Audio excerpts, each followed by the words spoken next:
Hey everyone, welcome to another Puffs and Pours.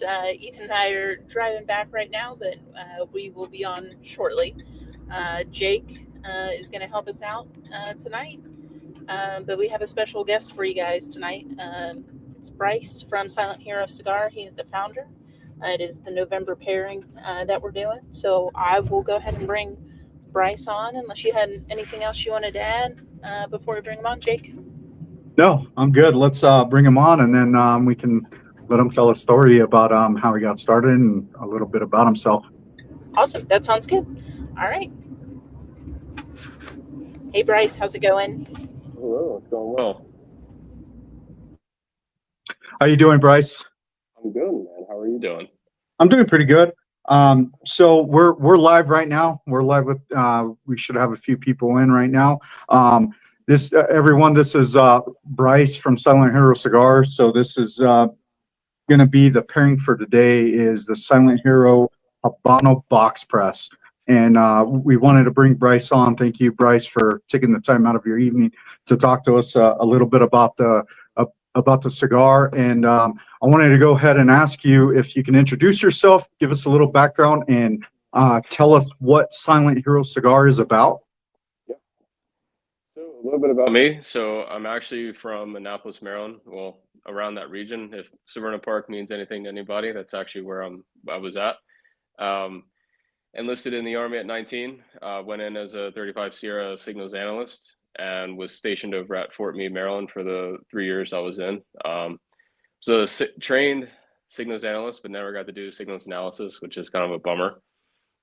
You pass a school that's 60% and higher attrition rate, all for nothing, essentially. um, Went in as a targeting officer, working with drones and things of that nature. So got out, I was starting to kind of have my own little bits of battles while I was in the service. Really kind of the onset of things, like I started having, psychosomatic bodily symptoms. So like my PTSD didn't display like normally, if that makes sense. It is normal.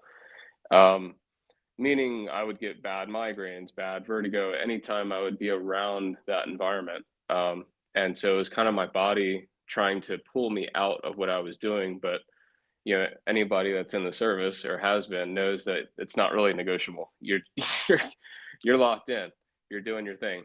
And so when I got out, that was the turning point for me. It was a tooth and nail fight every single day. I mean, calling it every single day is kind of a stretch. It was more like every hour was, a walk in the dark.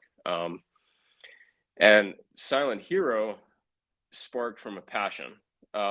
Sparked from two different passions. It sparked from the passion of cigars that I've had since I was 18. When I first lit up my first cigar, which was a acid Cuba Cuba, and then the second passion that I had was to help other people. Um, when I was starting to have my own PTSD, I was kind of pushed out by my own family, and pushed out in the sense that calling at 3 in the morning, my calls would get declined. So you kind of learn the bitter reality of what people talk about, the stigmas and the negative connotations around PTSD, and how people's perception of you changes and they treat you different. I got the firsthand experience with my own family, which is really unfortunate. I didn't even get it with friends. Like Yeah, I would have rather, it's hard and difficult to deal with. I myself, I'm a Navy CB veteran. I've had my issues getting out, kind of like the same thing. Family members quite don't understand what you're going through, so I totally get it. And yeah, I'm sorry. Go ahead. I just wanted to No, cut in and just let you know, like, hey, this is something that we kind of share. And just so everybody knows, I met Bryce through the Honor and Ash Cigar Club, and yep, so that's how we connected to him. So sorry, Bryce. Go ahead and take it nope, again. you're good, brother. Yeah, and so really just with Silent Hero, it kind of was a perfect mesh, and then I kind of had to start the legwork of, how do I how do I have this idea in my head become actually tangible and not just talk about and have this, dream of helping other veterans fight their battle with PTSD, and not so much you know, just stop at being a financial donator to these not-for-profits, but also be a point person and, you know, brand owner where people can come to that brand and they can, excuse me, reach out for resources or just talk, you know, just all around, you know, we care about the veteran, which is, you know, hence as to why our mission is the way it is. You know, Silent Hero Cigar, you know, our mission is, you know, we recognize the silent battles that, you know, veterans face and even our service members face with PTSD. So what we do to help that is we take 10% of our profit and we donate that to not-for-profits that directly help these veterans get the support they need, whether that's service dogs, therapy services, you know, camping, fishing, you know, you name it, anything to really either address the root cause with the veteran or at least help them with morale, you know, something just to keep a brother or sister on the, you know, 10 toes down on the right side of the grass for one more day. That's what we're about. Yeah. So I wanted to ask you about the one more day, because that's kind of like a slogan that you have, right? With Yeah. the cigar company. Yep. So the one more day really sparked back in 2020, late 2019, but I believe 2020.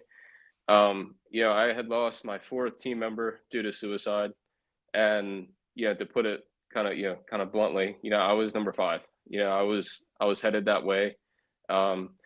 And again, you know, not having the support from my own family, you know, it kind of made the decision a little easier. You know, I lost my friends, you know, the people I considered brothers. Um, and I also lost my family at the same time to a degree. And I remember thinking to myself, like, you know, what about my wife Liv? You know, like what would happen with her? And that was where the one more day came by, because I was like, you know what, for her, I'll take it one more day. I'll take it, you know, if tomorrow isn't better, it's okay. I'll do it again and I'll just keep doing it. And eventually I'll get to the point where I am today, where, you know, I have the platform, I have the business, I have, you know, my dream into reality, and I have great days. You know, I have people that love and support me. You know, finding just that one more day that's in your back pocket somewhere, you know, even if it's the tiny one, you know, just pull it and just keep rolling, you know, don't quit. And that's really the mantra. Yeah, I just love that, man. I've been in some, you know, some pretty dark places myself. It's kind of, it's hard to first admit that. I realize that's like a huge step, is to learn that you have a problem and to, you know, try to get help with it.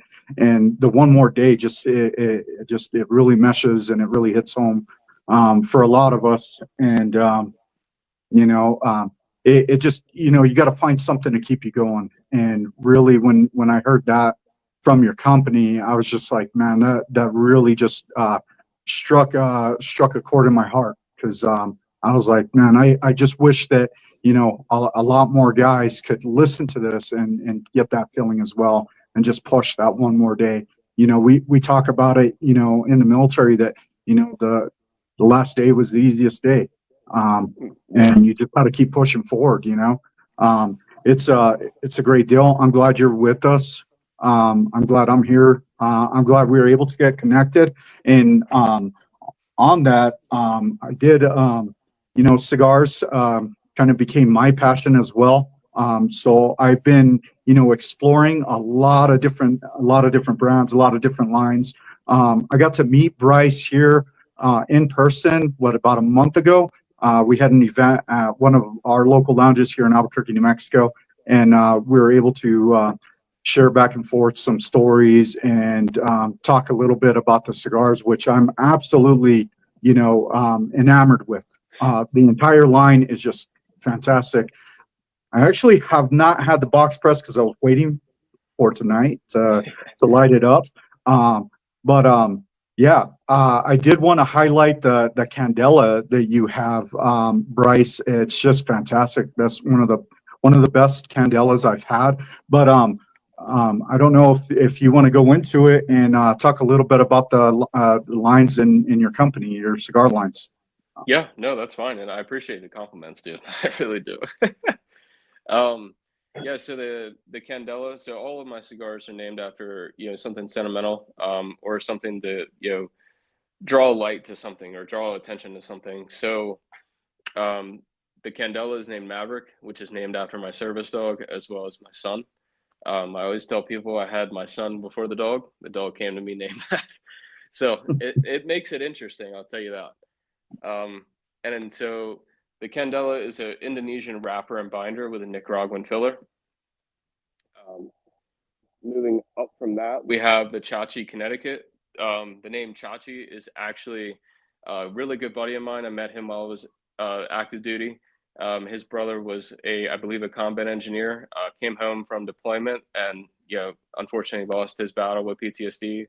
After deployment, and so to pay homage to that friendship, with his living brother, my buddy Mike, and also to keep his name out there and to show love and appreciation to that family, I dedicated a cigar to him. And then the step up from that is the two Habanos. So I have the Blend 88, and then I have the Legacy Press. The Blend 88 is actually named after, there's a guy on Instagram called Jersey Cigar Mafia. His name's Frank, or the Drunken Corner. People know him by either one. His brother, Mike, was a lieutenant in the New Jersey Police Department, and he was involved in an officer-involved shooting. And after his time in the police department, he went on to the Suffering podcast, where he was not just an advocate for PTSD and trying to help others that are suffering, but his family didn't know how bad he was truly doing. They thought he was doing fantastic, and I believe in last May, he ended up taking his own life. And to, pay homage to Frank and, the lovely people that he is and his family, I always felt like it was right. Especially, that rings home a little bit. The guy is going out there trying to save as many people as he can, even though that, he's dealing with his own internal problem. The Legacy Press is something that I wanted to do that would kind of highlight the legacy of our veterans and first responders that deal with PTSD, that they continue to fight, they continue to give it that one more day, they continue to keep trying to better themselves in any which way that they can. And it's also to honor the people that did lose their battle. It's to still honor their legacy that they had while they were still with us. And then the last cigar, which is our San Andreas Maduro, called the Founder's Choice. And that's actually my favorite out of the whole blend, which kind of teeters back and forth between that one and the Candela. Those two are, depends on my mood, if you ask me. But no, so those are the six in my line, and the names of them as well. Yeah, great. Yeah, it's fantastic. I'm really glad to hear about the lines that you put out, and kind of how you paid homage to these individuals in your life, and to continue on the fight with that. With that being said, Bryce, I wanted to go ahead and light this up and talk to a little bit of the people out there that are doing the pairing. So I'm going to start with the coffee off tonight. Now, today's pairing for the coffee is the Bardstown Blitz. We do have a whiskey pairing with it. I do recommend anyone getting into the pairing that you start off with something a little bit light, a palate starter, because the whiskey's a little bit heavy. We won't go into it yet and reveal what it is just yet, but we'll do that here in a bit. But Bryce, if you'd like to do the honors and light this up at the same time with me, you can go Absolutely. for it. So I'm actually smoking the Blend 88. I actually am running a little bit low on those box presses. Okay. Yeah, I'm waiting for that shipment to come in. So can you go over what the blending on the box press is again? So it's a Nicaraguan Puro. Oh, sorry, I kind of forgot to do the whole blend for all those sticks. I just hit no the worries. Candela. Yeah. So the Connecticut is an Ecuadorian Connecticut. So it's an Ecuadorian wrapper, and then the binder and filler is Nicaraguan. The two Habanos are both Nicaraguan Puros. So, wrapper, binder, filler is all Nicaraguan based. And then the San Andreas Maduro is obviously Mexican San Andreas wrapper with a Nicaraguan binder and filler. Excellent. I'm a fan of a box press. I really love them. For those of you guys out there who've tuned in with us before, I did a punch cut on my box press. That's typical of the way I like things. Bryce, you got anything to add about this one in particular, or if you want to talk anything else about it? Is there anything that we should know? Really, with the box press, what I always tell people is I think that the draw versus the other Maduro, or not other Maduro, the other Habano that I have, the box press, the draw is a bit lighter, so it's not as tight, if you will.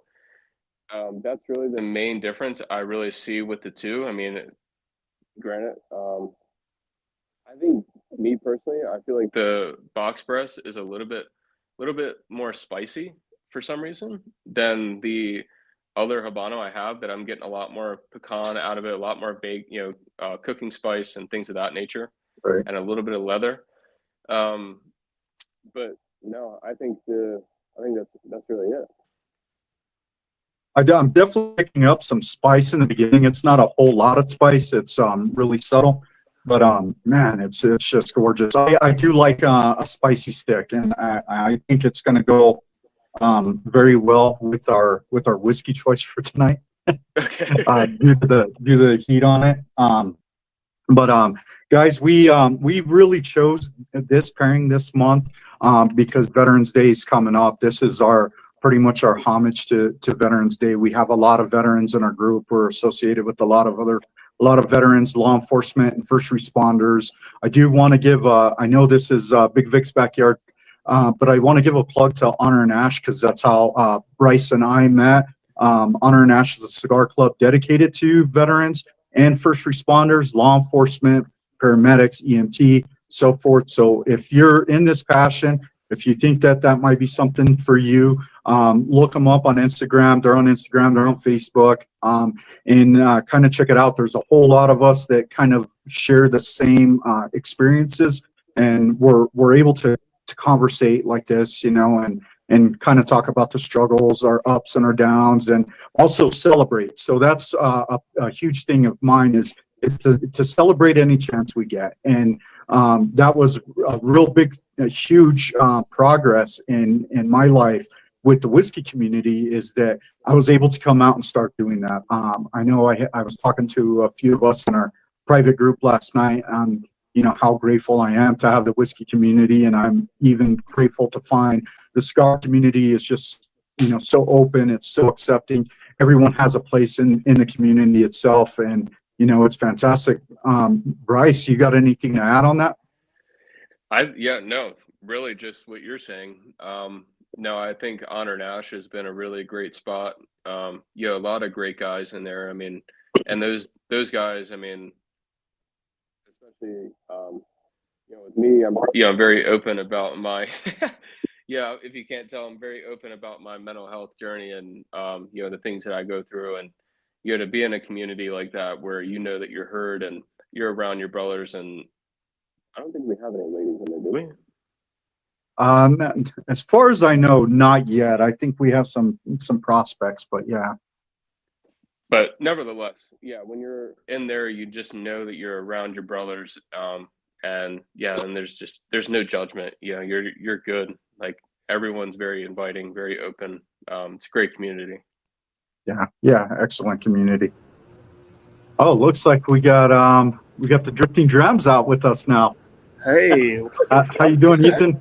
Good, man. Sorry that we are late. Yeah, no worries. We know that you guys are going to be actually at a Tory event this weekend, right? I don't know if you want to talk a little bit about that while we first jump on before you guys get into the sticks and drinks. And there's Slapshot. What's going on, man? It's great to see you, dude. What's up, guys? How you doing? Hello. Doing all right. For those of you guys that have joined us, both Ethan and Slapshot, I know they've been with, we've been together in the whiskey community for many years.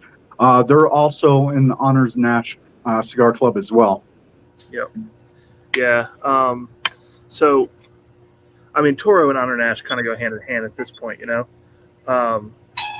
But the Toro event it's already off to a good start. We all met up over at a private lounge / sports bar and had prime rib that would make you want to slap your mama.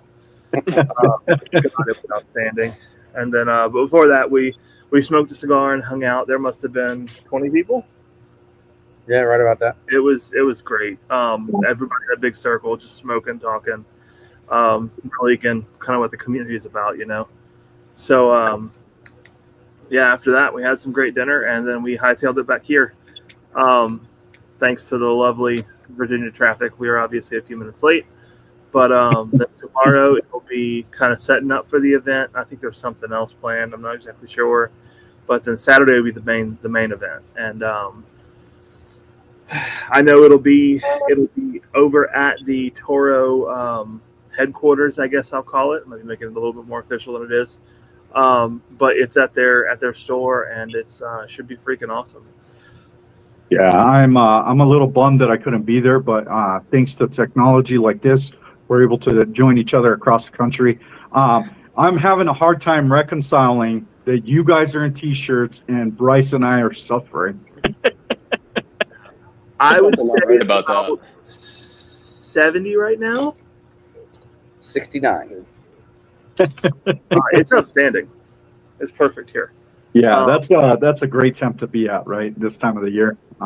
Excellent. I think it's probably about 26 here where I'm at. Bryce. I'm probably right at it or a little bit lower than that. Jeez. Yeah, I got the heaters cranked on. I'm a little bit bundled up. But making do, I'm having fun. I love this. I just want to say thank you, Ethan, Katie, and Big Vic for hosting events like this. I absolutely love it. Thank you for Bryce again for joining us. I'm kind of at loss of words right now of how grateful I am to have this community. And I want to thank you, Brian Slapshot. You were in the law enforcement community, and we just need folks like you, and I really appreciate it. I appreciate those guys, who served before me, who served with me, and who are continuing to serve after me. And I really appreciate y'all. Yep. Yeah, it's it's a fantastic community. This whiskey community, the cigar community, Honor Nash, it's just great, right? It doesn't get much better than this, and I'm super happy, Bryce, that you're able to hop on and share it with us. Kind of just talk through the cigar a little bit. And you may have already gone through this part, Jake, but just for everybody for the pairing, we wanted to kind of introduce people to some stuff that they might not have seen, they might not have had, maybe they don't even know about, right? But there's so many good boutique cigars out there right now that are just kind of flying under most people's radar.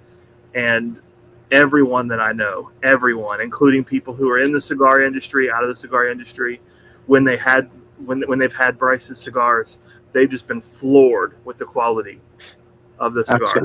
Absolutely. I'll co-sign on that. And I've had a number of Bryce's sticks at this point too, and I completely agree. I love that freaking Connecticut. That is one of my go-tos for a morning coffee. And tonight we are going to get to jump into this box pressed Habano. Yeah. So I got mine lit up. It looks like I got to touch it up a little bit, but it's cold out here, so that's no surprise. And I started off with the Bardstown Blitz. Ethan, do you want to talk a little bit about the Bardstown Blitz and the pairing with the coffee with box press Habano? You want to talk a little bit about that? Yeah, absolutely. So Katie's just off screen too. For anybody who's interested, she's gonna kick me if I'm wrong on anything. But yeah, essentially that's our fourth blend at this point. We've got another couple in the works, but that one we did originally for the Maction Journey event. We wanted something that was it was a little bit darker, something that was going to be peanut butter heavy, but also should bring in some other flavor profiles. So that blend specifically is it's 70% African, and 30% Colombian. So this is actually our first Colombian bean, which is funny to me because most people think coffee and they think Colombian beans, right?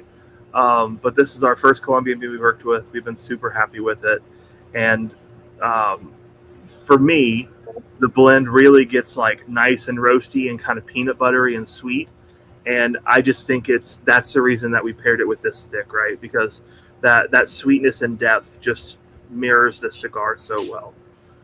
And I think it's doing an excellent job with that. It's none of the flavor notes on either end are clashing. It's just like a well mesh. It's like that, like that sweet cream swirl within each other. A little bit of sweetness, a little bit of spiciness, but something that I enjoy out of a cigar. And it's like it's balancing for me. And sometimes it's a little harder to do than others when it comes to a spicy cigar and a kind of like a nutty coffee. But I feel like this met it very well in the center. Now, the other coffee that people had the option to get was the decaf Mexican, correct? Yes, that is correct. Okay. Yep. So that is that's I forget. It's either a Swiss water processed or a mountain water processed decaf. So essentially, nerdy details. No chemicals to make decaf. Right. That's the bottom line. We make sure that we use, again, all the highest quality stuff. If it sounds like there's a bike with a card in the spokes, it's just the AC unit. Don't worry about it. Probably not going to blow up. But yeah, so it's just it's a really it's actually kind of a nerdy, interesting process. If you like coffee, go read about the Swiss mountain water process. It'll probably blow your mind. It blew mine. But, it's something I'm not familiar with. I'm gonna have to look that up after we're done, if I can. Yeah, it's simple, but at the same time, it kind of just made me go, what? But yeah, they start with really good quality Mexican beans, and that one is a blend from a couple of different areas in Mexico. So normally we'll talk about a specific region with the coffees, but that one covers multiple regions. But yeah, they take the beans and they decaffeinate them, right? Using the water process, which strips the caffeine but keeps most of the flavor, and it just makes for a great decaf. Excellent. Now, Bryce, you're a coffee drinker as well, right? You drink some coffees. Is there anything particular that you like to pair, or you have thoughts on, or anything like that? I know you got some drifting dram stuff in, which is it's exciting. It's hard to go back to regular stuff. I can just say that, but I'll let you take it with whatever you think. Yeah. So as far as pairings go, yeah, I mean, coffee is my go-to. So typically, the lighter the wrapper, the lighter my coffee. And I don't mean that as far as, like my Connecticut's. To put this as an example, my Connecticut's, I pair that with a cappuccino. 3 shots of espresso cappuccino. And as I said, as I start to kind of get bolder in the shade of tobacco, or the wrapper rather, the darker my coffee gets. And that seems to have been a good principle for me. And that's usually what I pair with cigars. This tasting, this whiskey tasting is actually, it's funny because when you asked if I had something else to drink with it, and I was like, no, I do not. I'm just going to go right into it. It's got a little bite to it. It's got a little bang to it. It does. So if anyone else has experienced that, I'm sure if anyone's gotten into it, they probably know what it is already. But with that, I wanted to ask Slapshot, any thoughts on coffee cigar pairings and what you've been experiencing? I know you've done this with us for a few times now, right? Yeah. I am not a coffee drinker at night. I prefer to, in the morning, coffee, cigar, and then evening, the whiskey. So I do get the coffee just because I want the coffee, but I don't pair it up with the cigar. And when we do the thing, I do it, I usually drink it either the day before or after, so that I can kind of in my head compare within a 24-hour period. Right. I thought it might go. And I do save some of the coffee and every once in a while I'll do a little, shot of coffee to go with it. But just so I can have that experience with everybody else doing the coffee and the whiskey. Okay, right on. Now, if I can, Jack, I will say this: that Peru coffee from Drifting Drams, dude, that's good stuff, man. I'm with you. That is one of my favorites. Now, I don't know if you've gotten a chance to try the Burundi. That is my absolute number one from Drifting Drams. And I know it's been a little bit since I think since they had it online, because it's I don't know if is it hard to get, Ethan, or it's just not as popular. I just wasn't sure. It comes in batches, right? So that coffee we just it hasn't been for sale for a little while, but it's also a big part of our blends. So even if you don't realize it, you're probably still drinking it. Yeah, and that's what's in the Bardstown, and I think that's why I just love it so much, man. Is it has that Burundi, but yeah, that Peru. I'm a huge fan of the Peru. I have the Peru 4 right now, and it's just gorgeous, especially with the medium body stick. I don't think I've had anything with too much of a full stick with it yet. But this is what it's all about, right? Is to kind of have these pairing experiences and try to get things, try to find out what's next. Ethan, Katie, Vic, and Ed, we try to sit down and we try to think of, really what's going to be a good pairing. We sit down, we brainstorm. We pretty much have a panel that we go through to make sure that, hey, this is just not something that we're just like throwing together. We're actually trying to make sure that it's going to work with one way or another. And it's kind of amazing what these guys have been able to do when it comes to coffee, and then transition into a whiskey afterwards with a cigar. It's fantastic. Yeah, those panels are an interesting experience, right? Because we typically start with one component and then work our way backwards into the others. And sometimes it's a coffee, sometimes it's a cigar, every once in a while it's a whiskey, and then we kind of work our way into the pairing as a whole. But it's an interesting process, just trying to find something, right? Because I remember one of the times we were sitting at Vic's, and I forget which stick it was, but I want to say it was one of the pairings we've already done. And I must have drank 7 bourbons, and I was like, this stick just can't pair with the bourbon. It just can't. It's not possible, right? But then I pull out a single malt and it started to sing, and I was like, okay, there you go. Right? So it's just fun. Bryce, you have any experience with whiskey pairings with cigars, and not only yours yourself, but other ones that you've experienced? Any good things, bad things, kind of like previous experiences? My go-to for a little while when I would pair stuff with bourbon would always be the Woodford, single barrel. I believe that's what it's called, right? Woodford, just a regular Woodford. That seemed to go pretty well with, especially Habanos. It was like my go-to. And then Mark, so the box press is a Nicaraguan Puro.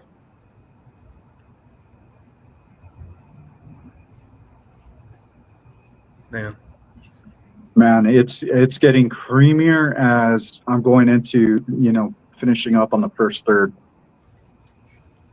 Yeah, this is like off the light. It's so freaking creamy. Wow. Yeah. I wasn't expecting something like this to be so creamy. I don't know if it's the coffee that's kind of bringing that note out, and that's some things with these pairing experiences, right? Might bring out some different flavor notes. So one thing I do try to tell people is, don't just dismiss one thing or another when it comes to experiences, because when it's paired, you might have a completely different experience and might bring out some completely different flavors that you might be looking for, that might be lacking, if you're doing something off on its own. And I've had that experience with some of the whiskeys. I've also had that experience with some of the cigars. There was one in particular that I did last January. I was smoking an Avo Sun-Grown, and I did not like it. Got into the second, third. I said, okay, I need something to drink because I didn't want to put it out. I got a new Riff single barrel, opened up, poured it, and man, I couldn't have asked for anything better. It completely changed the profile up on that cigar. It was fantastic. And so I was going to type it, but I'll just say it because it's a good comment. And so Mark also asked about he asked what the wrapper was.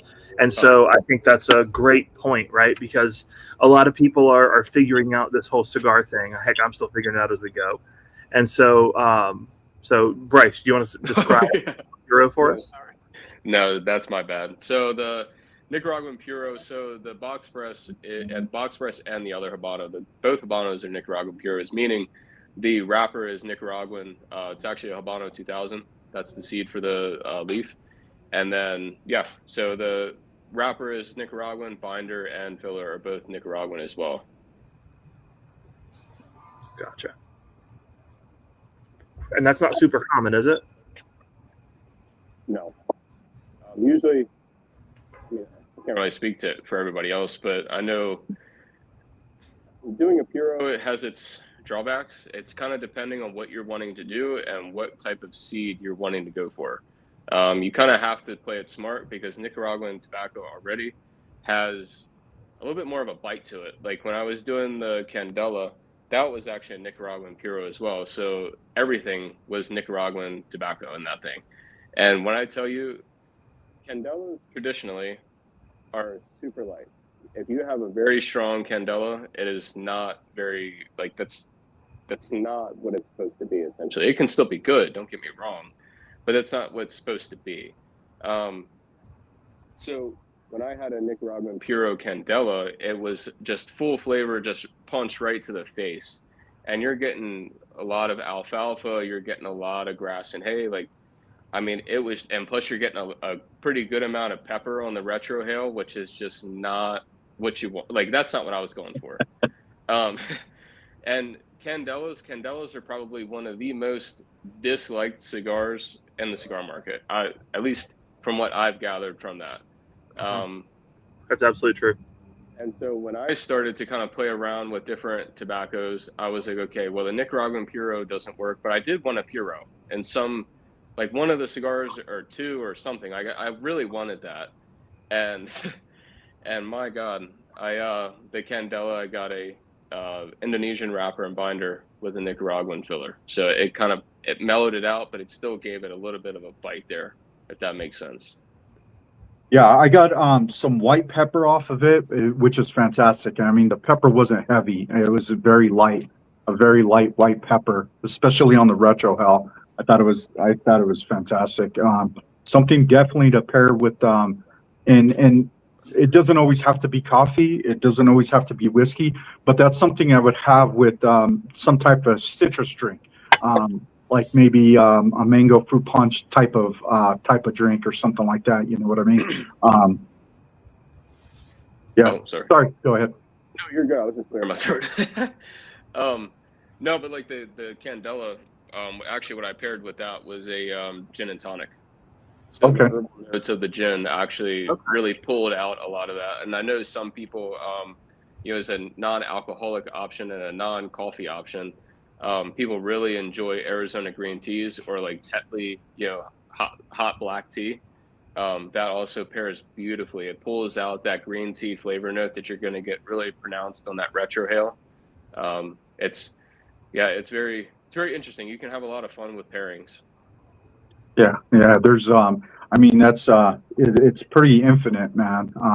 What the stuff that's out there, and on another project that I started with Liquid and Leaf Lifestyle, right, which is trying to bring a lot of these communities together. So it's coffee, it's tea, it's spirits, it's cigars and pipe tobacco, and exploring cultures and exploring where things are from. When you're talking about a Nicaraguan puro, that everything comes from Nicaragua, but now we're talking about and something that you were using with an Indonesian blend. You know what I mean? A whole different region and how the flavors can change. I mean, there's so much of a spectrum in this world on what you can do with what we have. It's incredible. Yeah. So, Bryce, why don't you talk about the fundraiser a little bit? Oh, excuse me. So the fundraiser, you speaking to the one that you sent stuff in for donations, right? So the fundraiser, we're looking at trying to do that. We're trying to drop that before Veterans Day, but the way that I'm thinking things are going, it's probably going to be on Veterans Day. It really just kind of dictates when we can get everything in the door from everybody, as well as get the pictures taken of the different prize baskets and stuff like that. And what we're doing with the fundraiser is we're taking those proceeds, we're taking 20% of those proceeds, and we're going right to the homeless shelter here in Cheyenne that helps our homeless veterans here. And we have a food truck. I think there's one or possibly two that are going to stage out front, and people can come up, and it doesn't have to be, just one person. They can bring their family, whoever is experiencing that homelessness up here, and God bless you in Cheyenne, Wyoming in December. I know. So they can get a nice hot meal. And really, the thought process behind that is, I want to do something that kind of boosted morale. I could do something for some kind of service dog organization or something like that, but I didn't really see that having that big of an impact in the community. When I approached the homeless shelter with that idea, you could just tell with their body language, their tone, they were just, in awe of the fact that somebody would actually come by and would support them in that way.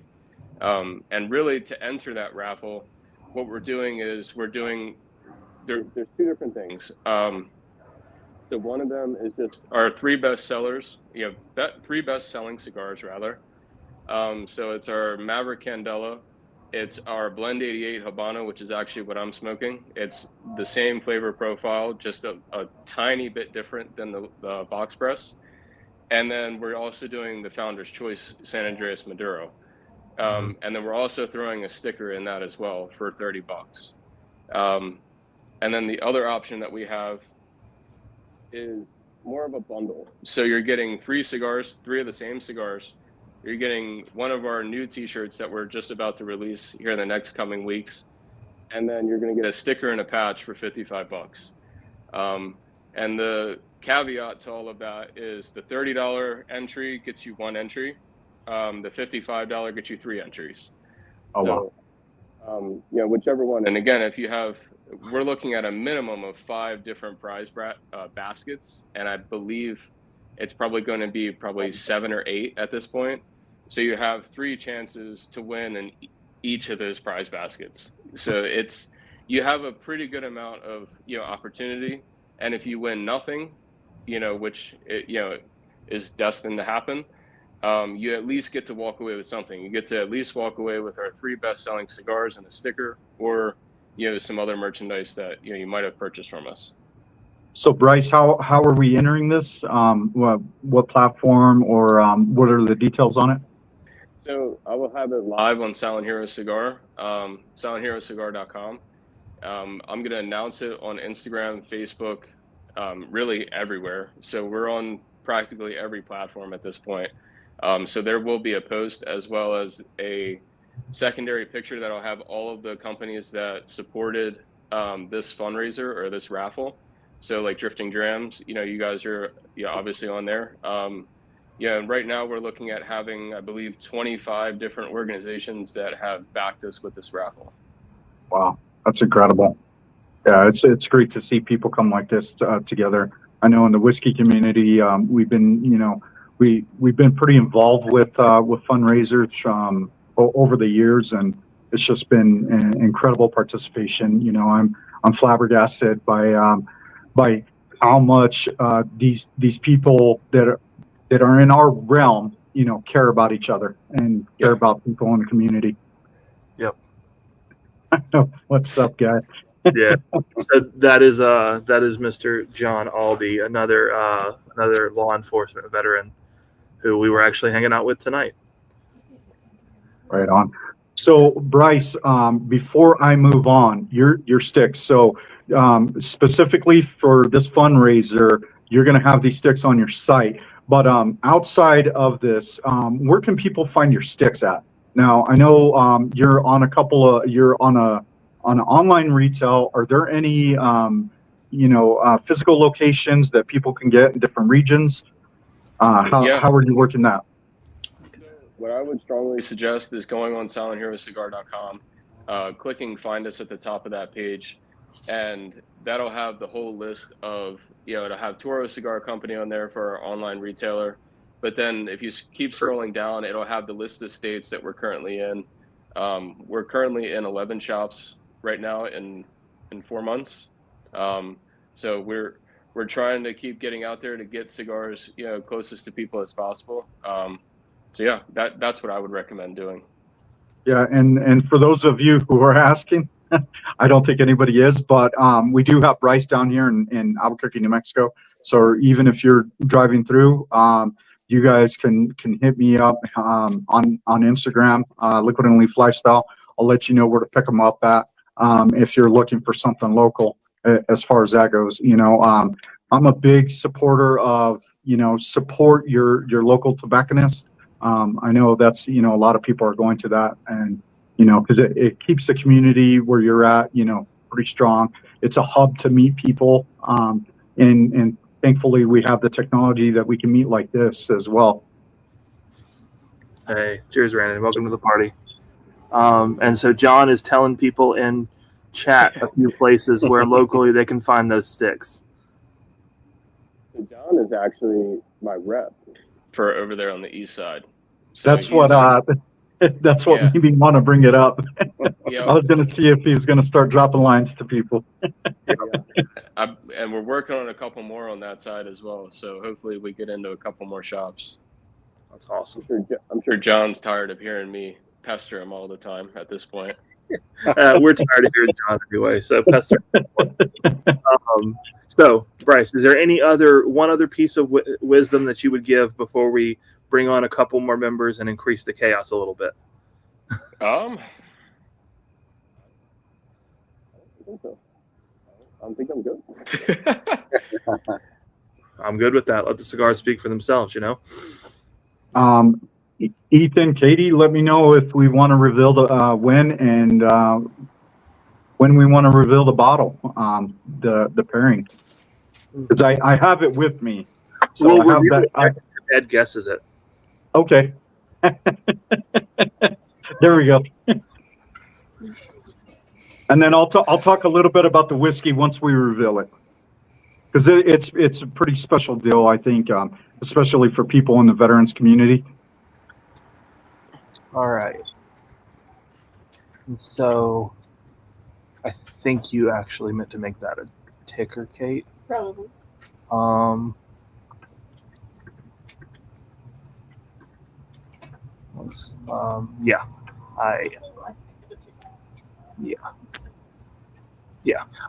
yeah, so let's see what else. I was going to say something. Yeah, so far for me, first off, that ash is near on perfect. Like, that is just crazy. Even with me being spastic and waving it around and all things I do. But yeah, it's fantastic. So what kind of notes are Tommy, Ed, what are y'all getting off this cigar so far? Stoned. Can you hear me? Yeah. What'd you say? Yeah. I said stoned. Oh, you said Kind of getting a nicotine buzz. Oh, okay. I was going to say Stone. I think you have the wrong stick out, man. Or maybe we do. Got one of the Mojo Perfectos. That's right. There you go.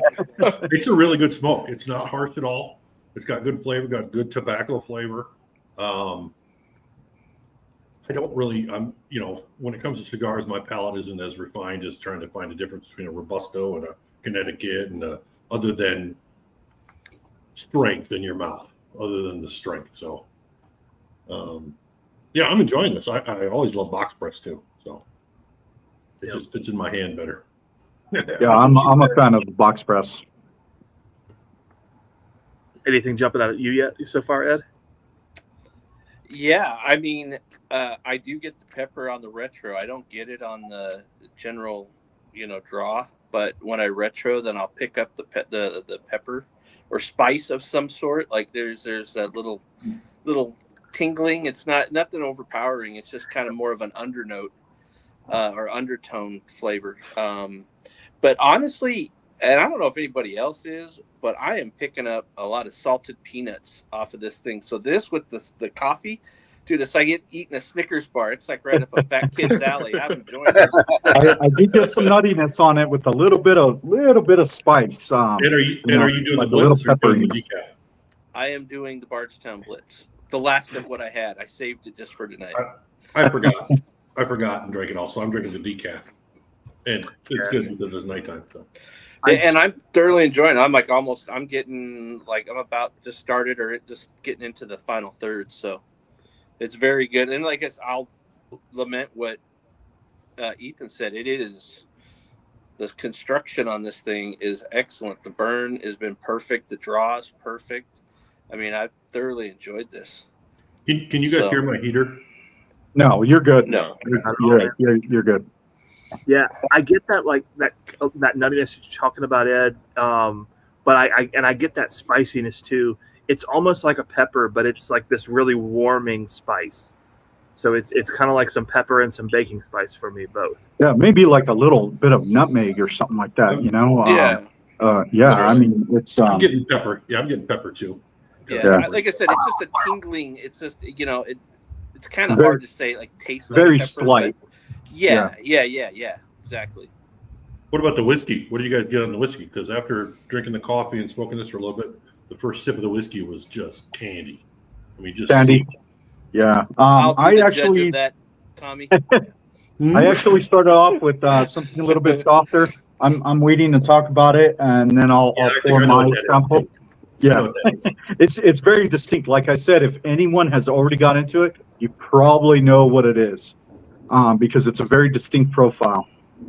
Yeah. So for anybody who might have forgotten, Katie labeled it in for November. So you're not crazy. You didn't miss A through M. Right. All right. So yeah, I'm going to pour it now. I started off with this guy just because even though it's 115 proof, still lower than the pour. So I'm gonna pour mine now as well, and then when we're ready, I'm not quite done with my warm up pour, but it's fine. I want to move into this because I'm just so stoked for it.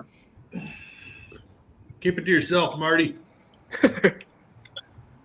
Ethan, you want to talk a little bit about the raffle going on tonight?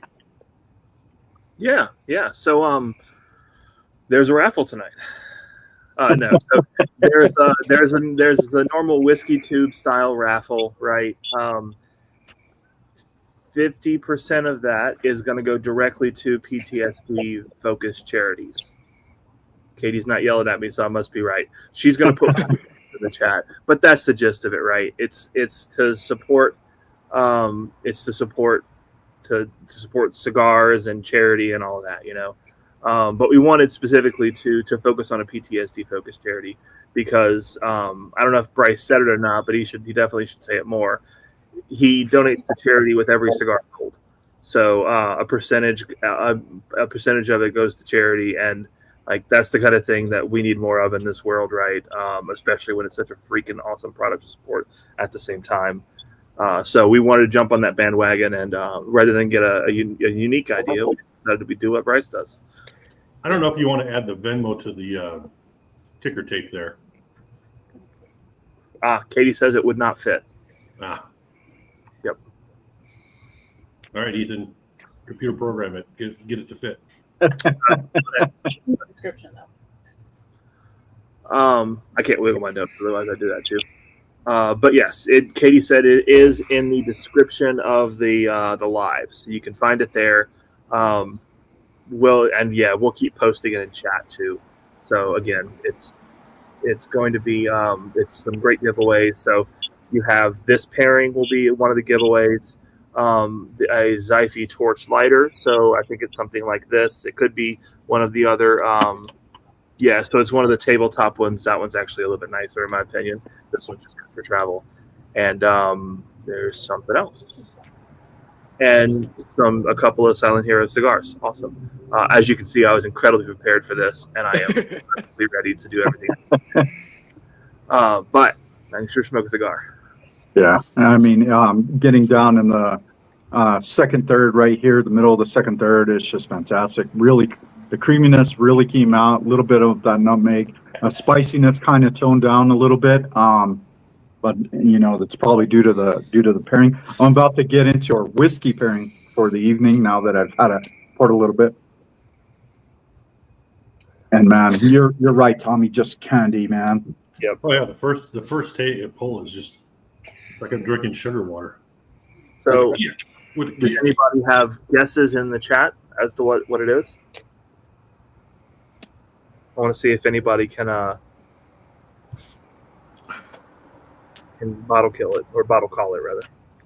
Bottle kill it. There you go. We are kind of No, I'm gonna bottle. Bryce, any guesses from your end of what this whiskey might be?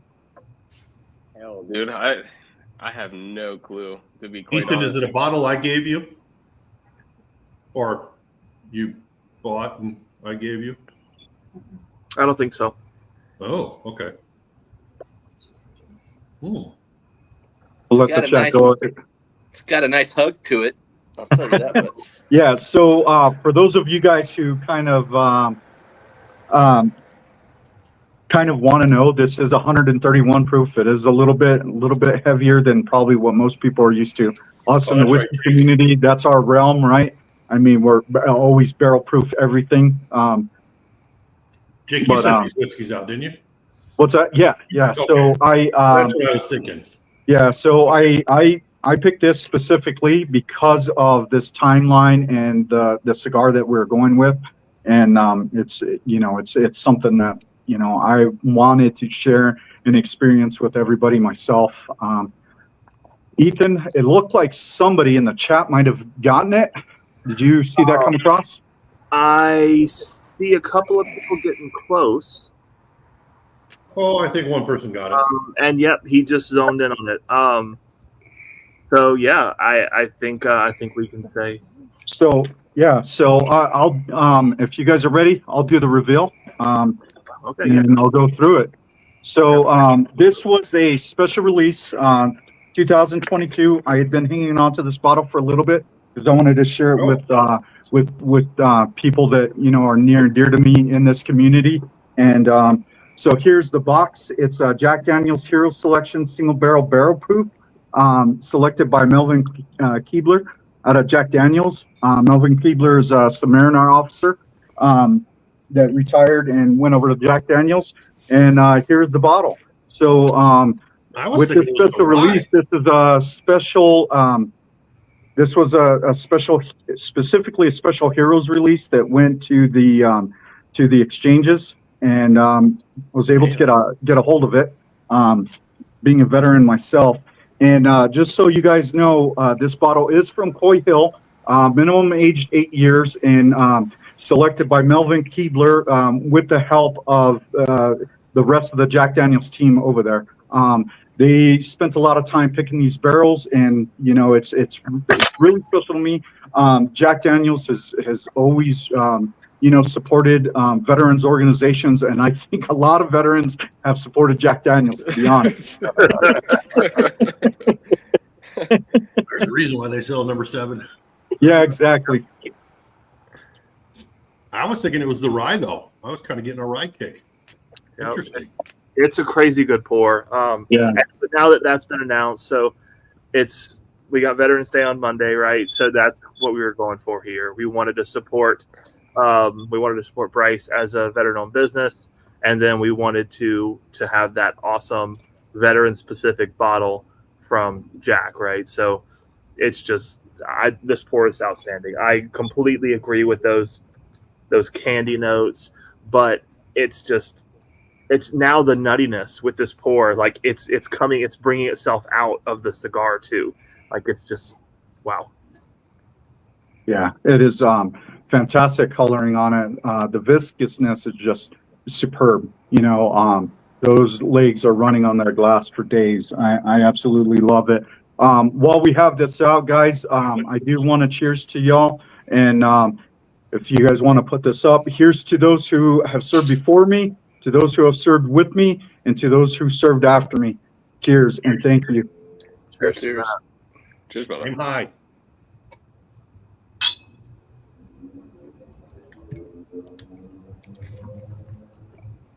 Oh, man, that is fantastic.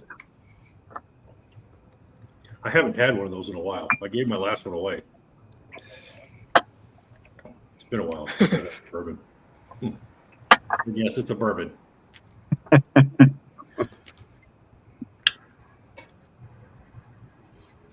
Ed, what'd you think of this one? Because I know not your first pick. I mean, I will say this: it's the best Jack Daniels I've had. Okay, fair enough. But I do, and I get the banana. I do taste the banana on it. I don't. That's weird. I don't get the banana.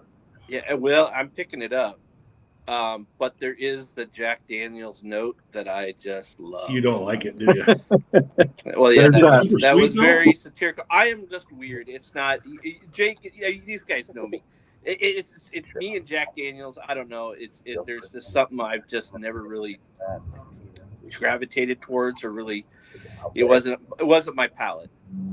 But this is better than any of the other ones I've had. And mind you, I've even tried the Coy Hill small batch. Now, it was a little more watered down because we had it on ice because, well, you could basically start your car with that one. So that one, I think the water probably brought out that note more. I don't catch it as much, but it's in the back. I do taste that note that I know it's Jack Daniels. So, but it works well with the cigar. I'll tell you that much. It does pair well with the cigar. So. Hey Ed, have you tried the rye? Or no, I have not. I have not tried the rye yet. No. Okay. Vic keeps telling me I need to try the rye. Yeah, I think it's definitely worth to try. You know, I was never a huge Jack Daniels fan of the regular old number 7. Just wasn't my palate. And that's the whole thing with going back and experiencing things and kind of going back and even later on, if you didn't like something early on in the journey, right, to go back and give it another shot. You never know what's changed for you. The other thing is Jack Daniels has done an amazing job of, I think, catering to the whiskey community and really hearing people out and really stepping up their game when it comes to these releases, and not only doing the old JD number 7 as the go-to. Yeah. And I think Brian actually had a good question about the. I have a question for you, Bryce. Ever since I saw it on Honor and Ash, the label, so everybody knows the picture of the guy. Is that a real guy? AI generated? What's the story behind that? That's gonna be my question. How'd you come up with the design? It's a AI generated soldier. So the reason I came up with that design and wanted to kind of run with something like that was, being a prior Army guy myself, I had the strong urge to do like a pinks and greens, World War II kind of style uniform. And I believe the Army now, that's actually their uniform to date. They went back to. So I initially kind of wanted to do something like that, but then I was like, well, I wanted to be something that is more generalized because I wanted to hit all aspects of the military, not just single out the Army. So it was kind of a way to show love to all, branches. So I went with an AI generated soldier. And also kind of another idea behind that too is, the guy looks like a normal dude. Well, he looks like a guy, right? If you took the uniform off, you took the hat off, he would just be a normal civilian. And it's kind of that concept of, you see somebody out in public, you have no idea. They might have been prior service and battling their own demons, or, you just never know. And so that was kind of the idea and the concept behind doing a AI generated soldier and kind of doing something a little bit more retro. Me personally, I've always seen, I really loved how like Warfighter is another cigar company. they have the guy, like they got the beard, they got the helmet, they got the night vision, the whole nine. Super cool. But to me, I wanted to kind of do something a little bit outside the box, and not saying that isn't, but I wanted to kind of stand out a little bit because my brand is so different in the cigar industry. You have other veteran-owned cigar companies, which is fantastic, but I'm not seeing any of them, be aggressive at attacking this, this rapidly progressing problem within the veteran and even first responder community of PTSD. So that was really the concept and the thought process behind, doing something a little bit more generalized, so that way it's not so pinpoint, if that makes sense. Yep. Yeah, the reason I'm drawn to it because my grandfather was 82nd Airborne during World War II, and minus the cigarette, it looks like his headshot that I have when he joined, and got the picture that I've seen my whole life, and so it just Shit. And my grandfather smoked. Like, I'll have to send you the picture of it on our Nash. I'll DM it to you. But Okay. but yeah, like when the first saw it, I was like, and my grandfather smoked, so like just put the cigarette in his, like it's like close. I'll send it to you. That's actually pretty cool. No, please do. I'd love that. That is awesome. I love that it's in line with the heritage, right? A little more heritage on it, and kind of where we started off, early US, and the progressions over the years, it's just fantastic. Each one of the branches just, there's a purpose for everything in the military, and everybody has a job. No one is not left out, and everybody's important. Everybody's job is important no matter what you're doing, and that kind of brings that out in that logo to me. And that's what stood out to me in that. Yeah, it's. I kind of tossed it around, and in the beginning I didn't really like it. And then I kind of put it as my lock screen. Kind of did the whole like, I was always taught, if you get a tattoo, you might want to put that up on a wall so you can see it every single day, kind of thing. So I put it on my lock screen, and I looked at that thing for probably a good like 3 or 4 weeks, and I was like, yeah, this is money. Like, I love this. And I think, people are gonna at first have questions about like what it is, but it's so, it's eye catching as well. It's very different. It stands out, and that's what I really love about it. Cool. And the other thing I'll add too, on those bands, if you actually, when you are ready to take that band off, if you look on the sides of it, it says "Your strength, our mission," and that was kind of the mantra before I could really sit down and formulate something that was really, near and dear to me. The one more day is actually what I'm gonna start putting on the boxes now, because that's kind of what, my brand is moving towards. But yeah, no, all of those bands have "Your strength, our mission," and it just conveys again, the true story and the meaning behind the cigar. It's more than just burning tobacco and having good flavor behind it. It's having a good mission behind it as well. Yeah, absolutely. That black and gold is also outstanding. So Bryce, how long you been doing this? How long you been doing the cigars? I didn't catch it if you said it. So these cigars I've had on the market for about 4 months now. Okay. Did you have to have a good, I guess, simple terms, bank account to do this up front? I'll just say it's not cheap, but you can, it's not cheap, but you have to also be very aware of, everything that's in front of you, because as soon as you start reaching out to people for like packaging and all that kind of stuff, packaging is what's going to be the biggest bite in the ass. Right.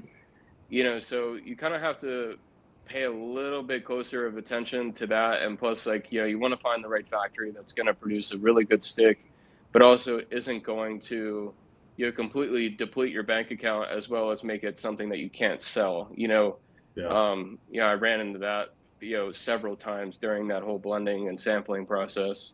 No, I mean, it can be done. I know some people that have done it for a few grand, and I know some people that have poured, tens of thousands of dollars into it.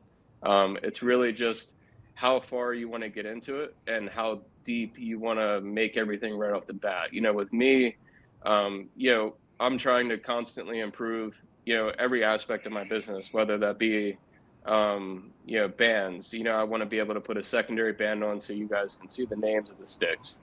Um, and like packaging, packaging for like the boxes, whether that be retail or to just the direct consumer. That was something that I found extremely costly up front. But again, when I got into it, it was, a tough market. Like the box, the wooden box supply was pretty short, but the demand was super high. So they were hiking up the box price extremely, well over what they were worth, and making it almost impossible to sell boxes.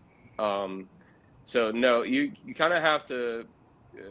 I don't want Got to to say do your pay homework. attention. Yeah, you gotta do your homework, and you gotta have a firm budget. I think is what I'm really trying to say. Like if you have a really firm idea as to what you want to spend, go about give or take, but don't blow it out of the water. You know what I mean?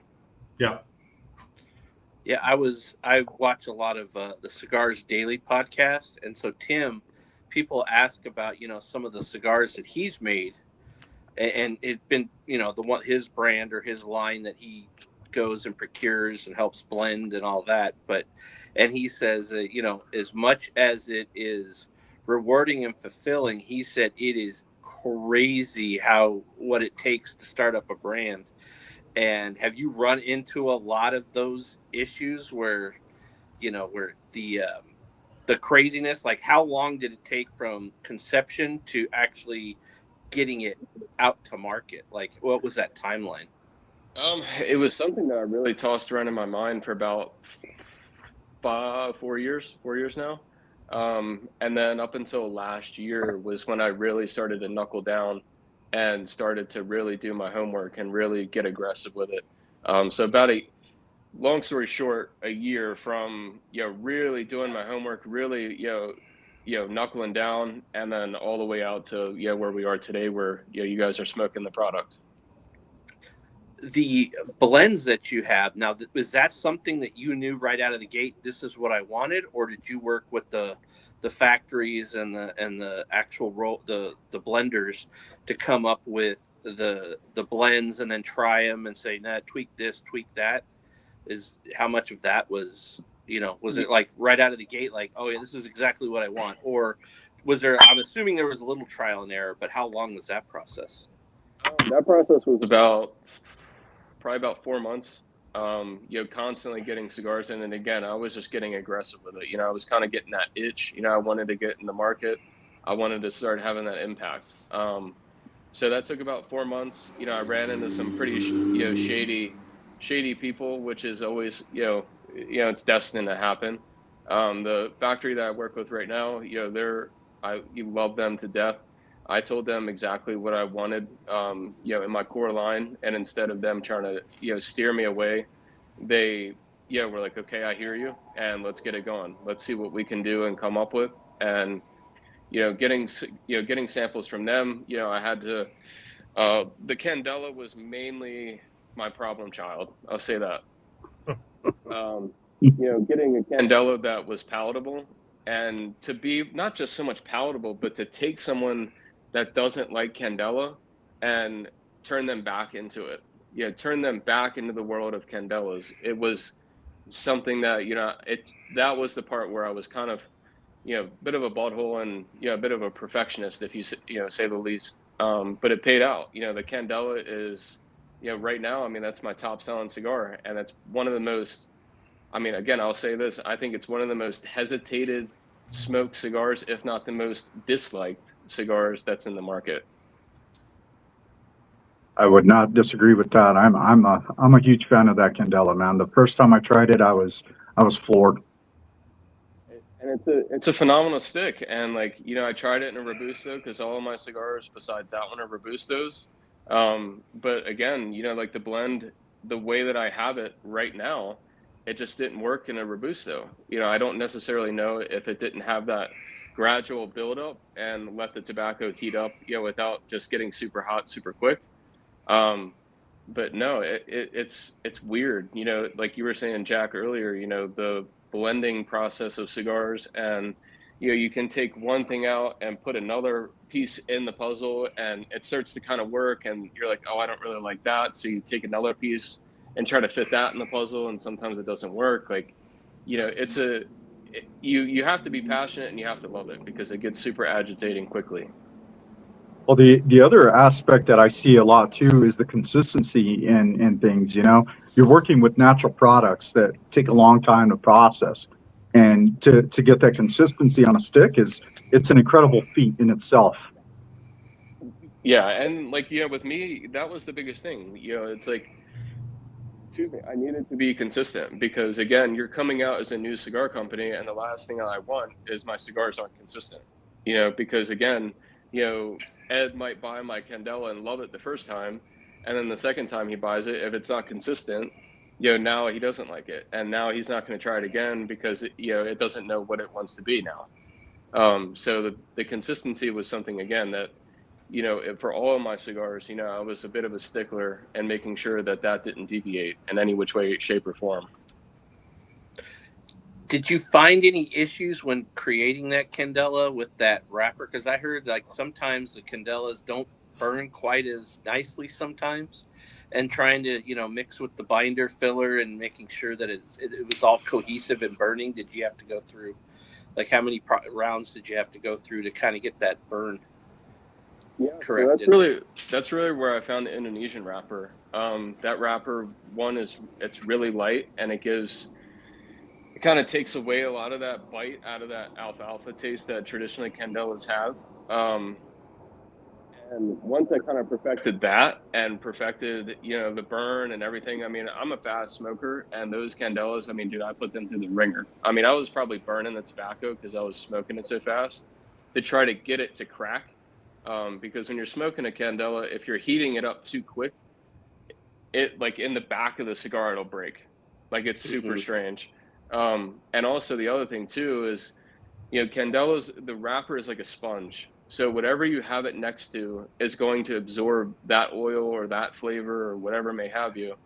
So you also have to keep that in mind. And kind of the part that, I kind of got a little, I don't want to say arrogant with it, but I've made it a closed foot. So closed foots typically already don't burn correctly. Like, it's kind of harder for it to, it has to catch up or whatever. But those Candelas in that closed foot, dude, the burn is perfect. Looks like we got a question here from the chat from William Hall. Is the process of getting cigars into a state as difficult and tedious as getting liquor? What are the obstacles to pushing into new markets? That's a good question. As far as the state level is concerned, I would say it most likely depends on your state. Wyoming is pretty relaxed in a sense, like, where I start to get a little bit of a thorn in my side, and start to get kind of annoyed but I completely understand it at the same time. Like, for example, a state regulation I have to do and abide by is I have to put a 21 and older signature is required at time of delivery.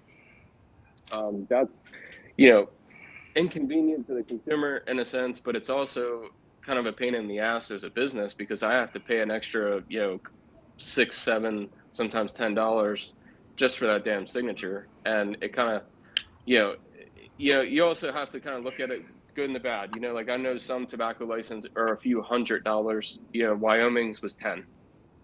And as far as trying to get into that industry from the state standpoint, outside of just paying the $10, I mean, I'm the only cigar manufacturer in the state of Wyoming, which I don't know why.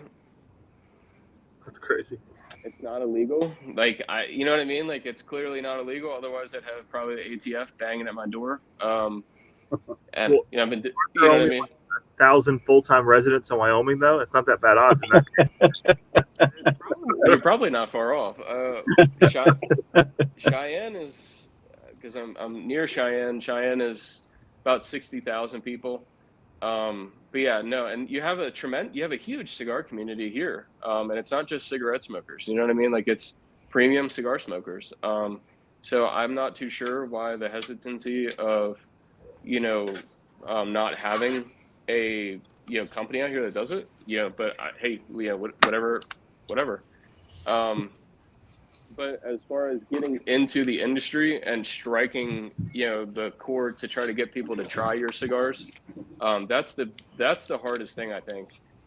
Trying to come up with something that captures people's attention. With me, I have such a compelling mission of donating 10% of my profit to help veterans with PTSD. You know, that in itself kind of diffuses a lot of people's hesitancy of trying something new. So that helped me a ton. And plus, again, the veteran community and the first responder community, and hell, even the people that just support our veterans, really welcomed me in with open arms. So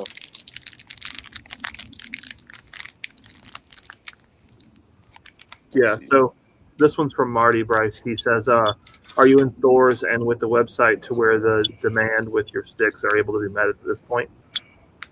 yeah, so right now it's a good balance, and I'm trying to get more aggressive because my supply is actually really perfected at this point. So yeah, I mean, I've only been out of stock twice. The first time was a little bit of me getting my foot in the door and trying to get the hang of the ordering.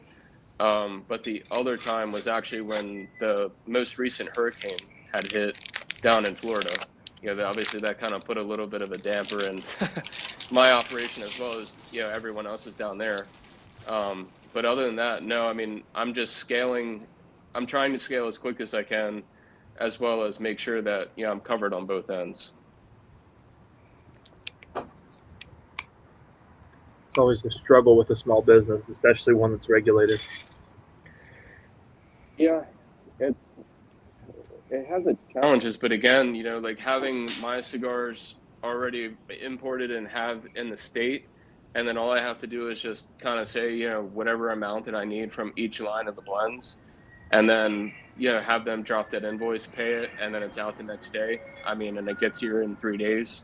That's I mean, again, my daytime job, I'm a finance guy at heart, but work in supply chain. So that was a big thing that I wanted to iron out beforehand because, again, you can have fantastic product. It doesn't have to be sticks. It can be whatever on the planet. But if your supply chain and your logistics side of everything is wonky and has a bunch of kinks in it, you're going to have a really hard time.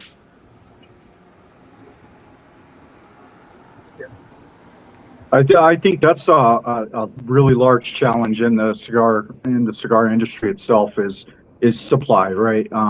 It's taking these blends down from these farms and their supply, and how long it takes them to get things made. It takes them, what it takes to get in the States, what it takes to get to you, and then to the market.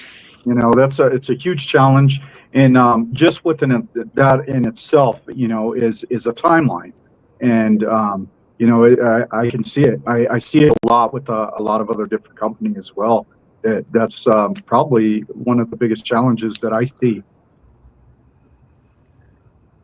Yeah, it's challenging. I mean, it's like I said, it's one of those things in the early stages of business where, I kind of had that insight of, making sure that supply chain is as strong as I possibly can. Because I mean, obviously, going into business, what business owner expects to fail? You know what I mean? You expect to do fantastic. You expect to exceed your expectations. And I'm very blessed to say that it's far exceeded my expectations, and I'm just glad that I did that legwork as well as everything else up front to make sure that I can keep up with the demand and not keep people waiting.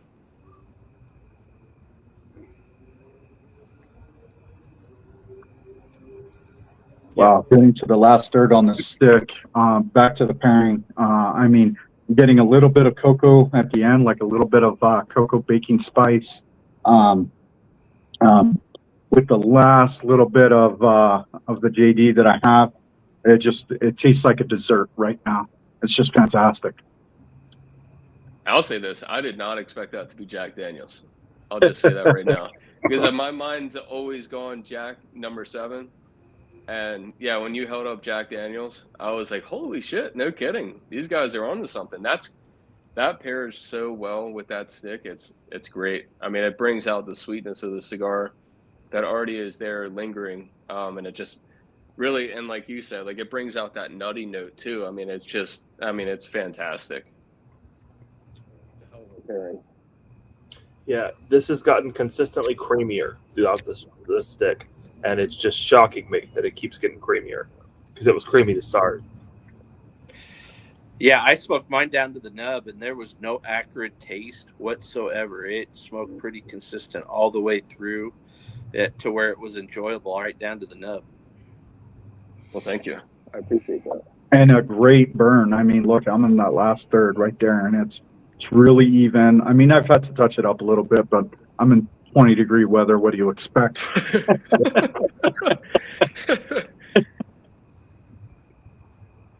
Yeah, mine's been fantastic as well. Again, a minor touch up, but it's also traveled 1,000 miles in the past 5 days. So again,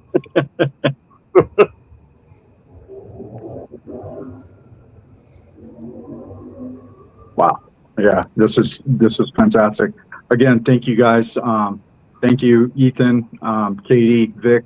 Thank you guys for hosting, for letting us have this platform, and thank you, Bryce, for coming on and talking about everything.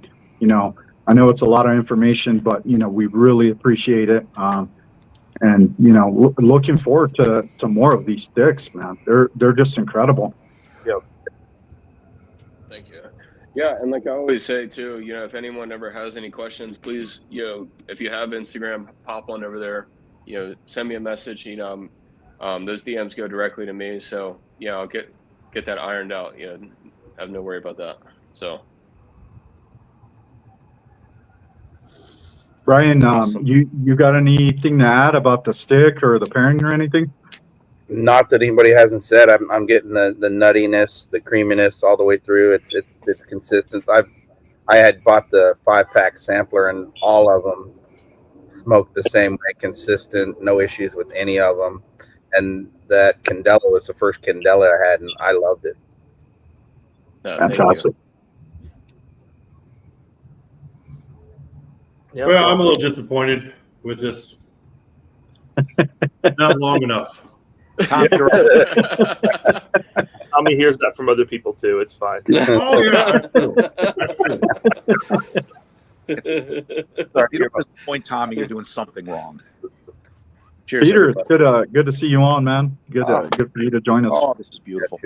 Yeah. Oh, great, and Peter. Bryce, I did I've been in DM my my place. grandfather in Honor and Ash, just so you know. Oh, thank you. So what's your opinion of the stick, Ben, Peter?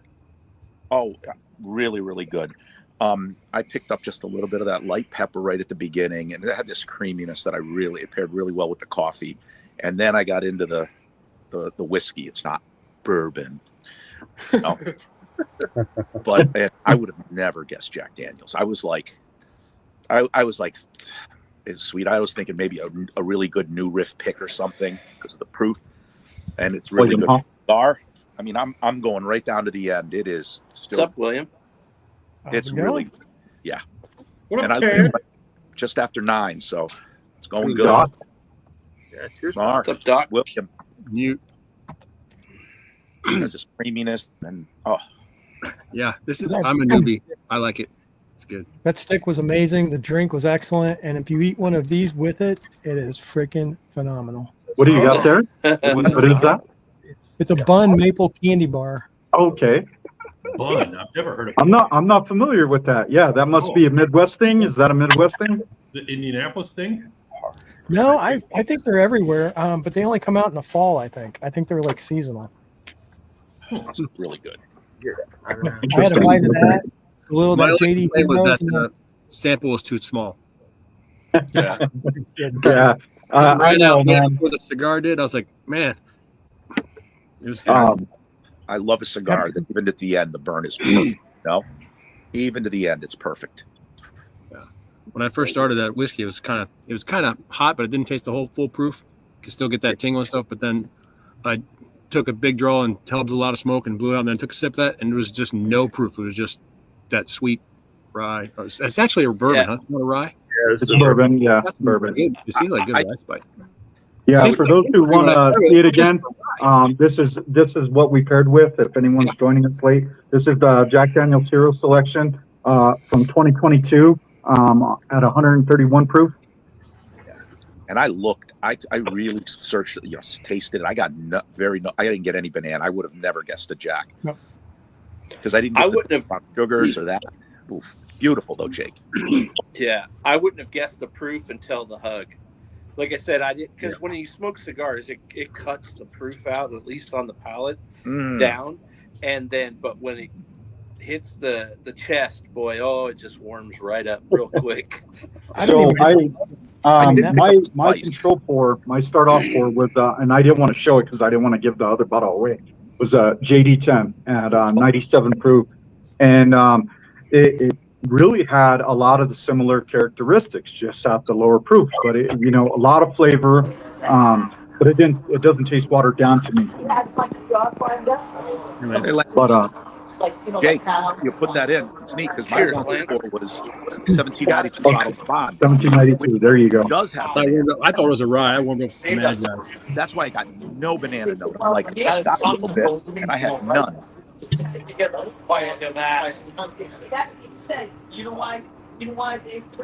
You'll think I'm a degenerate, but the first thing I thought was that JD Heroes with that Bardstown Blitz coffee in the morning and then followed up with that cigar. I'm thinking that's how I'm going to start my Friday. That's just kind of what I There you go. Perfect holiday weekend pour, right? Perfect, and the perfect holiday weekend being Veterans Day this weekend. By the way, that's why we that's another really great purposely. Yeah, we purposely did that. We wanted to try to get everything all around. But yeah, I mean, I'm really happy myself though with the pairing, how it came out. Smoking through the thirds. Excellent transitions, by the way. I don't think I mentioned that before, but between the first, second, and the third on the transitions, very complex. Now you got some things that were similar in between, but I still can get the transitions on there, which is telling me, it's very complex. Right. It's still complex, even though they're a little bit similar. But I like that little bit of roller coaster ride on a cigar. I really want to have some flavor transitions on that. And that hit very, very well with this. I got it in the mid part of the cigar to me, which was beautiful. At the end, I'm actually surprised. So sometimes you just get a little too bold at the end. It's not. It's beautiful. Yeah. I got that spice all the way through, but it got creamier on top of that spice. And it just kept first going, third, going. the creaminess kicked in. It was beautiful. Yeah, I'm starting to get like a cinnamon roll sans icing from it, right? Okay. That spice is becoming like that cinnamony, and there's a little bit more sweetness there. Oh, like it's getting desserty for me. It's really good, and I just love a cigar that's built like that. Oh, yeah, freaking excellent, outstanding job. So, Bryce, I know you're Bryce, still thank you. as you're. I mean, I know you're just getting this out into the market, but do you have any upcoming projects that you're kind of looking at and start up? Yeah, so right now what I have in the works is actually doing a double Corona. That's the biggest thing that I keep getting back is people saying like, hey dude, I need this thing to be longer. Like I'm enjoying the cigar and I'm getting mad that it's Don't listen to Tommy. Wait, he's just You're going to give him a bigger head than he has, Peter. All we're going to hear about a week later. He listened to me. See? But yeah, working on that double Corona. It'll be a Honduran cigar, so it'll be a Honduran wrapper and binder with I'm trying to do something different with the filler. Trying to step away a little bit from the Nicaraguan, just because my whole core line that's the filler and everything. So I'm currently trying to perfect that and the transitions, and I think even with the story behind that cigar, I think people will really enjoy it. I'm looking forward to it. I'm up for anything new, a little bit different. Step outside the box, man. That's I'm a big proponent of that. And let's try something new. Let's try something different. Let's get into it. maybe we could do this again when that comes out and see what we can do with the pairing. And Bryce, if you're up for it, man, if you know, if somehow we could get involved with doing that up front, you know, I'd be excited for that. Absolutely. Yeah, I really want to have that released by probably middle of spring. That way, you know, when summertime rolls around, you know, people are outside smoking more and stuff like that. And yeah, it'll be, I think people are really going to enjoy it, especially the way that I'm trying to approach it. So Those of us in the colder winter takes our cigar smoking. It gives it a bad hit. yeah, I've had to retreat into my wood shop where I have a nice wood stove. So Yeah, I'm out here with 2 propane tanks going, and one's about to go out. I might have to switch another tank out here in a minute, but I love it. I love this time of the year. I love this weather. You know, and just to come out here and enjoy a little bit of the of nature out here and smoke a stick and have a drink, nice warm drink, and you know, enjoy it with y'all. And you know, I'm really digging that. Yeah, I do love a stick in the fall. Just the winter, too cold. I got to find. It's a little bit there. Is there, Bryce? Is there any plans of getting them out to any of the brick and mortars in California? So I'm trying to. I know the brick and mortars out in California. I'm pretty sure that from what I've been told, like the tobacco tax out there is a bit extreme. So it kind of makes it hard for the consumer to justify, you know, paying $13-14 for a stick when you can get it for, you know, at most $12. You know, and some retail shops are, you know, way lower than that. So it's kind of hard, you know what I mean? So when I am looking at putting sticks into a shop, yeah, I want to make sure that they move, you know, not just for my benefit, but for the benefit of the shop. You know, nobody wants to have sticks that are sitting there and they're just collecting dust and they're not being enjoyed to the fullest extent. So long story short, I'm trying to work that through. It's just a matter of finding, finding people, if that makes sense. If you want to rep out here in Indiana, I've got some time. Just throwing that out there to you. I'll never turn that away. So I'll definitely take you up on that.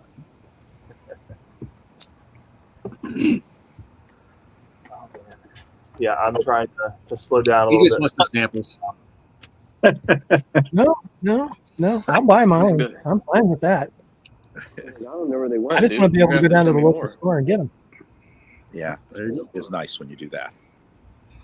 So just a reminder, there is a giveaway tonight. Half of that right off the top, nothing else, is going straight to a PTSD focused charity. It's so the prizes are a couple of Silent Hero cigars, another of the November pairings, so the exact same thing you had. Everybody who's saying that the sample is too small, there's your chance to fix that. And then also a nice torch lighter. Gotcha. Going into that, Ethan, I do want to go back into the other fundraiser that Bryce is doing this weekend as well. For those if you guys missed it, Bryce, you want to talk about that again? Yeah, so we're partnering up with a local homeless shelter here that helps a lot of it's practical. Well, no, not practically. I'm sorry. The VFW here in Cheyenne points these people to this homeless shelter. You know, they've got great lodging and everything like that. Nevertheless, the raffle that we're doing is solely to provide food for these women, these women, men, children, whoever is really there, and to make sure that they have a hot meal going in December out here in Wyoming, which is not a fun time to say the least when it comes to cold. Wait, so you're in Cheyenne? I am. Yep. I'm in Denver. Then you know how cold it gets up here. It's fucking cold right now. Yeah, it's a little chilly. Shit, you got like a foot of snow. Yeah. We'll get another foot tomorrow. So what we're doing is on our website, we're going to have two different types of entries. One will be a $30 entry with 3 of our best-selling cigars, as well as a free sticker inside that pack. That'll be one entry into the raffle. The cigars that'll be in that pack, as well as the other entry that we have, is going to be the Maverick Candela, the Blend 88 Habano, and the Founder's Choice San Andreas Maduro. The other pack the other entry that we're doing is going to be $55. You get 3 entries instead of just one, and you also get 3 cigars, a sticker, a patch, and a T-shirt. And you have a lot of people that have already worked with you, right? You set up about 25 people who have donated either monetarily or gifts. So we have 25 different sponsors right now, including Drifting Drams. And yeah, so everything that we have isn't necessarily, they're not monetary. Everything is tangible goods. So coffee cups, ashtrays, cigar cutters, lighters, I mean, you name it. It's kind of a bunch of different things. Like, we have a guy that does a lot of woodworking. He created a whole, like, kind of like mallet, if you will, that has the Silent Hero engraved onto the handle, as well as the logo. It's all made out of, I can't for the life of me remember what type of wood, but it has Purple Heart in it as well, to honor, the veterans that have Purple Heart medals. So it's a really big spread of different items. So we're looking at right now a minimum of 5 different prize baskets. Are we in Lance's Humidor? The hell? And I believe at this point we're looking at a maximum of 8 different prize baskets. So you have at least 8 to 15 chances to win. Or no, I got that wrong. 5 to 15 chances to win at minimum.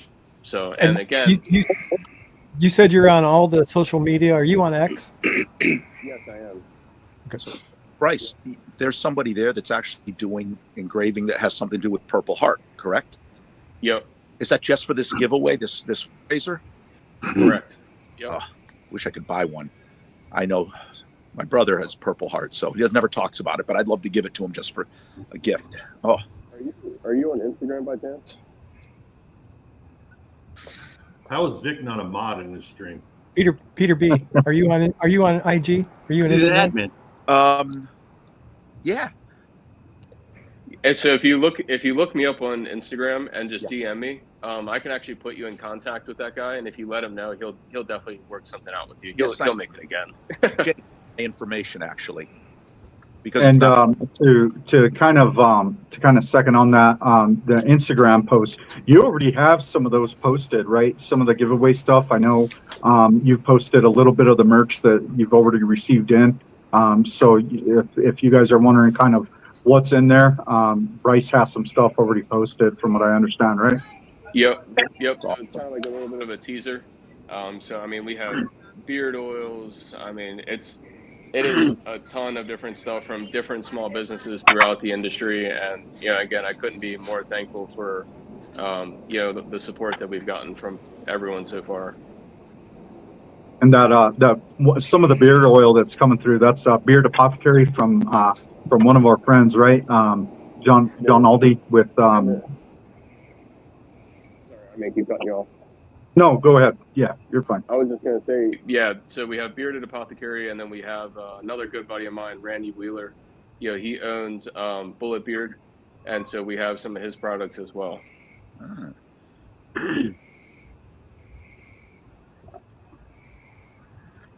My daughter and son live up in Cheyenne, Bryce. Really? Yeah, I was just up there this last weekend helping my daughter move. Nice.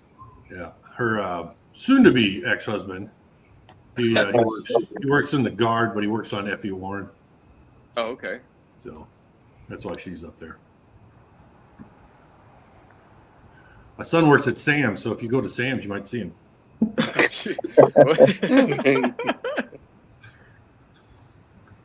Start asking these random dudes, is your dad Tommy D? Yeah. Does he look like you, Tommy? He looks more like his mother, I think. He's got more Japanese in him, but yeah, he kind of looks like me. Okay, look for a tall Japanese guy with a big white beard. I think he's got a black beard, brown beard. I figured the easiest way to pick him out would be look for the employee that's giving everybody the finger, Yeah. Oh, he's got my attitude. He does. That's the easiest way. Yeah. Where's He's got Tommy my D's son? See that guy over there giving everybody the finger? That would be it. Question for all you guys. Now I know most of you guys have gone through the sample already. Are you guys following anything up? Anything specific? I brought out, Some of the Magi. I got some of the Bardstown Weedy, the new weeder. I've got the Bull Rye, Knob Creek, the bourbon and rye, and then I got some Copper Sky out of Longmont. It's an actual rye that's finished in a stag barrel. So, oh wow, interesting. I think it's a 95.5 finished in a stag. I just popped a Russell's pick that I got the last week. Oh, there you go. Yeah, so I wouldn't have guessed, Peter. What? Yeah, I said I wouldn't have guessed. Yeah, love me some Russells too. But actually, I love the Jack Daniels. I've got a couple of barrel picks. Oh, this is the most different though that I've tasted. It's so sweet without some of those, without the banana note. And I have one that doesn't have a banana note, but it has that dark brown sugar and really a beautiful spice note to it. This one's different. It's fruity. That's why it threw me. I would have never guessed Jack. Never. Yeah. I went completely off the reservation. I did a little impromptu blend of early times bottled and bond with a little Jim Beam Winter's Reserve. Oh wow, interesting. Do you like that Winter's Reserve? It's not bad. Winter Reserve $7. What'd you say, Mark? I said the Winter Reserve is pretty good for $26 or whatever it is. Yeah. I don't know why. It just kind of struck me. I was doing a little early times bottled and bond as my warm up, 100 proof. Mm-hmm. Those are perfect proof points. You wanted to proof it down a little bit with the Jim Beam? Yep. Nice. I wanted a little bit of that spice and get a little bit of cinnamon and vanilla in there. Yeah, cinnamon, yeah. Let's talk about that Jim Beam. Is it finished or is it just? It's double oaked. Oh, it's double oaked 7 year. I think six year on the bottle. I think it says 6 year, but it's double oaked. It's not. It's not flavored. It looks like a flavored whiskey because it says notes of cinnamon and vanilla on the front of it, but it's a straight bourbon. Double oak bourbon. There she is. There he is. That's very good. Cheers, Vic. What up, y'all? What up, Victor? Cheers, Vic. Cracking. This is what I chose to follow up is Jack Daniel's Hero Rye. Wanted to step it up a little bit at 137 proof. Those are good. That's a sandwich. Did you try that Old Forester?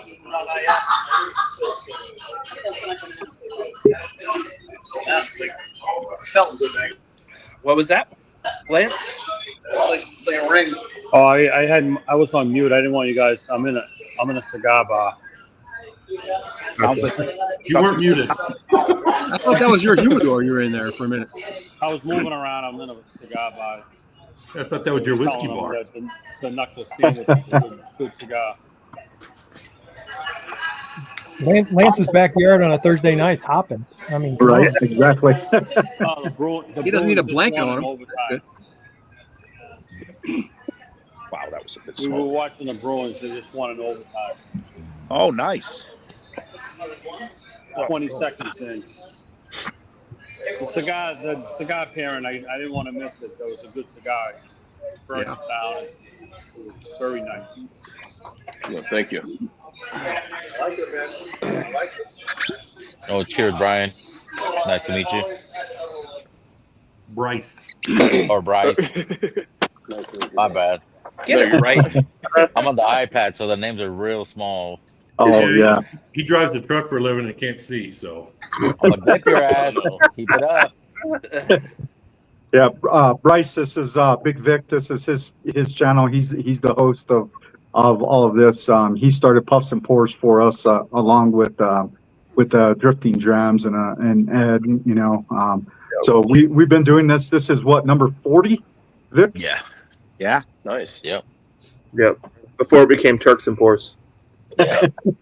So what did we started an actual pairing? What was it about June? I think it was. That feels right. Yeah. Yeah. So where we actually started putting out some kits and kind of doing this a little bit Semi-serious, I guess. Just a little more involved, I guess you would say. Vic, you got anything to add on anything, man? No, man. I'm late to the party. I fucking work late. That's another one. Hard work. I'm enjoying the stick. Actually, it's Oh, real good. Well, thank you. Let me say that mine is now gone. What coffee did you put with it, Vic? Bar sound. I just finished that too. I Oh, did a Blitz? pot. Yeah. Oh, okay.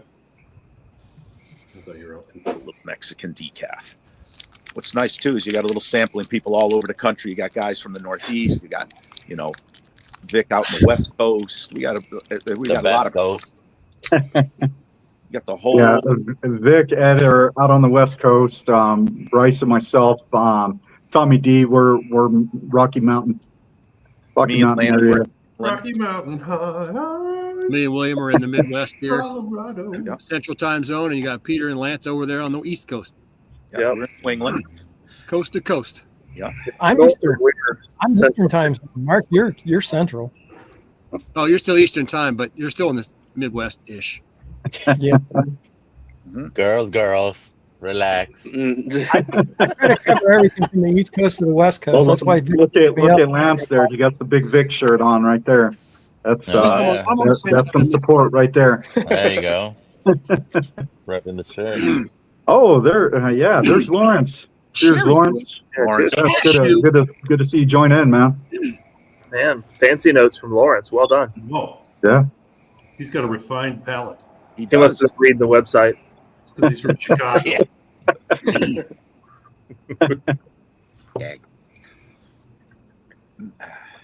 Chicago. So, Ethan, what was Hey, the other Ethan- Silent Hero that you gave me? Was it this one, but it wasn't the box press, or was it It was. Katie says it was a Connecticut. Connecticut? Yep. Yeah.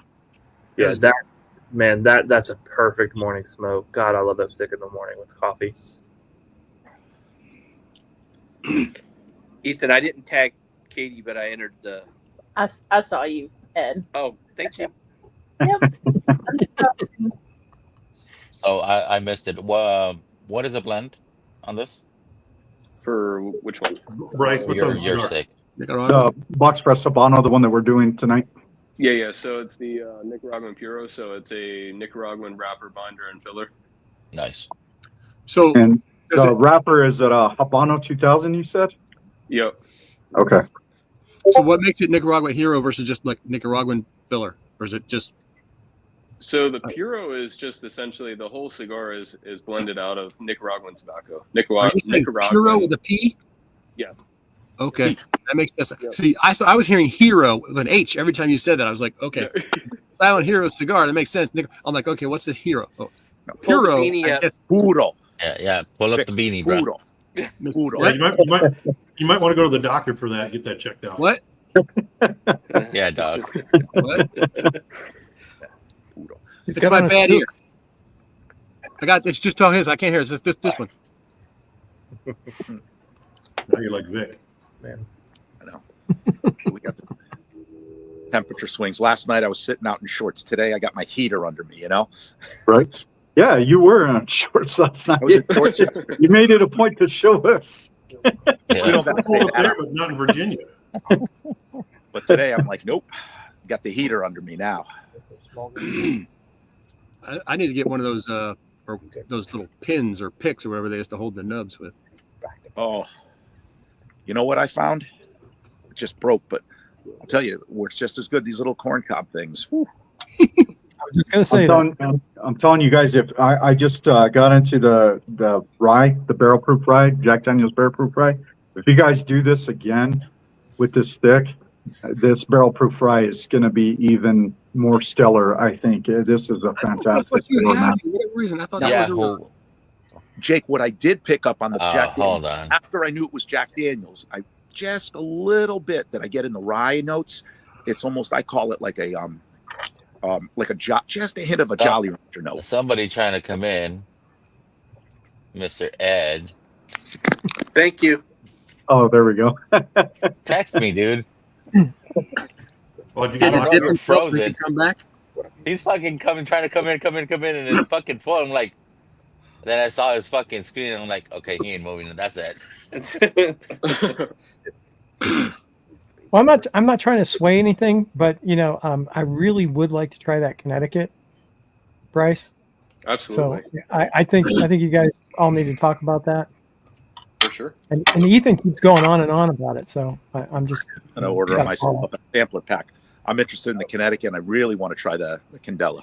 Oh, that Candela is just fantastic. I haven't had for those of you guys who are beer guys, I know most of this is it's a whiskey community. I know some of you guys like beers. A Belgian white with Candela is fantastic, man. I heard beards. Like, what the fuck? Everybody got Beard beard oil. Not all those of of us. you guys like beards. Not all of us. I might be the only one clean shaven here. Me and Lance, the Northeast guys. Yeah, since it's so warm out there, you can't have facial hair. Not anymore. I thought you guys like the lobstermen with big beards or something. You got to go out into the boat. No. Do you see me in a boat today? No. Hey, the river doesn't freeze. I'm going out on that, but nope. The river doesn't freeze, right? It does on cold in January. I'm not far from the Connecticut River. It'll freeze up. Oh yeah. Oh. Every once in a while. Yep. So lobster and crabbing season's over. Is it Oh yeah, lobster this is out of season for lobster, right? No idea. I don't even know. I think you could. I don't know the season for him, but I'm sure. Yeah, I just remember I was back in Portland, Maine, about 6 years ago, and I went there in November. Beautiful time of the year to get up there because it's not too cold yet. But they were just like, well, you missed lobster season. I mean, I was able to find it at a couple places, but they were just telling me it's out of season. But certain things. A friend of mine, he has a right on the Connecticut, Rhode Island border. He has a slip, and one of his friends that he goes fishing with a lot, he has a recreational lobster pot, so you can get those. So he's got 2 recreational lobster pots, and he goes twice a month he'll invite us over for lobster that he got that day. Oh God, how do I get in on that? That's what I want to know. So, Bryce, there was one last thing I forgot to ask. Let me go back to Hey, Bryce. Katie. What I like to ask when I do these types of interviews is something completely off of cigars. Now, you said you were originally from Maryland, Bryce? Yep. Okay, so in Maryland, one spot, if you would take any visitor that would come in one spot, what would that be?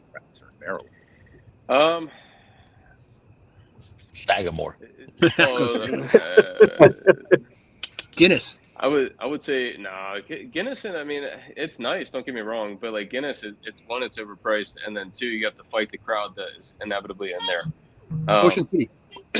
Ocean City is at your own risk. I would say that the best spot I would take somebody is, if it's still there, is Fisherman's Inn. It's everything in there is locally caught, and it is fantastic. Yeah, granted, I haven't been in probably 8 years, 10 years, so I'm not too sure if it's still there. I would imagine it still is, but Fisherman's Inn, if it's still there, that would be the spot I'd go to. Awesome. Nice. I got married in Maryland. Little remember. Well, because you don't have to get a marriage license. You don't need a blood test. You just can head down and get married there. Go to a little chapel thing. It was fun. Blood test? What the fuck? Marriage licenses and all that stuff, you know. Oh yeah. I'm old. We got married a long time ago. It makes you have I was going to say that was probably at the time, or they just wanted to make sure you guys weren't blood relatives. Yeah, it was 1930. We were in New Jersey. We weren't in Arkansas. Hey, you'd be surprised how many people are related in Jersey. Seems like everyone's their cousins there. I call everybody cuz, don't they? Jersey, What's up, cuz? My wife's all family. They're all from Jersey, so we go there once in a while. How far south? Actually, not far. That's not that far south. It's northern Jersey. Oh, that's New York. It's closer to New York. Yeah. Verona's. Even out again, I can't touch them enough. That was delicious. Thank you. So Bryce, I got a question. Sure. So you're originally from Maryland, and I can just guess, but what drew you to Wyoming? Outside of, I mean, obviously it's a beautiful state, incredible, but what drew you there?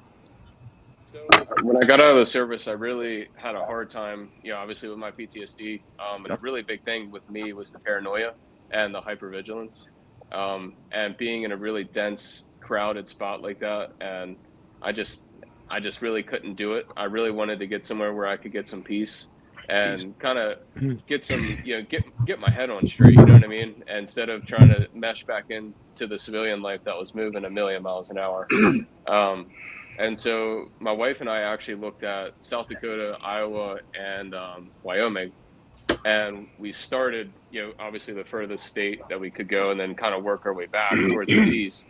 And yeah, when we came out to Wyoming, between the vastness and the people that are out here, and how slow life kind of is, if that makes sense. I mean, it still moves at its pace, don't get me wrong, but you're not having, if I go in the grocery store with my service dog, I don't have somebody, running a cart up on the back of my heels because I'm not moving quick enough. You know what I mean?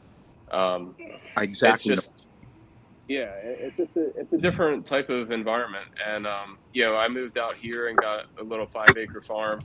And, when I go to sleep at night, I know that I'm not going to hear, gunshots or, sirens and stuff like that.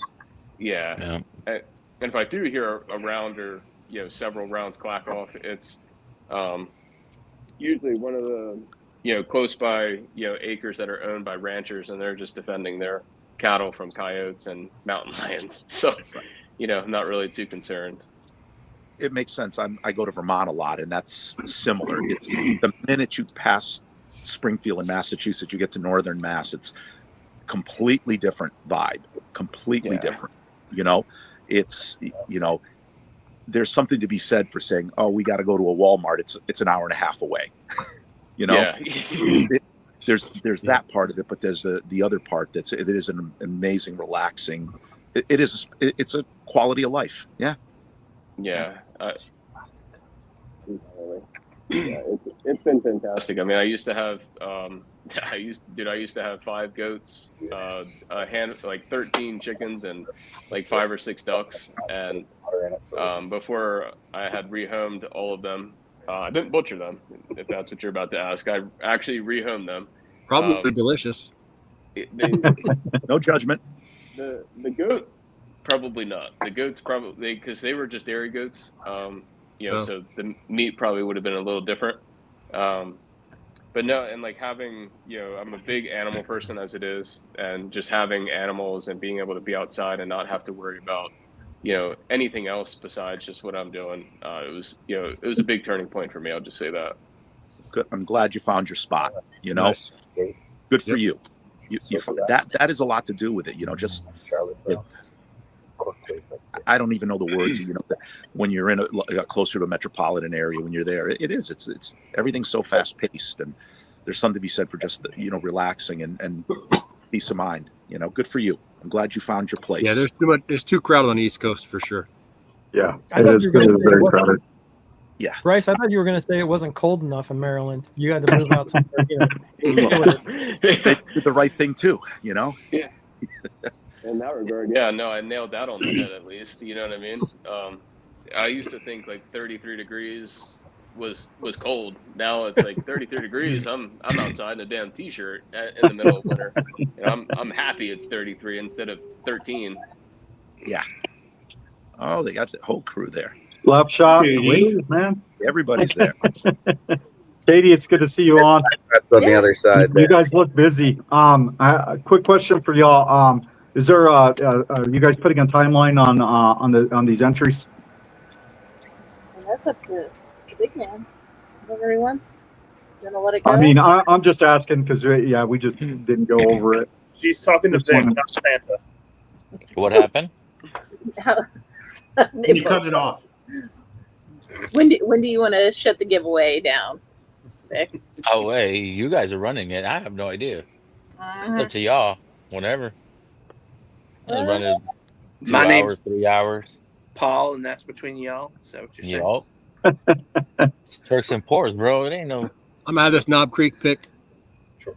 How about another 21 minutes? So it's 10:30 Eastern, 9:30.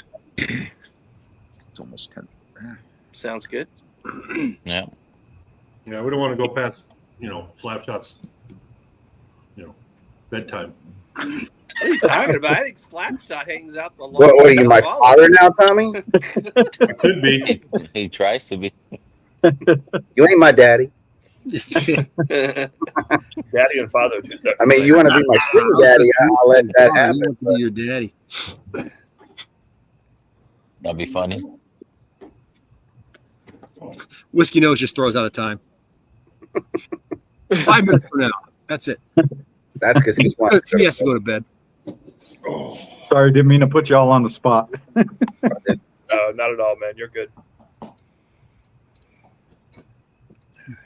No matter what you say, Jake, anything you say is going to go sideways. So it just doesn't. Right, exactly. Just accept Speaking of it. nutty, It's midnight somewhere. Nuts.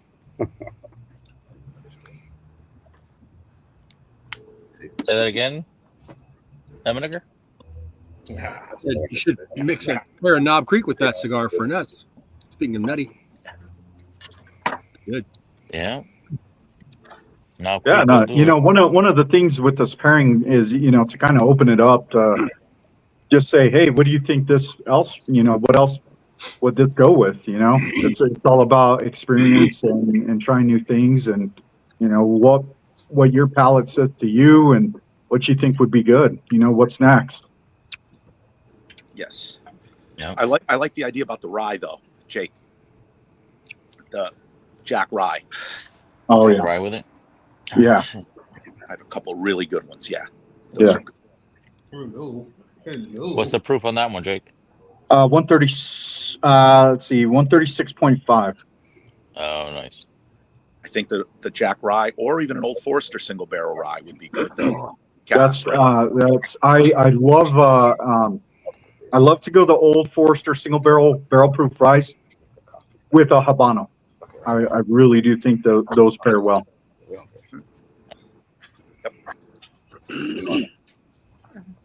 Vic, I'm going to try to go to that cigar shop tomorrow, see if I can get some more for you. They don't open till 2 o'clock. They don't open till 2 o'clock in the afternoon, so I never can get there at lunchtime. That's cool. Hey, Bryce, you'll get a kick out of this. I got 2 boats stuck off of New York and causing my supply chain to be disrupted. So That's always fun. That's always enjoyable. Should have sent them down to the West Coast, buddy. well, they were supposed to go to the West Coast. They're coming from Taiwan. I don't know what the hell they're doing in New York. Mm-hmm. We ain't on strike. I was gonna say they probably think that LA's still on strike. Or Long Beach, anyways. All right, time to get round 2 of coffee. There we go. You know what it was those dudes just wanted a party in Panama is what it was. Yeah.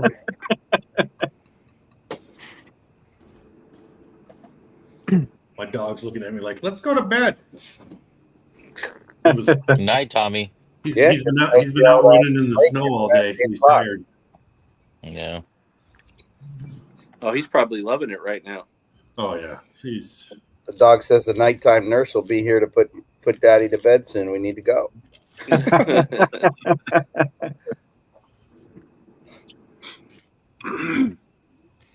was an old joke, Tommy. What's that? That was an old joke directed at you. I know. Ethan's very helpful when it comes to I know who said it too, so it's like, okay. Like kettle black. Yeah. Bryce, this is where it starts degenerating. That's where the shit show starts. Yeah, just wait till we kill the live. Oh.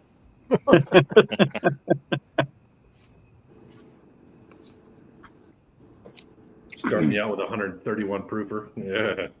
I told you guys to get a pallet starter. Yeah, he did. He did say that. Yeah, find yourself a nice 125 proof to start. That's when I off, went to then the go. 107. Yeah. Start out low. Bryce started off right away too with the 131. I did. got right I in just it. went straight to it. I was like, yeah, go big or go home. Good boy, Ed. Good boy. You converted or not yet? No, not yet. Mhm. Though, like I told Jake, that I'm is down. the best Jack Daniel's product I've had to this point. Now, honestly, that's not saying much, as you all know, because I'm not a big Jack fan. Didn't you like the peaches? He doesn't have it. No. Oh, because You it's get Jack Daniels. You didn't even go for it, huh? Okay. All right. Well, whenever you want to come over to the house, bro. I got a shit Bryce, ton of I know different you JDs. mentioned gin and was it gin and tonic water? Is that like a go-to, or what do you particularly like other than what you go to outside of pairings? Yeah, I mean, as of recently, that's really my favorite thing is a gin and tonic with Hendrick's gin. Yeah, that Candela it pairs beautifully, and usually when I'm on the move, that's the cigar that I really like to enjoy is that Candela. So, yeah, no, the Hendrick's gin and tonic has been a staple for a little while. But I will say, I got a bottle of double oaked Woodford, and that's neck and neck with that. I mean, Oh, Sweet really? Wow. dessert. That Woodford double oak is so sweet. Yeah. Chocolatey usually. Yeah. For Vic's meetup, we got to go to this place, Surf City, and they had a very interesting gin there. I don't know if anybody else wants to talk about it. I'm not a gin guy. I'm not particular to it. Probably on the same level as Ed with the JD, but I don't know if anybody else wants to talk about that one specifically. But it's different. That gin was very citrus forward. Probably one of the best gins I've had. Yeah, it was really good. What was it? Was it gunpowder? No, it was a local distillery, Surf City, down in Orange County. That we got to tour down at Vic's meetup. What was it, in June? Right, June, the end of June. Yeah. Yep. Oh, you mean the non-meetup? Yeah, the non-meetup. The not a real meetup. Not a real meetup, yeah. Allegedly. Yeah, I thought you were going to put something on the bottom. I was looking because after the Drifting Drams had made that comment, if there was anything referenced to the non-meetup on that stag bottle, and I made me double look on it. Oh, yeah. No. You see those socks though? I saw that shit. I thought I was dying. with that. that was great, Jake. I saw that today. Yeah, you saw that today as well. That was Yeah, good. I tagged the fools gone wild. Yeah. Oh, you did? Yeah, I tagged them. Oh no, I heard the video, the sound. It was great. Oh yeah. Turk, the package came today safely. Thank you. No K-Cups opening, hopefully? No, none. Okay. Everything was good. Why would they open? Rigged. Now, I see where the favoritism is. What is the lowest temperature people enjoy? Not like comfort-wise, where to a point where the cigar changes flavor, where it's too cold to really enjoy a cigar. I find much under 40, I lose a lot of flavor. I don't know. Where's everybody? Like temperature-wise? No idea. 60. Yeah. I don't think Ed's experienced under 60. Have you, Ed? 60. It's probably colder when he traveled. No. I mean, it'll actually tonight, around 8, 9 o'clock, it's supposed to get down in the 50s. Dukes of Hazzmat. Well, you can drink it by yourself. 59. What's that? Cheers. They might get 59. I know. 160.2 proof. That bottle is hot. Yeah, I wanted to try that one, man. I'm a fan of that super high proof whiskeys. I'll send you a sample. Send me your info. Yeah, I'll hit you up, Mark. Yeah, appreciate that, man. Appreciate that, Doc. Yeah, I mean, I'm out here, and it's probably close to 20 degrees, and my cigars are still doing fine. You don't I notice did. flavor difference? I didn't. No, not myself. But I mean, I have the heaters going and stuff like that, and I made sure to dry box this one, throughout the day, which I typically don't because it's usually too dry out here because of the elevation air. But since we've had the snow, we've been at like 98% humidity, which is unreal for us. And I had some issues with some of the sticks I had last night staying lit. But it was windy, it was cold, not dry. Josh Fritz, I'm in central New Mexico. He took a wrong turn in Albuquerque. The doc hit it on the head. Yeah, it looks like it started snowing again. Yay. Who dipped? Oh, William Hall. William. Yeah. But as far as the flavors, no. I mean, I've had to touch up my cigar a little bit, but that's all due to the temp. Dry box. You mean you like take it out of humidor so it doesn't it's not as wet, so the cold won't like freeze it? Yeah, well, it can do some funky things depending on where you're at. So, like for me, I typically don't pull my sticks out until right before I want to smoke because they'll get too dry on me right away. And I want some humidity in that stick while I'm smoking. Now, when it's humid out, I don't want it too humid because the humidity in the stick can pick up.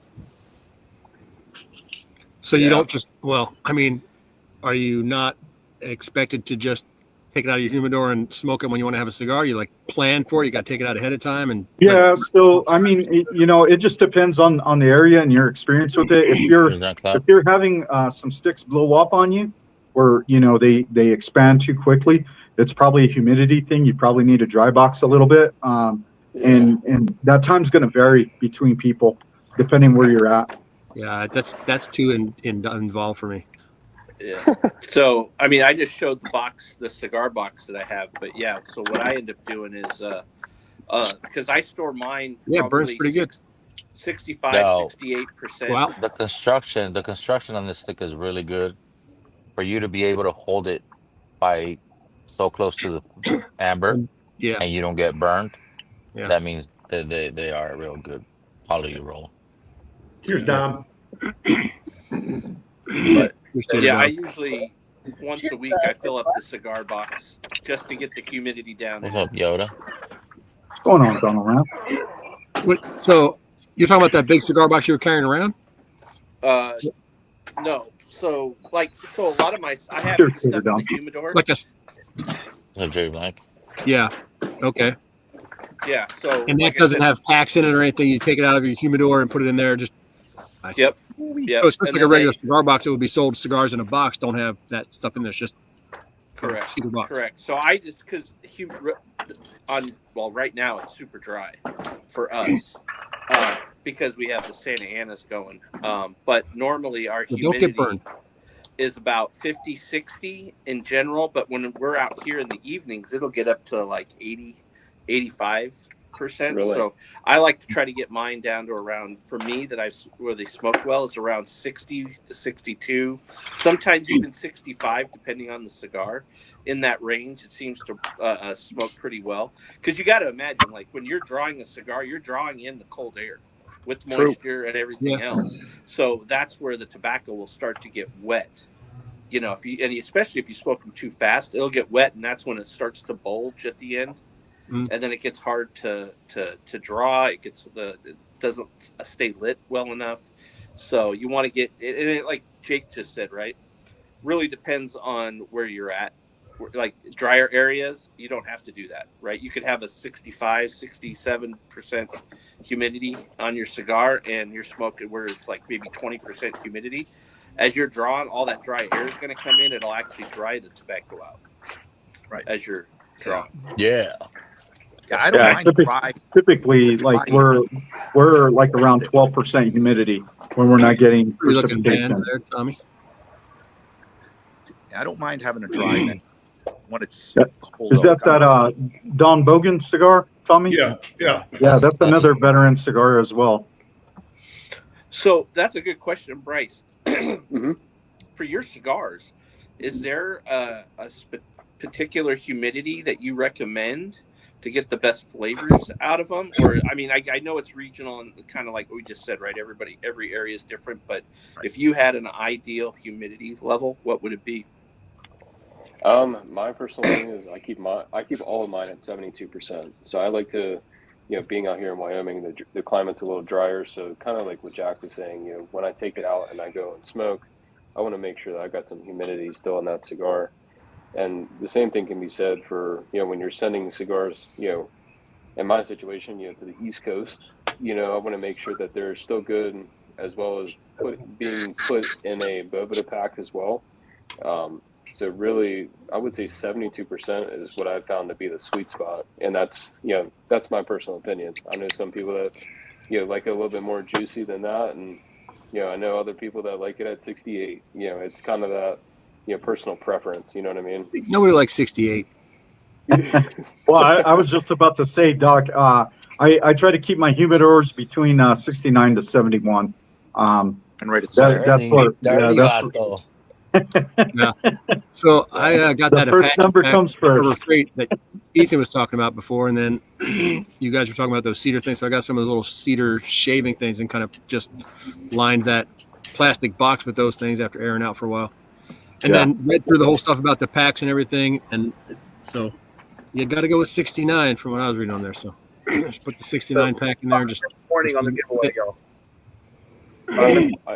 I hate 5 minute warning. I hate to cut out early on you guys, but I'm gonna have to run. My wife is needing me to help out inside, so. Oh, no worries, Right on, man. Bryce. Again, we appreciate you coming on, giving us all the knowledge about your line of cigars and what you're doing for the community and the veterans community and PTSD. I appreciate it. Hopefully we can link up and do this again sometime, man. 100%, and it was a pleasure to Thank meet you all for your of you as service, well. sir. Yeah, Cheers. thank you for your service. Thank you, You guys Bryce. enjoy. We appreciate you taking the time. Of course. You guys have a good night. Be well. You as well. Take care. Jake, great guest, Jake. That's Oh, this, so I'll give it up to Ethan and Katie, man. They really went out to get Bryce on with us, and it was an excellent deal. And thanks, Vic, for hosting again, bro. You fucking excellent host, dude. Yeah. Not me, bro. Thank you. Hey, it's still it's a fucking team effort. I'll tell you.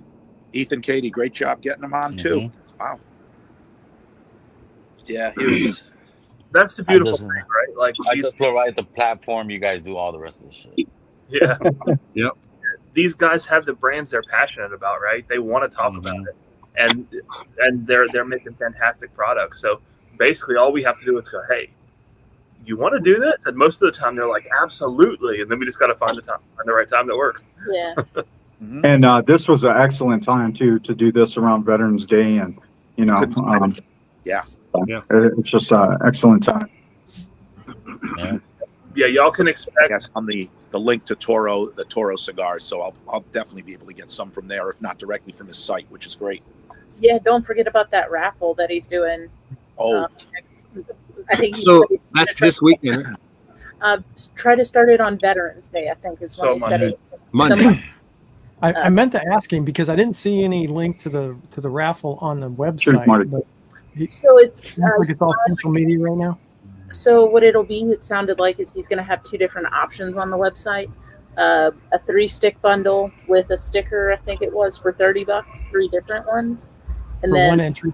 For one entry, or $50 or $55 for 3 sticks, a T-shirt, and a patch or something, maybe. Yeah, patch. Yes. And that'll be. It sounded like it was going to be separate, like items on the website. Exactly. Yeah. So just we're working at trying to get that all up there. And and I'll reiterate what has been said a couple of times. If you haven't tried a Candela, or even better, if you've tried one and didn't like it, you should absolutely give their Candela a try. That is an absolute, is to try one from Silent Heroes. I mean, it's just it floored me, man, when I got to try it. Nature calls. I'm looking forward to that. TMI. I think it was both Brandon and John were saying, like, so both Brandon and John were saying, like, their Candela is just phenomenal. So Mhm. I haven't had a Candela in a couple of years, so probably more than a couple. I can't say I've ever had one. Yeah, I'm it might have too been new. 5 or 6 years since I've had one. It's been a while. Yeah, it's been a long time for me, and the last one I had, I was not impressed with. Yeah, I Yeah, thought I'm not a super fan of Candelas, man. Except for that one is the one. but I So, want to try just so y'all know, I want to say that stick is a Candela wrapper with a San Andreas binder. Tater Dom. So It's not on me, bro. You had to do it to some other link. oh, is he looking for it? Well, he said He it was sent me 2 entries. Okay, we can figure it out. You can send it to me. Yeah, we'll put them in for entries, and then we'll figure out the transfer. Yeah. Well, he said it was an Indonesian binder. Indonesian wrapper. Wrapper. The Candelas, yeah, the Candelas Indonesian wrapper. I thought he said both. I thought it was the wrapper and Candela wrapper, yeah, but with an Indonesian binder with the I'll have to ask Nicaraguan. him again. I think he has it on his site. He probably Man, does. it's so hard to keep up with with all of these sticks. Yeah. Oh, maybe it's the Connecticut that has the San Andreas binder. Yes, I think that's correct. Okay. Thanks for keeping me honest, Ed. Well, between 2 streams, I killed an entire bottle of propane, and I think I'm about to kill another one. Attaboy. That's right. We'll be making our own gas pretty soon. Right. January 20th. Well, I went and picked up another bottle today, so I could just switch them out. You buy them pre-filled, or you go like to a co-op and fill them? Both. I'll do both. Yeah. So today I picked up an extra bottle. That way, if it did run out, I just swap it instead of filling up the other ones. We got a lot of snow wind, so that the co-op today was just slammed. Yeah. I've got 4 tanks, and that's just because I keep forgetting to take the tank with me, and then I'm at work and I come home and I'm like, oh shit, I need gas, so I'll stop and grab another one. Yeah. And I have a stack of them in the garage. Trade them in, right? Aren't there the trade-in things that have places? I try to remember on a Saturday. I'll go get them all and just replace them, just get the refill rate, $25 or something, and keep them because it never fails. You know, you go out to do something quick on the grill, you run out of gas. Yep. Right. So it's like, yeah, it's hard to see. I got one. I've been known to leave it on too long as well. Jades on it. I'm gonna burn that shit off there. I'll turn this up while I'm done cooking something, and then 3 hours later, 4 hours later, shit, I just burned out that fucking. I always keep a backup for the grill, you know. Sure. So this way, if it runs out, I just pull the other one in, you know. Well, and I just picked up 400 pounds of pellets for the smoker, get me through the winter. So. Nice. I haven't used gas since I bought that smoker.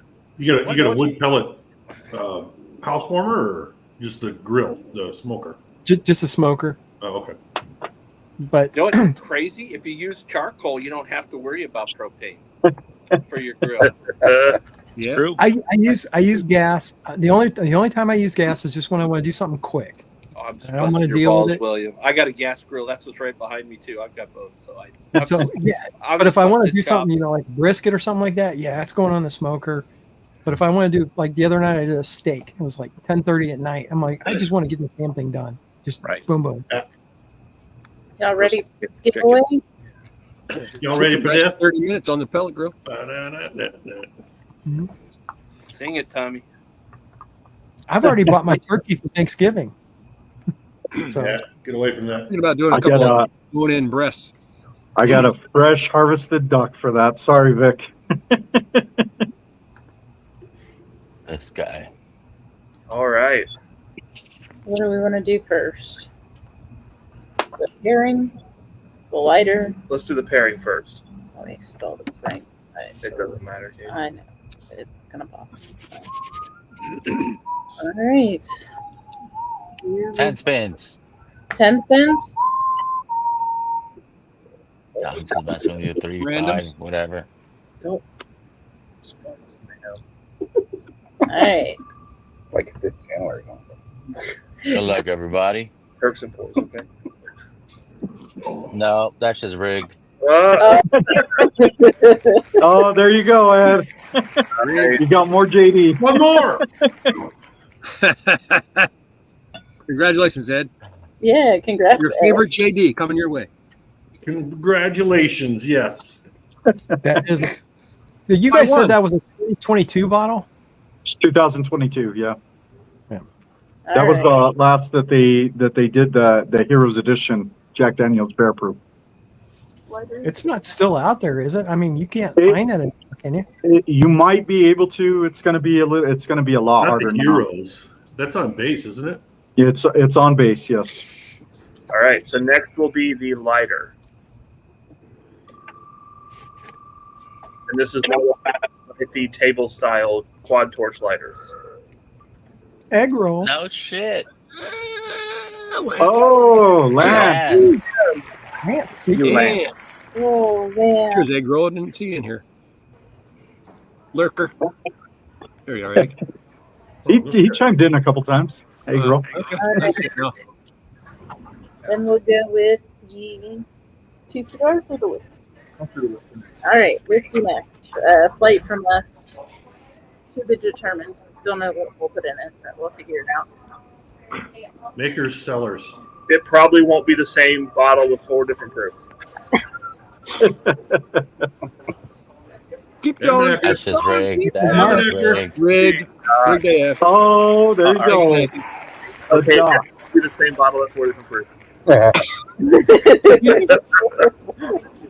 Same bottle of what? Same bottle at 4 proofs. Just like the Bolivian whiskey brand. Okay. Right. And then Well, this, it is to be determined. So this is for the 2 Silent Hero cigars. I think they're the Kinetic ones. So they have pronounced. Yep. Keep looking at me. William's got to win this one because he's the one who's hoping to get some of those. Keep going. Egg roll. Egg roll, egg roll. Egg roll. Egg roll. Congrats, Dan. That's some money. Oh, shit. I'm gonna have to fit. That dog puff cigars. That's it. Mm-hmm.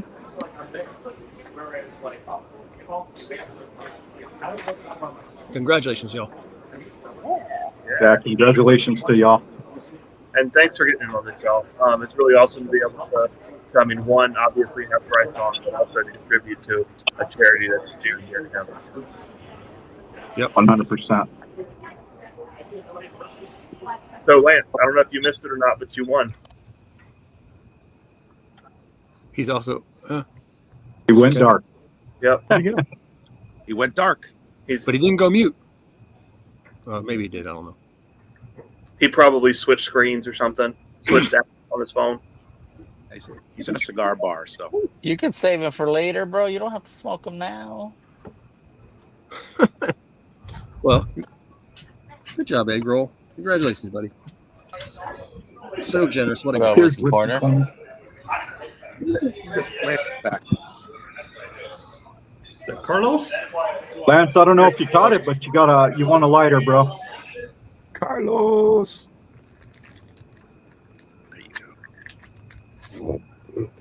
Cheers, corner.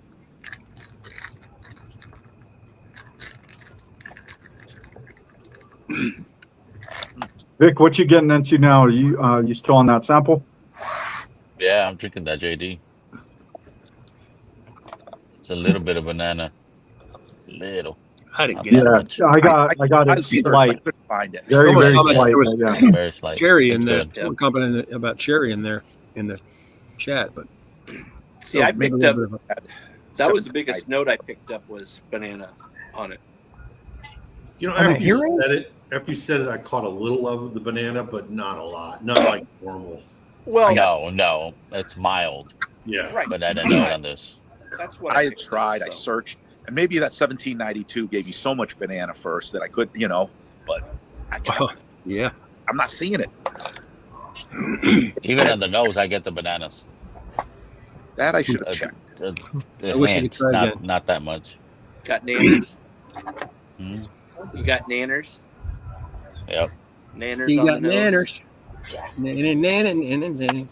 I don't know if it was a coffee or the cigar or the Diet Coke, but I didn't get any banana off that whatsoever. None. Yeah, look, yeah.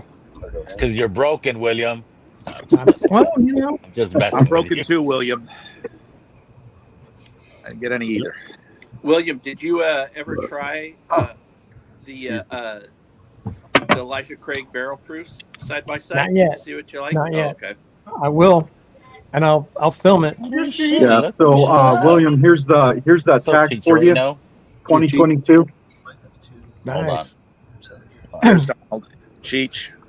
Oh yeah. There you go. See, I think that's. Oh, I love the dog tag. Oh, Yeah. Ed, I will get to that flight, I promise, and I'm going to film the whole damn thing because that is. No, I was just wondering. Squeaking it.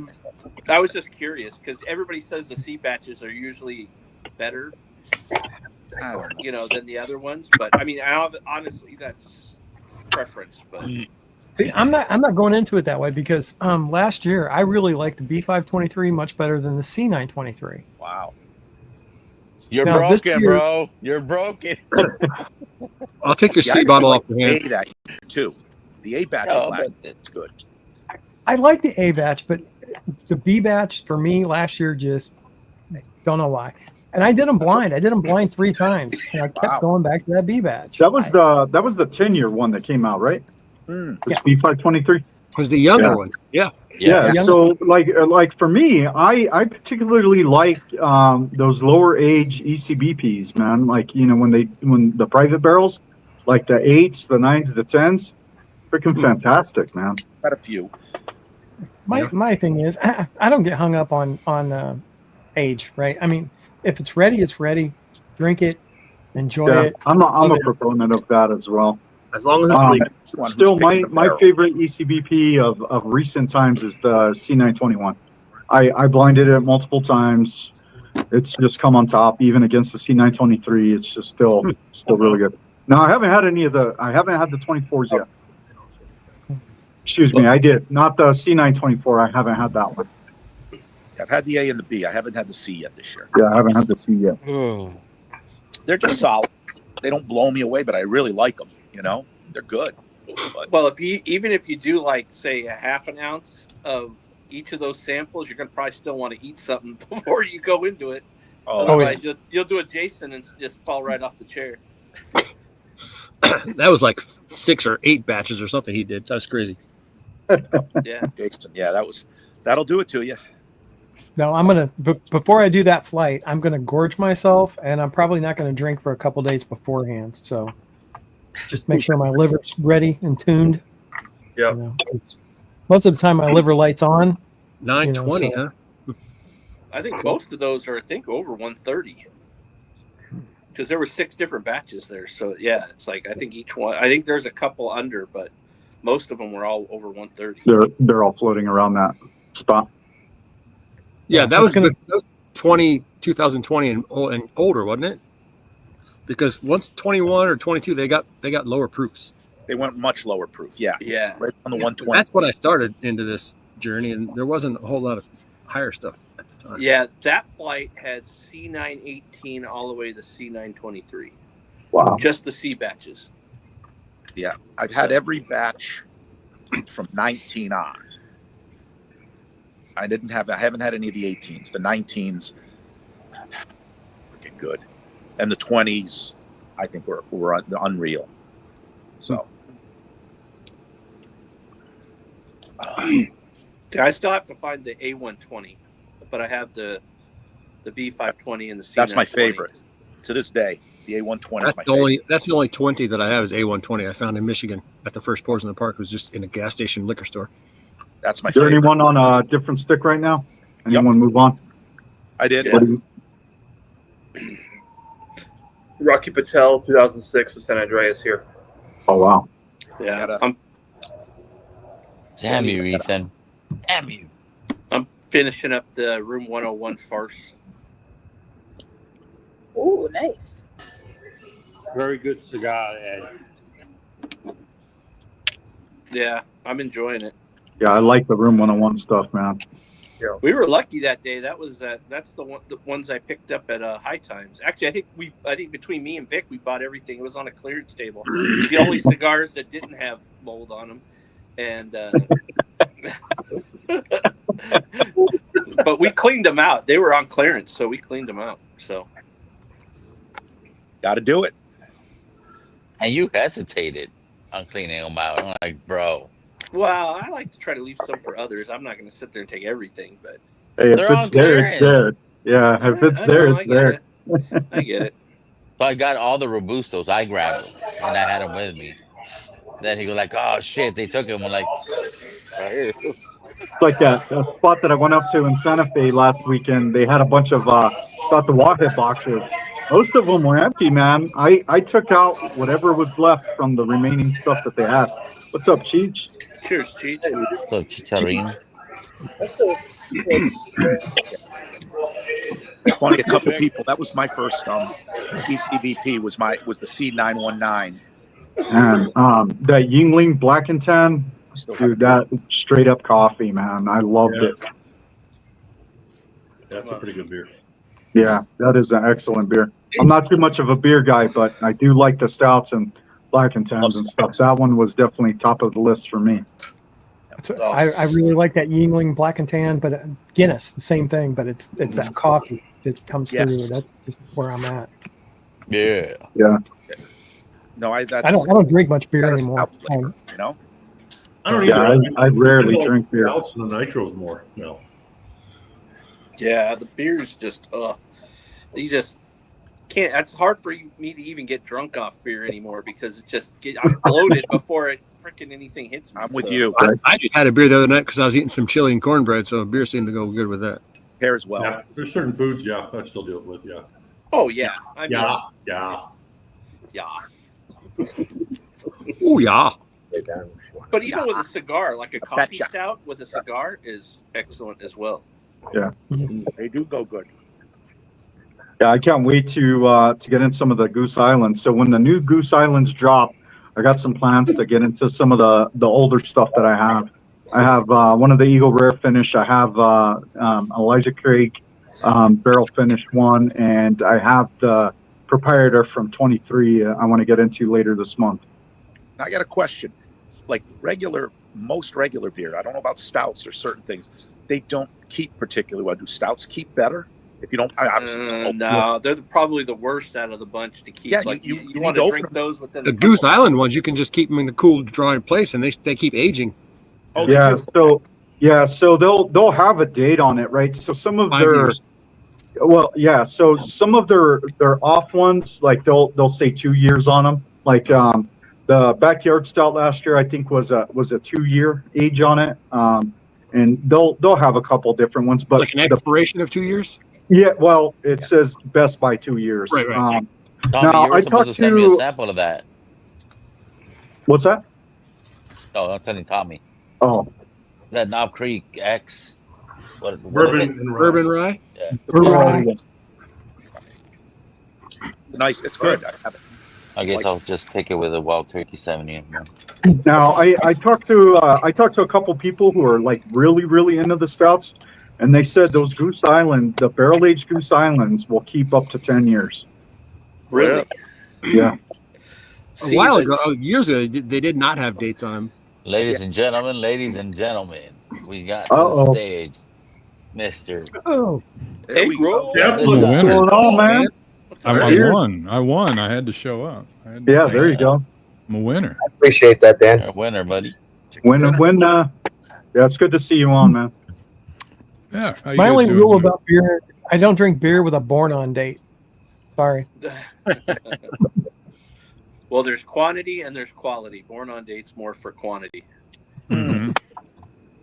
Those go bad really quick. Yeah.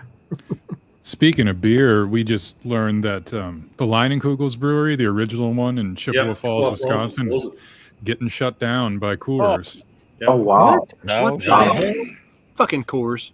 Yeah, at least 50 people are like losing their jobs. The other ones will have like the option to move to a Milwaukee facility. Yeah, they should Thanks, make the Tommy. beer in Milwaukee. But, Yeah. So Coors bought Yingling, and sorry. Leinenkugel shutting this shit Yeah. down. Yeah, a long time ago they bought it, but now they're shutting down the original brewery. Man, which is a are they bummer. still keeping the line open or no? Yeah. Just probably having it one of their big plants. Peter, they make it in Milwaukee in Miller. Oh, Mm-hmm. It's beer not to be. They've got a big building Little over there. boss. It's got line of What's going on, Faz? Little boss. The Liney's Lodge. They're still going to make all the iterations, or The they're just shandies. paring it down. Yeah. I the started summer, calling them Shandy well. Kugels back a couple years ago because that's Yeah. all they were doing. But yeah, they'll still make Canoe Paddler. That's all good the stuff. shit. Canoe Paddler is good. That The is a good Kolsch beer. or whatever that Line Kolsch of is. Kugel Heavies is really, really good. I don't care for the light, but the heavy. They're, The regular, Their yeah. Dude, I Oktoberfest is gotta pretty good as well. fucking babysit you, dog. Shit. I'm telling you, man, I hate it. You're worse than my kids. I gotta really know where the fuck. Where's Ed? Oh shit, he's not on. He's frozen. Well, if I do it a lot, then you're gonna know it's me. So Yeah. Here's Faz. Just New Zealand in the house. What's up, Dan? How you been, man? I've been okay. Been all right. Just fucking chilling, basically. Not doing a lot. But this weekend we're going over to a little cabin for the weekend, so that'll be fun. Oh yeah. Where are you going, Door County? No, not that far away. It's about an hour from here is all, but just a place with a nice view and a hot tub. So I'll be there boy. soaking all You weekend. gonna go to the Dells? You're pretty close, aren't you? No Dells. No Dells. Oh, that's crazy there. Do some water slide, man. Come on. Yeah, this time of year would be Perfect. Warm. invigorating, you know.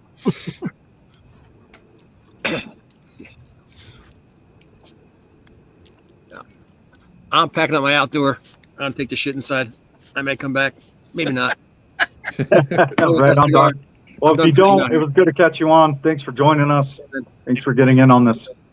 Yep. Yeah, Thanks. it's good to see you, Doc. Here's Doc. Right back. Congrats on winning. Thank you. Mark's getting out of the deer blind, going inside. Rig. Too big to rig. Too big to rig. Yep.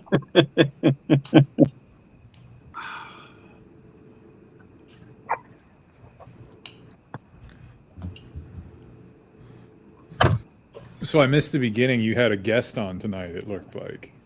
Yeah, Bryce from Silent Hero Cigars. He's the owner, and you know he's doing a lot of stuff with PTSD stuff for veterans. That's great. That's great. Army vet. And he's making some damn good cigars. Yeah. Look at Lance being a baller over here. Look I was at gonna say he's hanging out one, so it must be a different kind of bar now. That's not a cigar lounge, buddy. Yeah, that's why he changed the camera angle. Yeah. Lance gonna make it rain, you know. Yeah. I'm on coffee. There you go. Me too. I switched back to coffee. Yeah, I got a little bit here. I got the now on decaf. Getting close to 11, so This ain't no more decaf, caffeine. but it's delicious. Mexican decaf. Oh, In love with a stripper. Goes really good with a Padron. oh, there we go. Damn, Boopsie. It's a dog. I'm having an OGT Soul Collector with San Andres wrapper. Oh, nice. So Sure. Turks, the two sticks you guys sent us, they were the same Habano. What's the secret to them at different times? Because I thought you said it was I think it was a different blend, the first one. I couldn't because they only have the one box. So, Okay. so when you Cigars said, tonight? I can't remember which ones I sent. Yeah. I was looking at them like, this one's lighter, this one's darker, is this a Maduro? But I didn't fucking look. I'm like, yeah.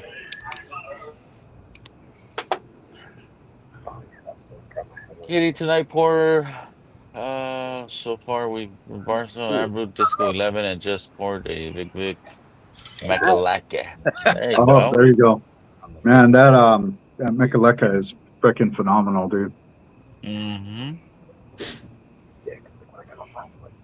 I was thinking maybe we should buy a bottle and fucking do a pairing with it.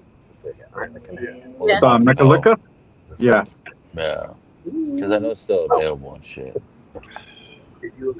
Let's do it, man. I'm sure that we got some stuff, some sticks already lined up that we can find something we have. Oh.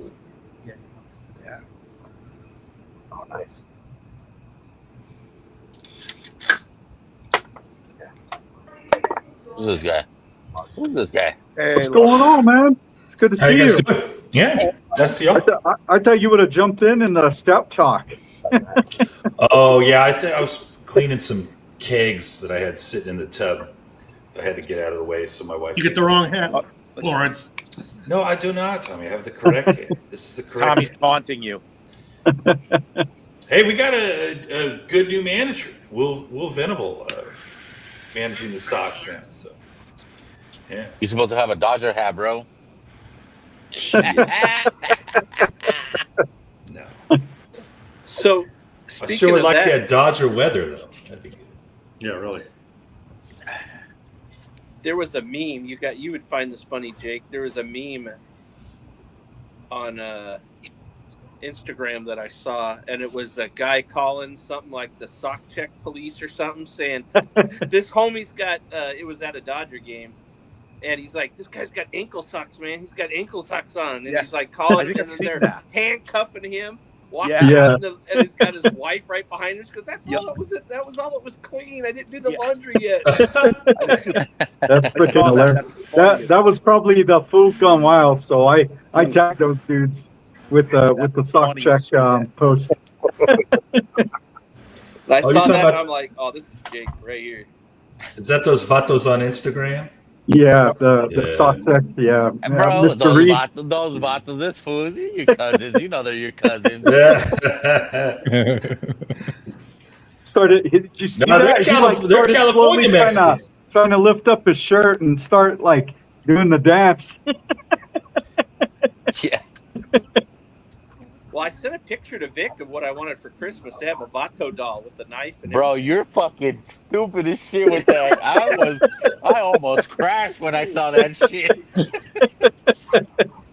We're gonna head off, but we'll see you guys sometime soon. All right. All right. Have a good night. Thank you guys. Have a good night. Appreciate it. It's good to see you all. Thanks again for Have a helping good out. night. Duck slap Have a shot good in. It's night. getting late. Oh my gosh! Cheers, Are you guys. kidding me? That's Oh, that's hilarious. I sent you that damn video, Do Vic. that in again, Vic. I got My little vato or something instead of my little buddy. My little vato. My Oh my goodness! Oh, he's got tattoos and everything. Oh my gosh! Oh God. I was fucking dying when I saw that shit. Stupid. My little 13th Street Latin Kings buddy. This fool. That shit's too funny, man. That's too funny. And he does have tattoos on his hands and shit. Yeah. Oh God. That's hilarious. Baby Jesus, you guys are something else. That's hilarious. Yeah, watch them. You tag them and shit, and they're gonna start jumping on those streams too. That's funny. Gonna move to Colorado there, William.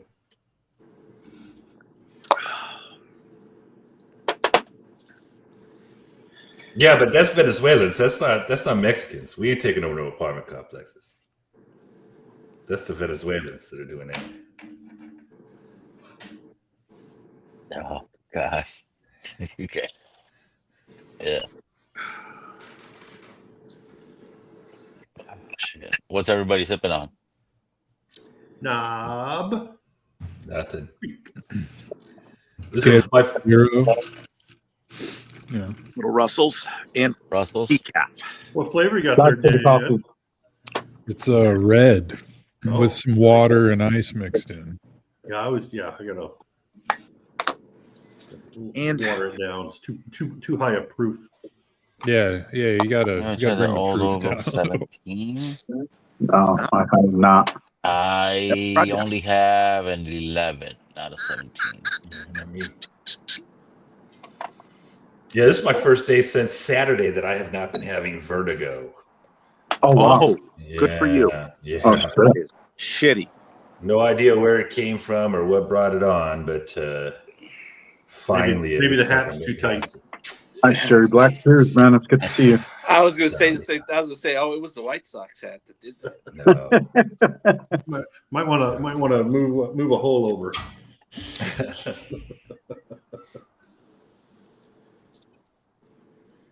Who left? Short barrel Erks. raspberry honey bourbon. What the fuck? I've never heard of that. Short barrel, huh? Wow. Raspberry honey. Oh, What kind of shit are they throwing at you, Carlos, out there in Florida, dude? Shit. Yeah, that's a wild bottle, man. yeah. Next time, Carlos is like, "Oh, I'm drinking the fucking horchata bourbon." Well, what? There you go, Vic. That's one fucking barrel age, right? Hell yeah, horchata Barrel aged cinnamon. horchata. Yeah. Fucking an horchata fucking amburana mix. You could do it. That's it. No. If you got like a super That's vanilla what you gotta bourbon call and it. finished it. It's just called the whistle. Yeah. Don't give anybody any ideas, Jake. Good. And watch, right? You know, if this decline in whiskey is real, you know, you're gonna they're gonna start like aging Pappy and that shit just to get rid of it in about 5 years, right? Right. There you go. Hey, it might make it better. Shit. I'm the only one that's probably not a Pappy fan, man. Well, you don't like anything weeded, though, do you? Yeah, I'm not a huge weeder fan. There's been some that I've found that are a lot better. But yeah, there is a distillery out of Kansas, from the Boot Hill Distillery. They have a winter wheat that winter wheat is good. Nice. You know, I really like. I think I probably tend to like more oaky bourbons more than most people. It seems, right? You know, but the few older Pappies that I've been able to try have been just too oaky for me. Too overoaked. Yeah. I have to say, out of the Pappy line, the Old Rip 12 is probably a little more tolerable than the Old Rip 10. Still not a fan. I like the Old Rip 10. 12-year Lot B. Oh, Lot B. Yeah, Lot B. Yeah, sorry.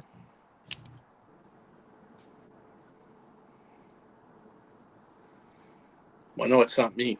Okay. I was here. Your audio was cutting in and out there. I didn't know if it was me or if it was you, Yeah, I Jake. thought maybe it was me again. It was you. You like the Wellers, don't like the Maker Mark or Larceny? I've been enjoying the Larcenies lately, especially Larcenies are good. last year. Oh, B and C The of last past year. batches are good, yeah. Those good. The Wellers, the only one I enjoy are the 107 and the Foolproof. I'm with you on that. And Foolproof, not any Foolproof. Like, yeah, there's some I've had a picks couple- that are amazing and some are like shit. Foolproof are all over the place. Yeah.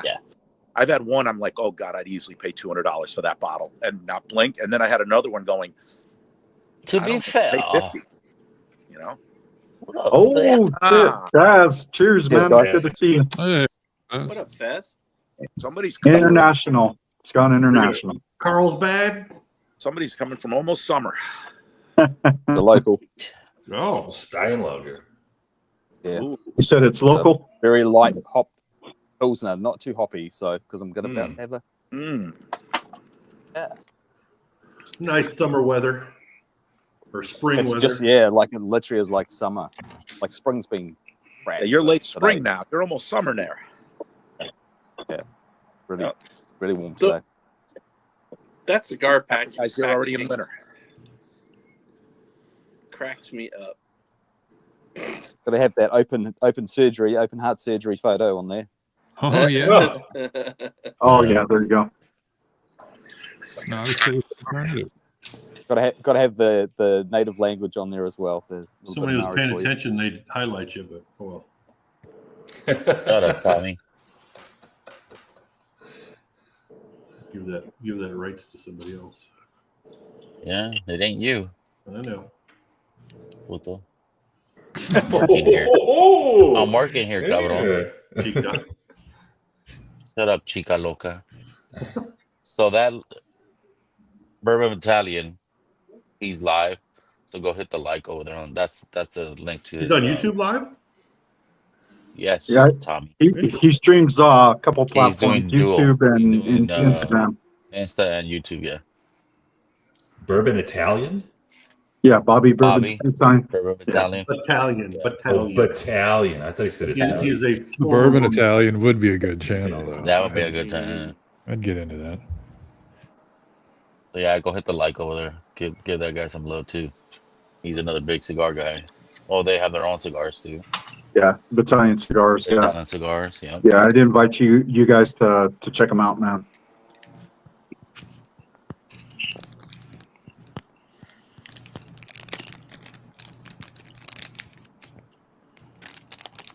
And then I don't even know if Mark is gonna go on later on or not. Let me see. Oh, He it's usually too goes early. on He at usually goes on like a 9. Yeah, it's like about an hour from 9:30. now. Yeah, like usually. an hour or so. But there's no thumbnail up, and he's good at that. He doesn't put it up until almost the last minute and shit. Yeah. I remember that. Well, we did start a little bit earlier tonight, so. Yeah, that was a good interview, Jake, by the way. I wanted to, that was a nice twist to, the way things normally go. I thought that was pretty cool. Right on, man. Yeah, thanks for these guys. All you guys. It's all you. Hey, don't forget about tomorrow night, too, with the ASMR whiskey. Yeah, ASMR is having his fundraiser tomorrow. Yeah, good looking out, Tommy. He's having a It's fundraiser? on Ben's stream, but oh well. It's a good cause. What is it for? And we got another birthday in our midst too. I don't know if the It's, dude wants to call himself out or not, but I'll just throw it out there. It's for kids' diabetes research. Okay. Yeah, for type 1. Yeah. Type 1. There's a couple bottles in there. A bunch of us donated bottles into that giveaway as well. Nice. Isn't it your birthday tomorrow, Tommy? What's that? Is it your birthday that's tomorrow? Who cares? Fucking Santa Claus. Yeah, I'll be 56 years old here in a Times 2. Who's a youngin'? Respect your elders there, Vic. You don't Whatever, look like old man. day over 70 there, Tommy. Yeah, if I shave the beard, I don't. You shaved the beard and came on, we wouldn't know who you were until you talked. I know. Oh, we wouldn't. Oh, we'll do the same shit as that's true. Slapshot. No, fucking dip his ass. No, you gotta let that shit grow. Fuck that. Yeah. I know. I've actually got Tommy by 2.5 years.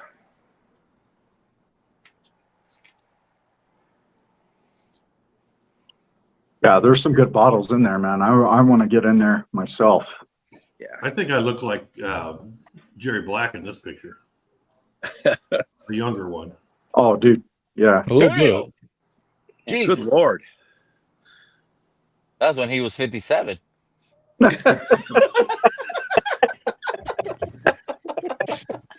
Love you, Tommy. That was the picture right before the raid. That was the mugshot. This is Just me fucking now. with you, Tommy.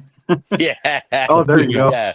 You ever see those memes? How you see yourself, how everybody else sees you. That's how he wishes he little was. too much hair on that one. It's AI for sure. Jesus.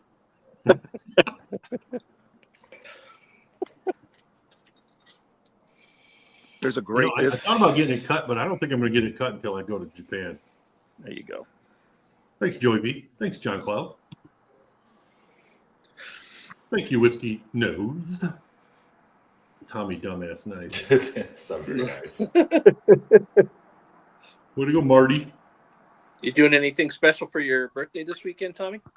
Not really, because it's dude. They're saying I'm going to get another 14 inches of snow tomorrow. Oh, goodness. Tomorrow and Saturday. So that's nuts. How much have you gotten so far? We got about 10 inches here. Holy shit! But my back deck, because of the blowing and stuff, man, I was shoveling 2 feet of snow off of it. Oh, yeah. And then the town over, they got like 14. Jesus. So it's just coming up. It's coming up from Jake's land. Yeah, we got about 12 inches overall today. Really? Yeah. We didn't get any snow here. I took a drive. I took a drive earlier today, and man, it was pretty deep, but real powdery. It's not like the normal stuff that we get where it's like real thick, real slushy, just real powdery. So I was able to move along the road pretty easily. Yeah. Yeah, we got the first batch was kind of wet and it wasn't really rain mixed, but it was wetter, and then it stopped, and then it started snowing again, and it was a powder. So the temperature dropped.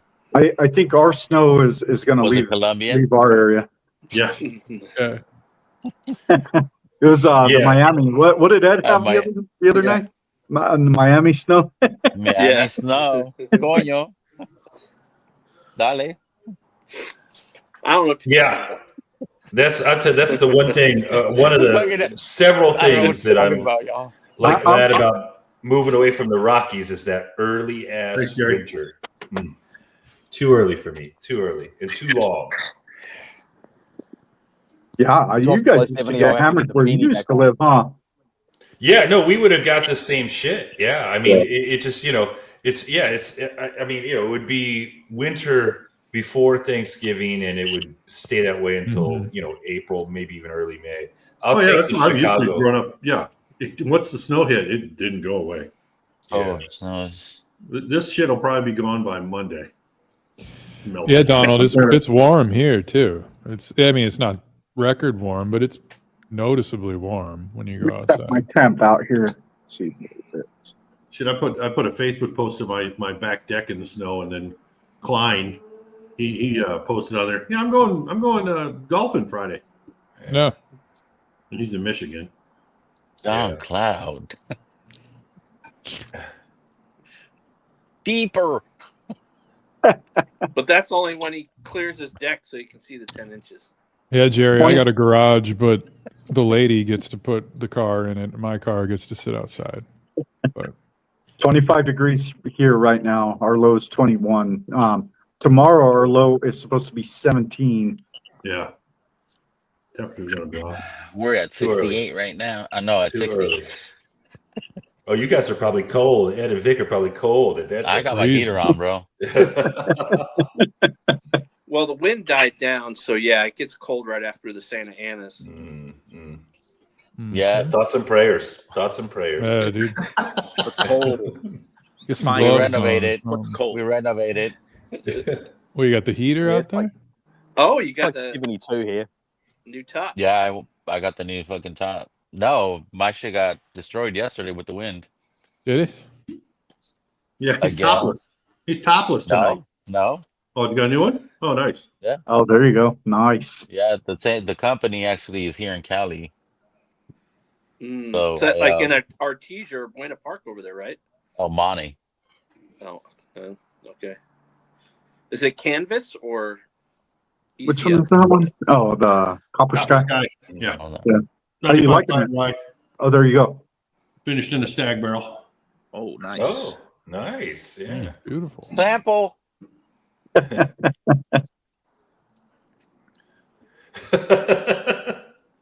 I got plenty of it to rye, so. Oh, nice. And you're not a fan of rice. Figured I'd try it again tonight. It's been a while. Expand your palate.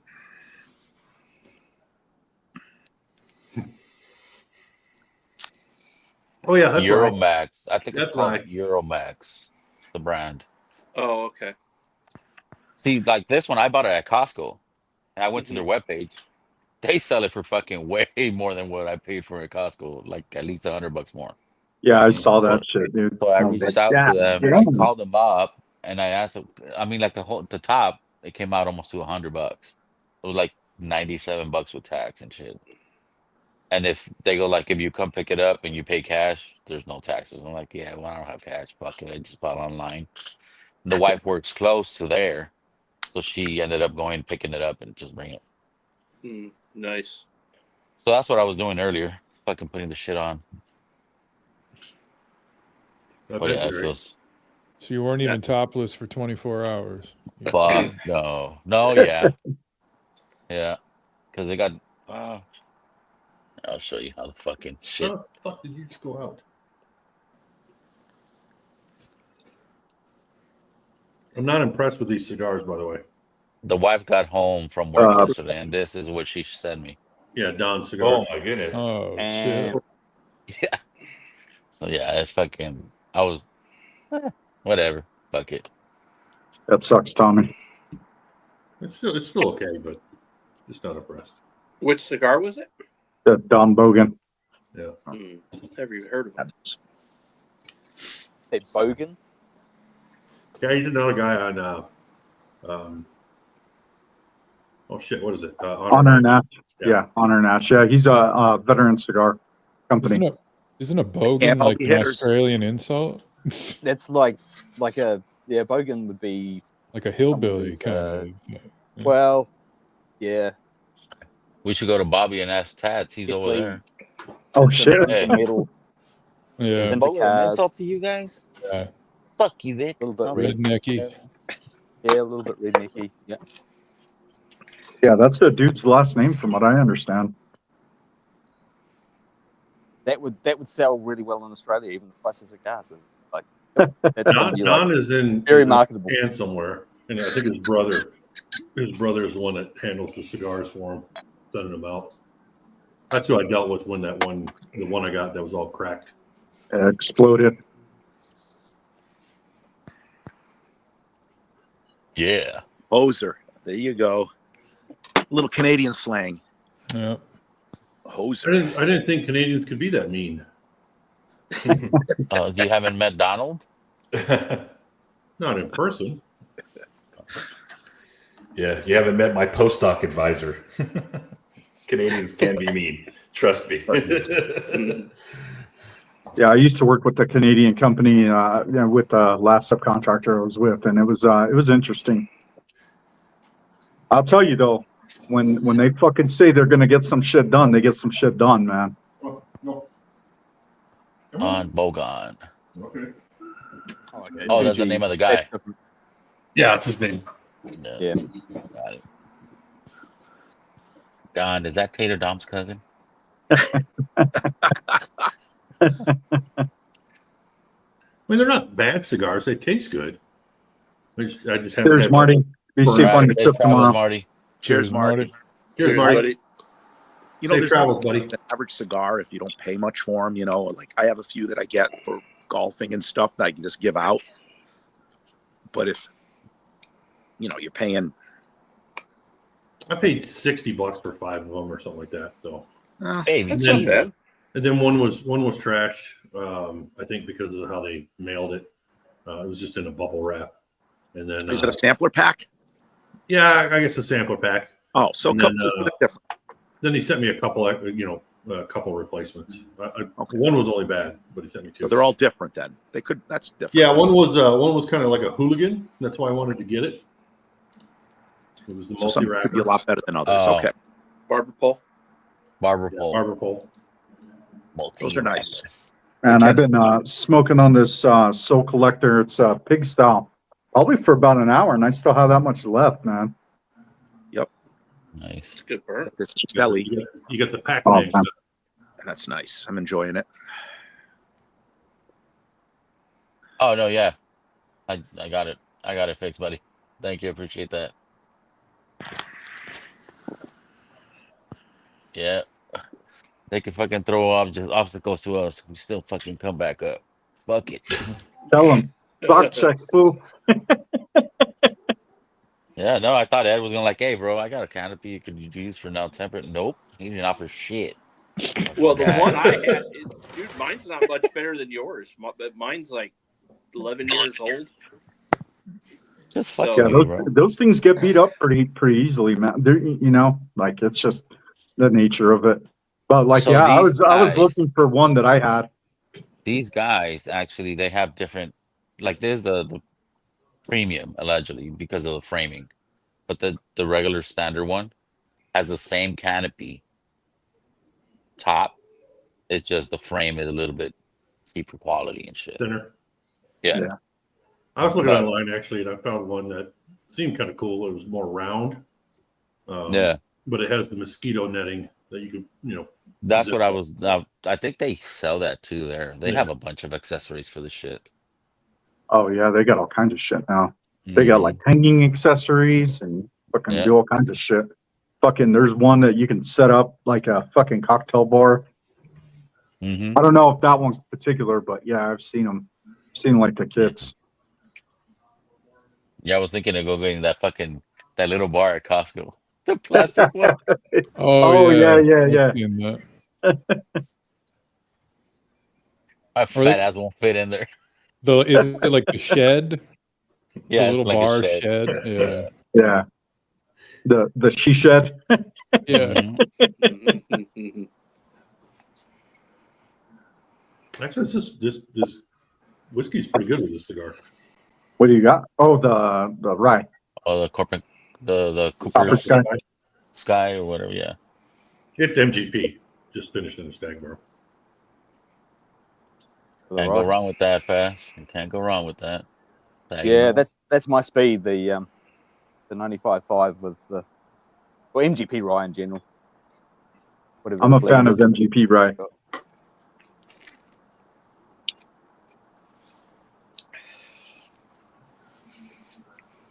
Yeah, I can't believe I killed a whole fucking but propane bottle within 2 streams. bullshit aside, bro. Fucking great stream tonight, man. Yeah. I wish I could have been from the beginning, but Hey, work, man. Work. work. Yeah. It's kind of better, actually.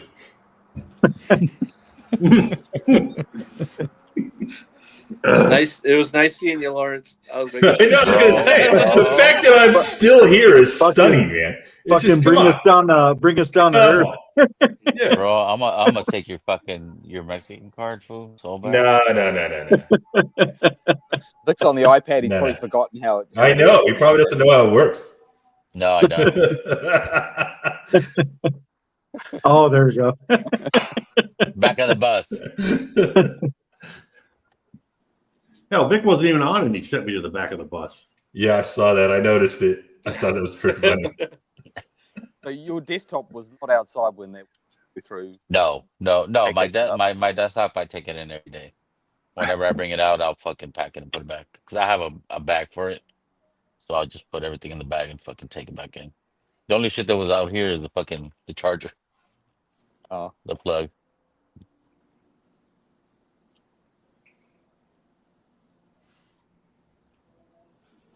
And I found $5. Yeah. I'm surprised my tank has lasted this long because it was my tank in my grill. I didn't think it had that much in it.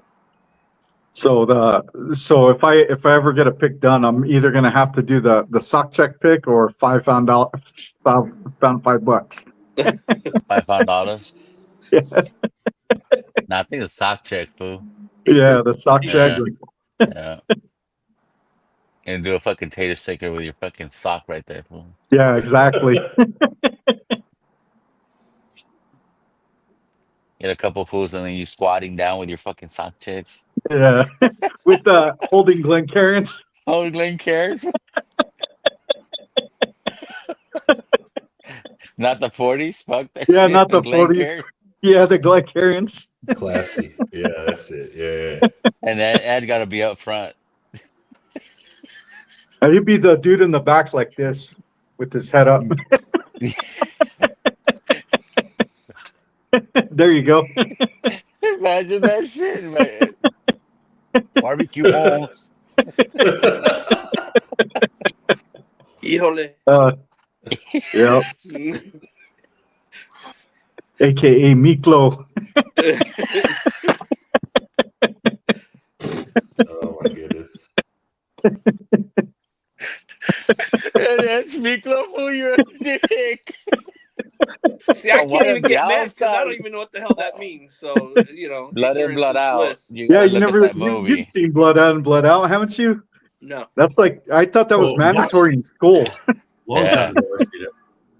I'm white on the outside, but I'm brown on the inside, home. Never seen that one. Oh shit! You never seen Blood in, Blood Out? Oh No. shit! Maybe You I'm know, too it was a old. long movie for the time period, but it was pretty good.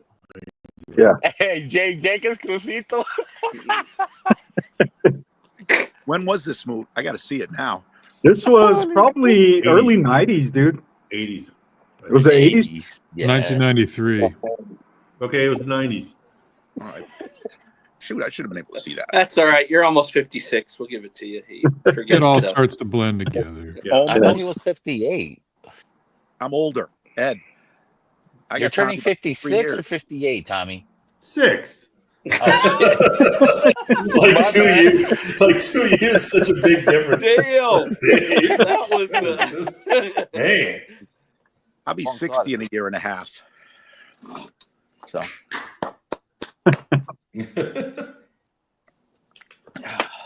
Let's hope I get that far, you know? So I got that going for me, you know? Little Bill Murray quote. I got that going for me. One thing I didn't tell you guys is probably 2 weeks ago, I was at the golf course on the driving range, and there was this couple. I don't know how old they were.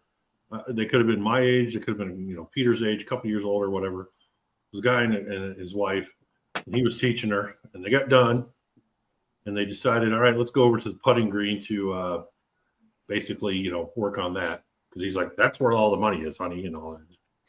Well, they got her stuff. She went up to the car, and he went over to kind of wait for her and dropped. Oh, and no. some guy was coming up with a cart and just, was like, hey, are you all right?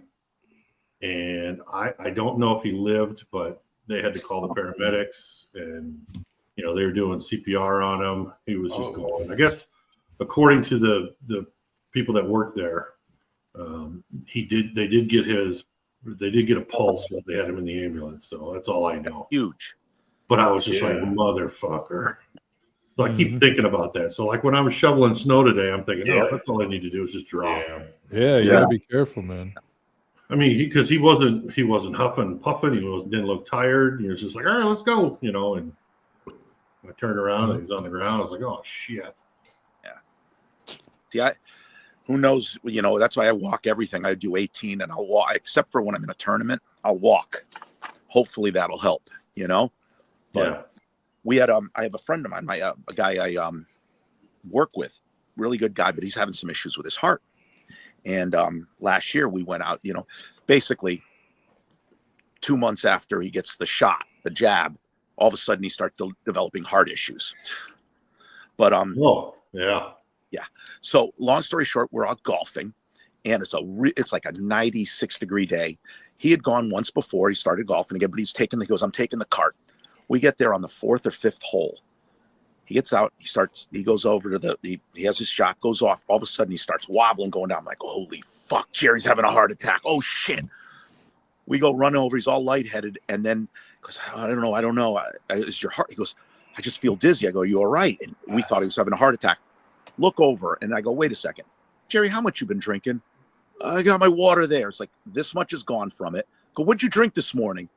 I had a half cup of coffee. I'm like, you fucking Momo. It's 96 degrees. You drank nothing. He's dehydrated. Yeah. So I said, take some of my liquid IV, drank a bunch of, this is good. I'm like, what the fuck? I walked that 18 holes that day. It was hard. That's like fucking scary shit, though, to see somebody drop like that. It's scary, though. Yeah. It's scary. You're like, what the fuck? Because you don't know. It's like, but there's a lot of things if you're used to it. If you're not used to it, even small things can put a lot of strain on your body, And shoveling is a bear. Well, that's why it's good to drink a lot of whiskey and smoke cigars. Yeah. I think that's a version of hydration. What's that Parks and Rec one where What's his face there? The Comeback?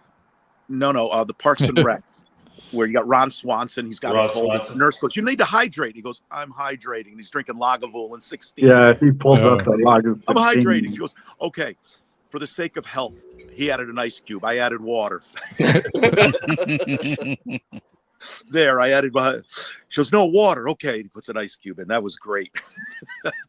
My uncle's buddy just lost his older brother, like just earlier this year, but they're in their 60s. His older brother was in his 70s, and they went out to the bar like they do every week and had a great night. And he gets him home and they get him set up in his chair and whatever, and he's good to go. And he's walking out the door, and his brother goes, "Hey, Jeff," and that's the guy's name. Jeff turns around, he's gone. Like that was it. Like, and he's like, "Man, that's exactly how I want to go." We went out, we had a great fucking night, got home, and he was just done. No pain, no nothing. It was just over. It was crazy. You know what? The bad way to his go. older brother had that kind of drop situation where, unfortunately, he had some medical issues, but they were working on it, and then he just dropped, and when he was going down, he hit his head on something. Oh, fuck, yeah. That kind of didn't help. No. Yeah, he was gone just like that. No pain, no nothing. Yeah. Go to sleep in your bed one night and just don't wake up. That's probably the best way, That's how my second dad died. Well, this is a cheery fucking stream. Actually, if anybody's ever watched Game of Thrones, Peter Dinklage has a great quote. He goes, the guys are about to kill him. "How do you want to die?" He goes, "I'd always pictured my death when I'm 80 in bed with a girl's mouth around my cock." I was like, and these guys were about to kill him. They were laughing so hard. They go, "We can't kill the half man." How do you want to die? 80 years old. Oh, he goes, "Belly full of wine and a girl's cock around my mouth." That's how it was. Belly full of wine. FYI, we're still live, y'all. This is not a private. This is a live. Yeah. It degenerated. I was not lying when I said it degenerated. Just to let you know. Vic demonetized again. Yes. Damn it. Damn it. It is an HBO series. Very well regarded. 500 subscribers. Congratulations. It was a great Thank series. you, sir. Cheers. Let's see how long that lasts.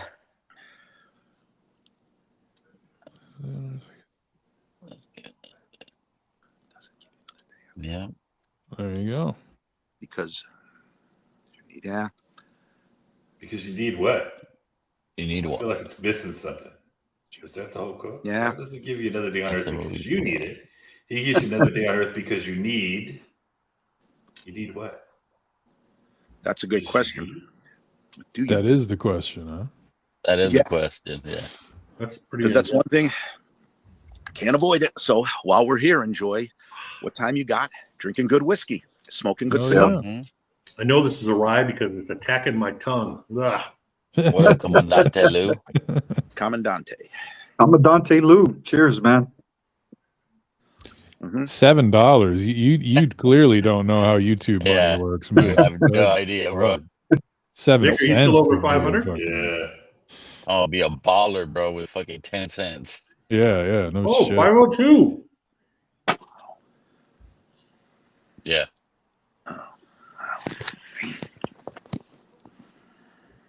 Yeah, Whiskey Nose goes to bed. Yeah, he's over at Bobby's. Yeah, we all know that. Yeah.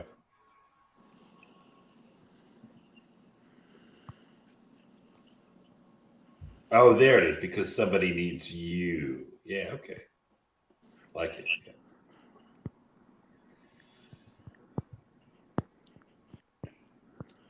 Oh, it was a great fucking lineup tonight. I can say that, man. Shit.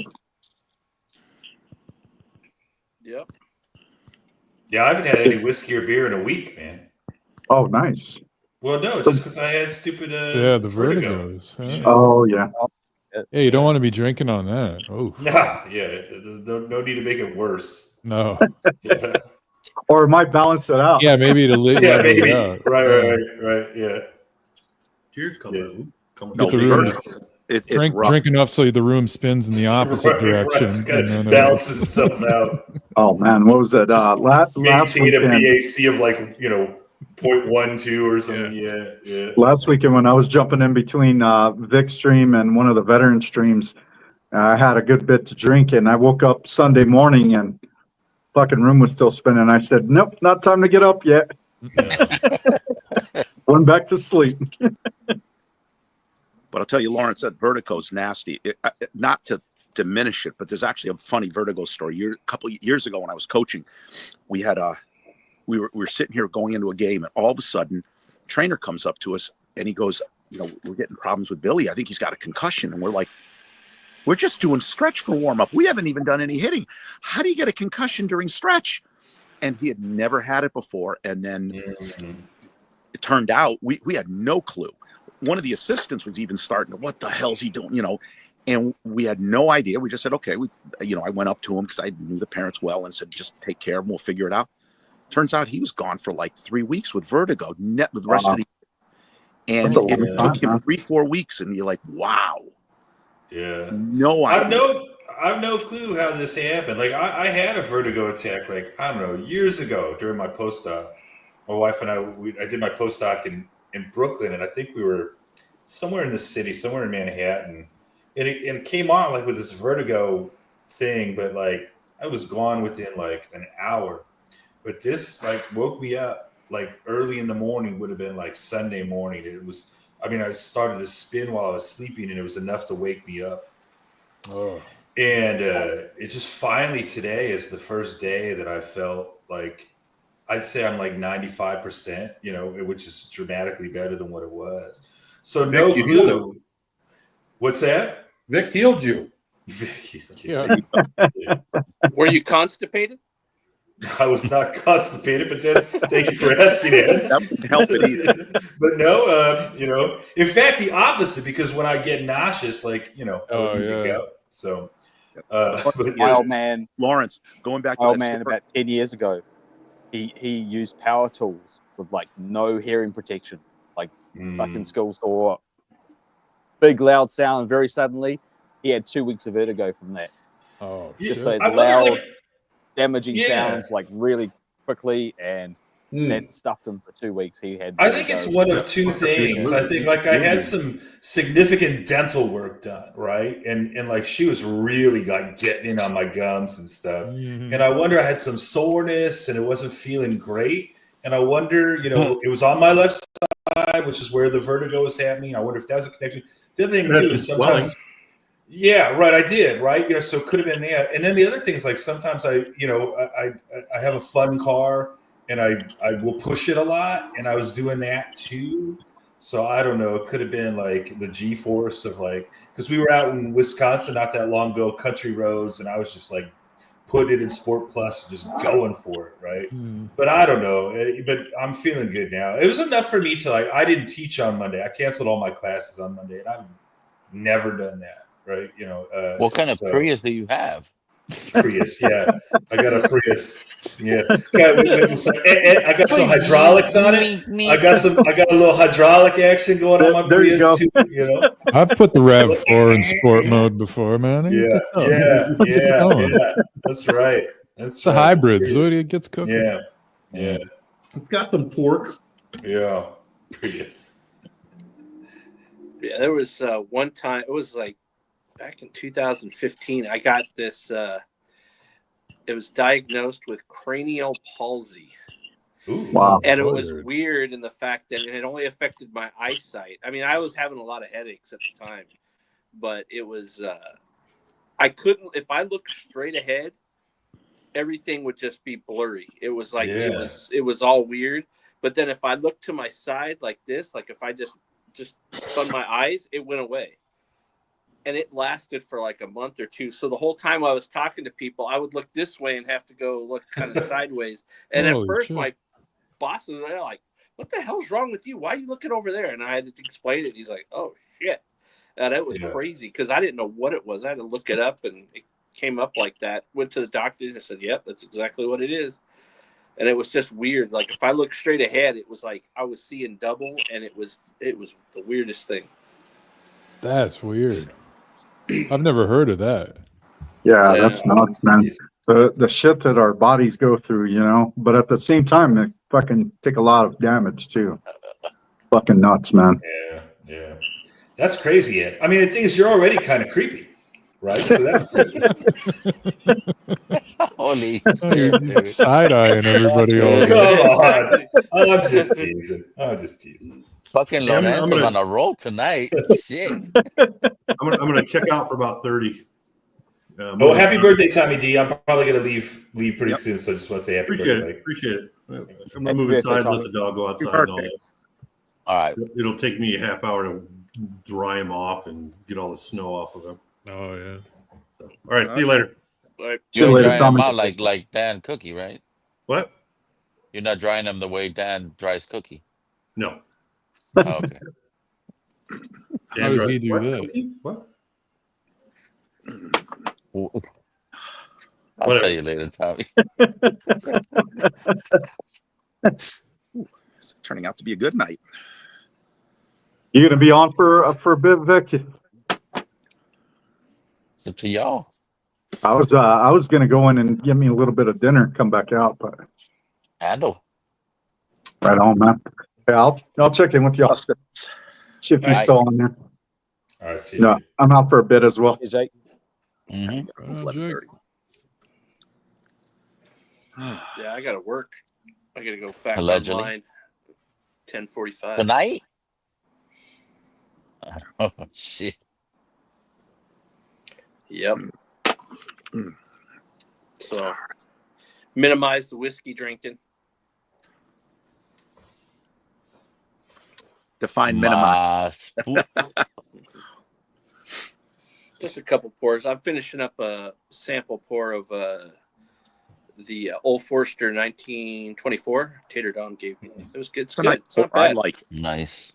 It's not 150 good, but it's good. Yeah. Right? It's good, but it's not worth the money. No, Yeah. I got mine for 119. So if it Still, was 100, I would be like, that's a buy. Which one is it it? was 80, the 1924. A 10-year-old. Oh, okay. All for Yeah. it. It is a 10. Think of this though.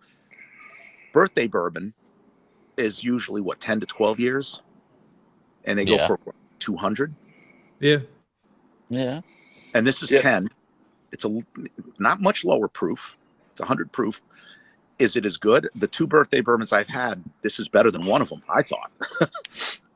Because I guess I'm not a huge fan of it. So, but I did like the 1924 a lot. I thought it had a great chocolate note with some fruit, and it was really nice. But again, $100, I would be 120. I didn't feel ripped off, but I was like, I don't know if I'd do another.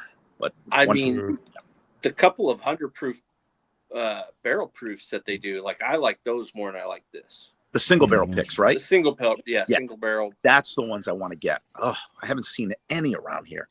A store said thought they were doing one, and Wait, you didn't get the Matching Journey one? I'm not that high up, so. Yeah, he's got to drop tomorrow, huh? Pinhook. Yeah. Yep. The 9-year pinhook. I'll probably buy that one. What don't you buy, dude? We see a pretty good amount in this area of the single barrel proof picks. You know, the cast strength ones. You know, where I'm two other stores I haven't even gotten theirs, and I've got a bunch. I was just praying one of these days, one of these guys say, "Hey, let's get the black label one." You know. Yeah. So Steph went out to Total Wine today. He What did he showed pick me up? he picked up, I mean, nothing crazy. 5 bottles. Shit, and- nothing crazy. 5 bottles. Well, he got 5 bottles, Not a but he case. got 50,000 points. Oh yeah, I told you it's 9 times. Yeah. Yeah, I got 1,300 for that fucking cigar. That's nuts. Yeah, I got the rare breed rye because I've never had it. I've never tried it, and I don't know. Oh, yeah. I think Jake was telling me that it's Good shit. So it was like $60, and I got almost 6,000 points off of that shit. Jesus. I'm like, okay, fucking more chance for me to fucking win something on the fucking end of the year lottery shit. Yeah. Yeah. I just got invited to that Brown Friday raffle again in a couple weeks, so I have to figure out what the fuck I want to get after not really paying attention to whiskey for a year. Got to get up to speed. Yeah, I got to figure out my B-Tex. draft order. B-Tex, bro.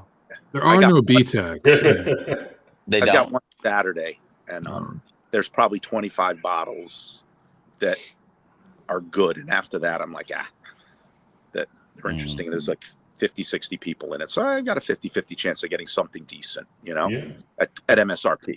So yeah, this one's cool because I think it's only 60 people or 75 people.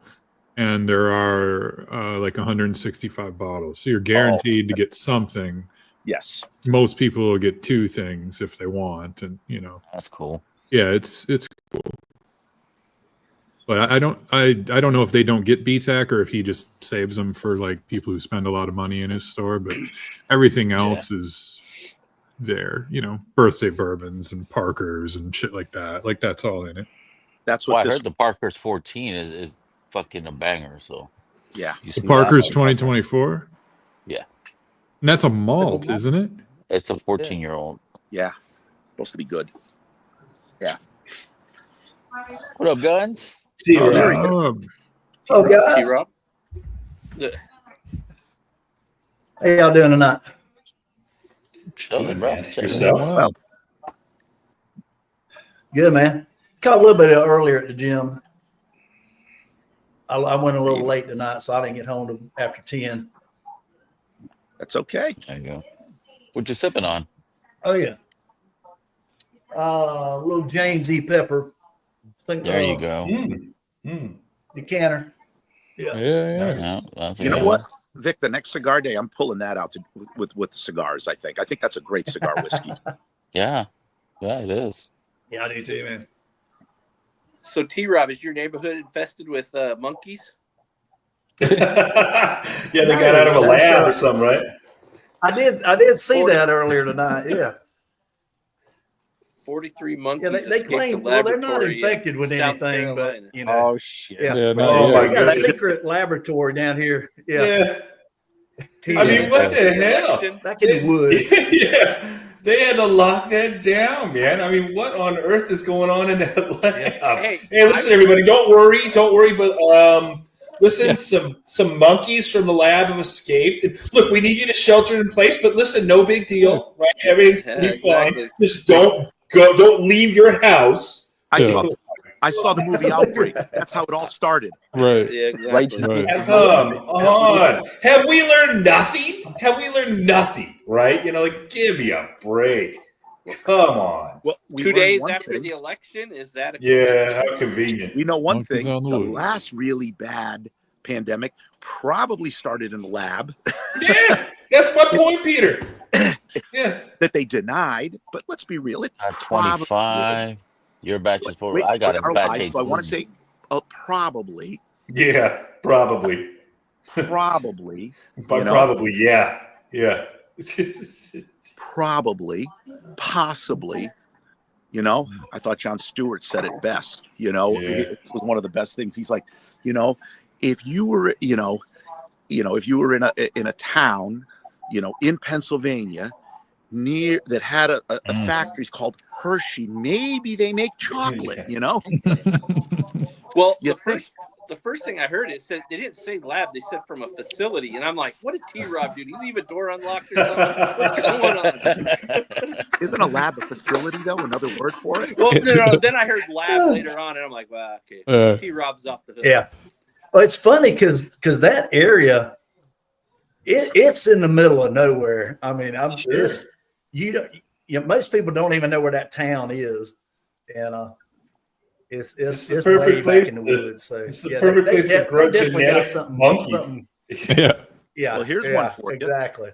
Speaking of that, there's a small island right off the coast of Connecticut, right between Connecticut and Long Island, Plum Island, and they used to do all kinds of animal research out there. They shut that down. Yep.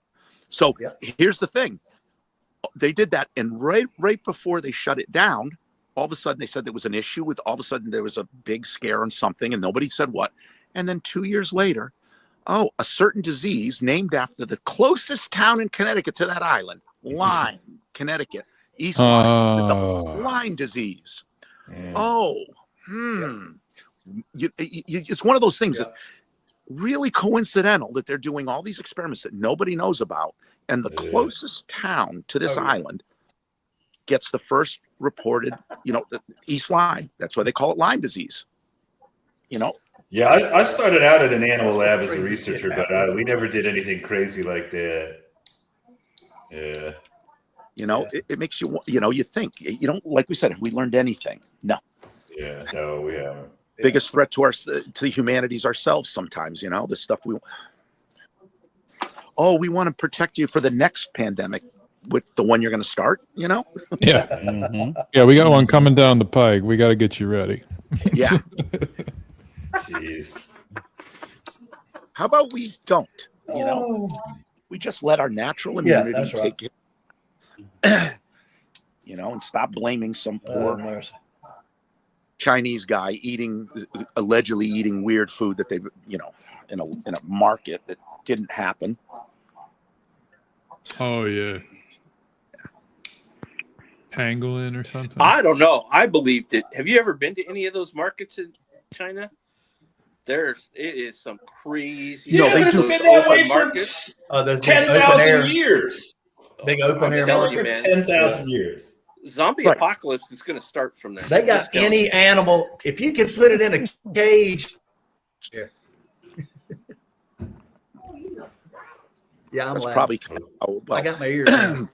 Again, they say that's how Ebola might have started, and then we find out that there's also a lab in Africa that was experimenting in that kind of stuff. They say, it was a bunch of people that may have eaten, monkeys, Ebola by the Ebola River, but there was also a lab within, I think, 50 to 100 miles. Nobody knows what they were experimenting on either. So, yeah, those markets are crazy, though. We walked in. Yeah, it was in Shanghai, and they had. Now, thank God, it was in the winter, so it was cold at least down there. But they just had slabs of wood and like rock of some sort, and they were just like slapping these carcasses and stuff on it. People were just wrapping it up in their own, like they didn't even wrap it up for them. People had like sacks and stuff they would just put them in. And I'm just like, and the smell down there was bad. And I'm thinking, oh my goodness. And then my buddy who had been there in June, he was there and he's like, oh yeah, he goes, last time I was here, he goes, it was 95 degrees outside. You want to know what the smell was like down there? And I was like, oh, that is nuts. Yep. So, but like I said, obviously that's had to have been safe enough. It was a popular spot, so people were, but it was just way different than anything I'd ever seen before. I was like, wow. Hey, when you have a huge population of people and, you go back into the 50s and even into the 60s, they've had mass starvation in China, and you learn to eat things that a lot of people don't eat. So, you should hear that North Korean chick talk. She's great. Yes. Yeah, she's talking about what they used to eat and at certain times of the year. It's what they could find, bugs and other stuff and whatnot. Well, if you think of this, if you go to a lot of cuisine, and then Vic knows probably this, like my mother would tell me the stuff my grandmother would cook from Peru. They eat all parts of the cow that no one else will eat. Yep. Some bitch. It's called some bitch. Yeah. They you ever have a joke around here about hogs. They say when back in the day when families used to butcher hogs, they said they ate everything from the rooter to the tooter. The rooter to the tooter. Yep. The only thing I ever liked that was a different part was that my mother made it really well though was in Spanish they call it cow. That's tripe. Yeah, but I never was home when she cooked it initially until I was in high school. I came home early. And I'm like, what is that smell? She goes, I have to boil it first. I'm like, you gotta be clean it out. She would cook it started at 10 in the morning, air the house out, and then I get home at 2 and you never smelled it. But when you smelled it, it was horrific. You got to boil it for like an hour. Oh, I love that stuff. Oh yeah, yeah. Yeah. I've eaten it too. Yeah, I've never Fresh. just eaten the blood. Yep. Pig Yeah. blood tofu. I've had tripe though. Pig The way blood. she cooked My it grandma has used to cook it. It's a weird consistency, but tripe itself, once you boil it and you do that, it doesn't have much flavor. No. She would cook it in a stew with all kinds of vegetables. We just deep fry it like oysters. Yeah. She would stew. It was a stew with tons of tomatoes, like a tomatoes thing. Yeah. Tomatoes and peppers and onions, and you'd put it over the rice, and it would just soak in the rice. Oh, and she'd have this this spicy sauce, salsa picante, and it was, I love that stuff. I didn't like it until I was about 10 years old, and after that I would just she goes, what are we cooking this week? And she goes, voy a hacer cacao miércoles, and I'm like, oh, I'm ready. I'm ready. But I was never home my senior year. I can't remember, what the hell, Mom? And she goes, cocinando el cacao. She goes, what are you doing? And she'd have to ask they didn't sell it like that. You'd have to ask the butcher for it, the meat department. Can you order this for me? Mm-hmm. But you learn to eat it all. Eats garlic. Yep. Oh, she used a lot Yeah, of a that. lot of people around here eat brains and scrambled eggs. Another one is in Peru's kind of a delicacy, and they call it anticucho, and they'd make it on skewers, and it's just the cow's heart, and that's actually really Blood good. sausage. It's really it's tougher meat, but it's really good, and they make it like on a barbecue on skewers. Yeah, hog head, cheese, sauce, all that. Yeah, I could never squirrel brains. Tongue and a foot. Nope, I wouldn't do that. My grandmother There was. you go. Nope. What's up, Rue? So rude. I don't think I've ever eaten squirrel at all. Nope. Oh, I love squirrel, man. Well, you eat menudo. That's squirrel. The insides. Yep. I've eaten plenty of squirrel. And you go, when I was younger, South Chitlins. Chitlins, they learned you use what you can't. They could not all afford, T-bone steak, so you make do. There was a barbecue contest down in the South that they had as a side category was squirrel. Wow. Oh yeah. That's fucked up. Sorry. Oh yeah. What? Poor little defense. Hey, they eat squirrel, they eat raccoon, they eat possum, raccoons, possum, armadillos, snapping rabbits. turtle, snapping turtles. Armadillo. I cooked rabbit once, and I mean it was at the butcher and frozen or whatever. I just found the bones were just too small, and just I didn't know how to cook it right. I guess. You ate it? What's that? It didn't make you hoppy after you ate it? No. Yep. The gun show. Yeah, that's. No, I didn't want to eat any carrots.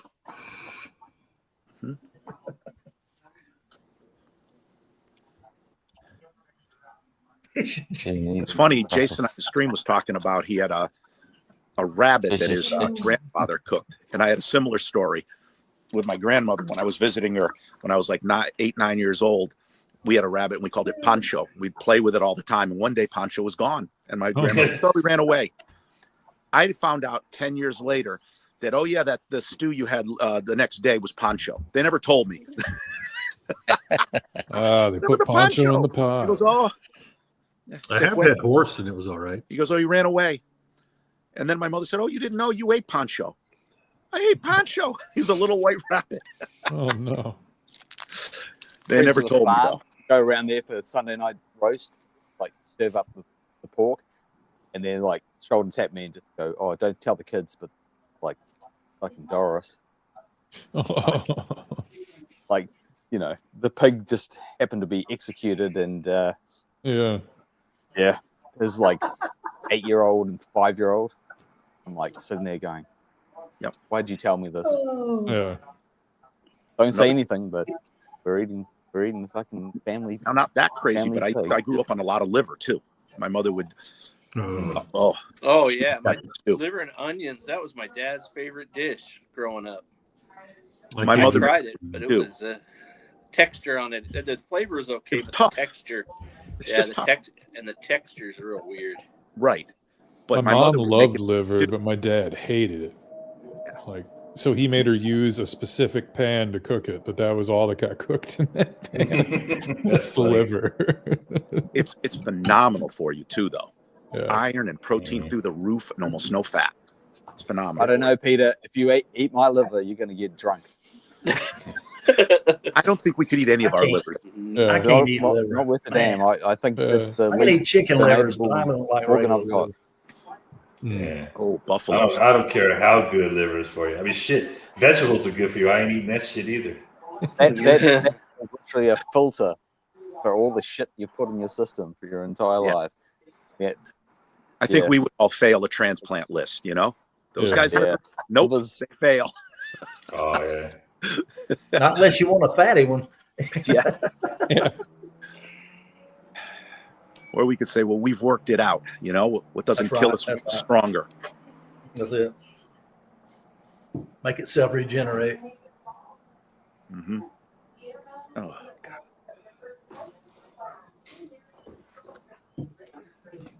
Hey, Ed, guess what's on sale right now? Brisket. Windy City Smokeout. Windy City, you got a room here waiting for you, buddy, if you want to come on up to Chicago for it. Oh, they're selling tickets for that already? Already. They moved it to July this year. Oh wow, that's gonna be fun in Chicago. Well, it's usually in August. I mean, it's hot both months, but yeah. It's hot. Humid, You know, I mean, it's July and August in Chicago is like it's The only time I was in it'll be Chicago warm. was in the middle of July, and it was humid and it had rained just before we got there, and it was humid and that was nuts. I bet your nuts felt it. Hey, look, cornstarch, hush puppies. Yeah, there you go.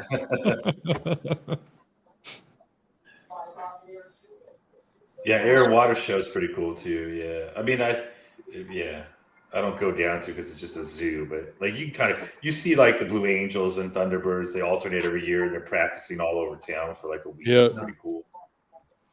Faz, you look angelical with With the halo down behind me, so I'm getting that the sun rays behind it going on. Heavenly. Can't do much about that. Did you see the prices of the tickets, Lawrence? Or I did not, but I mean they're not that bad. I mean, couple of good bottles of whiskey, I think, price wise is what it turns out to be, I suppose. I don't know. Yeah. I don't remember what we paid last year, but it's not that bad. I don't for what you get. I mean, Lance it's is amazing. home. And the cool thing is that we live right by, like we're within walking distance. So like you can just go back and forth, man. Treat that shit like a buffet. It's beautiful. It's a beautiful go and do thing. that. Come home, take a nap, go back to that food, take a nap, come back around 3. It's exactly that way. Oh, it's dangerously close. Someone got the Arctic Spirit. What? What are you talking about? That would be the Evernorth Arctic Spirit. Evernorth Arctic Spirit LE. That's their Josh LE. Fritz. Yeah, they just did it on November 2nd. They had a Rob D, are you in Chicago? I live in West Loop. Is that the one that the people were lined up outside about? I think so. Yes. Yeah, that was crazy. I was like, holy cow. Nice. The good thing Josh got me a bottle too. Yeah. Did he really? What, Josh? No, I'm just fucking with you.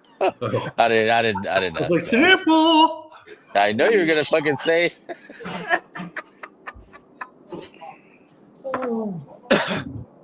Well, that was good. They got a good turnout and stuff, so I'm happy for them. Oh yeah, that's awesome. Yeah, I saw somebody posted a picture in the line. I was like, "Where's this?" And I saw Evernorth. I'm like, "Holy fuck!" Wow. Yeah. Oh wow. Oh, they had them coming in the doing side well. entrance instead of like the main door. So that's great. All right, guys, I'm signing off. Everybody have a good night. Be All well. right, Peter. All right, Peter. See you All later. right, Peter. Guys, Good to see you. seeing everybody again. Be well. Good night. Yeah. Good All night. right, buddy. Yeah, I'll have to take a look at that. I would love to go out there and Yeah, go to that I mean, event. again, you're welcome to stay here, but we'd love to have you. It's a fun time, man. It's a fun time. Oh, Yeah, but like he I won't said. invite the other Mexican. That's all right. I see how it is. Room's kind of small, buddy. That's okay. They're used. They're Gordito, used to it, Lauren. Oh no! I love it, man. He can't work that iPad for shit. I'll just sit here and talk all sorts of shit. It's like how I work this fucking flat screen motherfucker right here. I'm gonna dip this guy. Well, I don't know. I know they have VIP. I know they have VIP tickets for that. I just don't know if they if that includes getting a tour of some of the smokers or. Oh yeah, I don't know about that. I mean, we didn't do VIP. We had a great time, right? Like, I mean, I mean, I'm not a huge country music fan, but that's the music that's happening that I don't care for. But they got like a great beer and drinks garden, so much barbecue, and like my favorite stuff was like the really sort of like there were several like Mexican barbecue, like really elevating it, like great tostadas, and I mean, it was just so good, so good. Yeah, it's just not like slabs of brisket or anything. I mean, I heard they do that for sure, but like a lot of the booths were really trying to kind of be creative with it, you know. Yeah, they get real chefy with it. You would. Yeah. It was very cool. Oh well, anyway, y'all, I am gonna dip out myself. So yeah, I'm maybe see you on Saturday, but definitely next Thursday. So. Cheers, Bubba. See you guys. Cheers, man. As well. Cheers. Damn Mexican.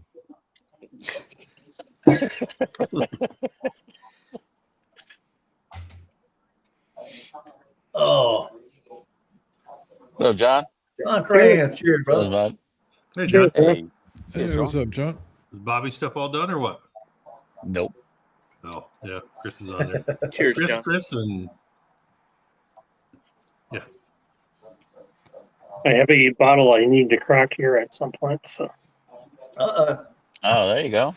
What you got there? So, Marty gave me a gift entry for my birthday last week. So. Oh, nice. Nice. Oh. The 6-year single barrel. So that's Oh, there we go. Rebecca from Total Wine. Yep. That's an old pick. What's the proof on that, John? 102. 102? They're all 102, I think. Oh, they're all 102? Yeah. The last one I had was one from Joe. Was El Cerrito. That was a 5-year-old. Yep. Yeah. Yeah, I had a 5 that I won on one of the big streams. So I'm kind of looking forward to cracking to that tonight. This one, I'm fixing to drink some of this. Oh, shit. Nice. That bottle is fire, man. 6-year, 110 proof. Is that the red label Clyde May? Or Tommy? Yeah, red label. Yeah, that stuff's not bad. That's Man, this good. stuff is so good. Well, shit, what are you doing down here, buddy? Uh-oh. Egg roll down running there? in here.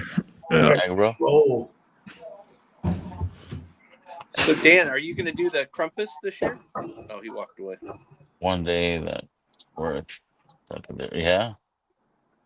Your cameo died? Your cameo died. What the fuck is your cameo? I tried to join earlier, but it said everything was full. Yeah, it was. I don't know. I mean, like lately we've been doing these lives and it gets packed real quick. Yeah, it was fine. I was hanging out with Chris and Bobby for a while. So. Yeah. I know earlier I tried to go on when I was at the gym, and there were only 8 people on screen, but it said the room was full. I was in the back, and then Katie was in the back with the tracking. T-Rob, I said the same thing. There's only 8 people on. Wait, it's full. Yeah, that's it. Yeah. But then Bobby and Chris came on, so I went over there for a while. I gotta run this bitch. Well, at first when we have the guests on, I think we run it with hey, Tommy. Limited amount of people, just so we could get through the first part of the interview or whatever. Absolutely. Yeah. That was a really, I mean, it was an informative stream. Yeah. Just to learn what he was talking about. So. How much have you been drinking, John? Because not too much, but it's been a good night, though. It was an informative stream. It was informative, though. I just with like the cigar streams, I'll just listen and learn. Yeah, I picked up a lot of stuff he was talking about. I drank more last night. So. Yeah, me too. Yeah, we're gonna have soon. Me We're gonna on have Michelle's Bobby. stream last night was a lot of fun. Oh, were you on Michelle's? Yeah, I was like, Nice. I was like saying, this stream is brought to you by Glen Scotia and Budweiser. And Z-Man popped out of nowhere. Hell yeah! No, you never Budweiser. jumped on anywhere last night. So When are we having Bobby on? Do you know? Was that a date? No, been set I for don't know that? the date yet. We're still trying to Yeah. we're figuring that out because we're gonna try to do another pairing with Italian cigars and There you go. Drifting Drams coffee and find a good bottle to put at with that. do they have a decaf for this hour tonight? Yes. They have multiple different decafs. Literally after like 5 o'clock, if I have coffee, I'm done for the night. Well, my go-to and Ed's is the Mexican decaf. It's fucking a banger. Right now, yesterday I had a Sumatra decaf. That was tasty as well. And now they have a Peruvian, I think it is. It's another one. We should talk about the Canadians, but I have my Tim Horton and dark roast in the morning here. So. I've just had the Mexican decaf. I haven't had the other ones. Yeah, That's what I was the drinking other ones. tonight. It's good. Yeah, the other ones. I don't know if they just send them out, but I got a couple samples of those. I think Ed might have got his batch today too. Yeah, I think if you in the top tier for their Patreon, they send out stuff every month, and that was a part of it this month. Yeah, they do quarterly too. That's what I got. But. Yep. Yeah, but no, these were basically the test dummies. Cheers, We'll go Jerry. through the coffee Yep. and see what Cheers. which ones are good with what, and if it's a banger, then they put it up. If not, they'll tweak it, toast it a little bit more or less. Yeah, but it's great to have that in the evening and know that you're not going to be up until 3 in the morning. Oh, well, I had fucking Barstown fucking coffee right now earlier, so I ain't gonna work with me tonight. Yeah, but I mean, I got stuff to do tonight for work, so that's why I drink the Bardstown tonight. Yeah. You gotta work tonight? Yeah. Yeah. I'm gonna work that pole. I got to get them dollar bills. Hello. Problem is they pay me just to go away. That's so you got to be a little thick-skinned when you're working that pole. Oh, baby. Hello. What is that? That is the Clyde Mays from last Thursday's stream. Nice. Oh, did you win that, or did you buy that? It was a gift entry from Marty for my birthday. Oh, that's right. That's right. It's arrived today. I've only had the what was it, 13-year Clyde Mays? I've never had the. I've had a 5-year that I got from Independent Joe from El Cerrito. It was really good. Yeah, that one's good. I did. I think they I'm even looking still forward to have this some one. of that at El Cerrito. What's that? So I'm looking forward to this. The Clyde Mays. I think they still have that pick. The 5-year one? Yeah. Nice. That was really good. Yeah. I think they get a high yield on those. Oh yeah. I mean, only be 102 proof. Yeah, probably. Well, with the coffee today, I got the wow. Sonic Boom. That showed up, so Oh, probably nice. cracking that this weekend. I haven't cracked Yeah, mine. I got mine, and I cracked it when Joe was here last Saturday. Yeah, that motherfucker is good. Sonic Boom. No, for a 6-year MGP, that's tasty. Yeah. Yeah, that Clyde Mays. Shit, I think that was like my 3rd bottle that I had. Nice. That's really good. That's a good one. Yep. Absolutely. I appreciate the other sticker to go on my beer fridge. So.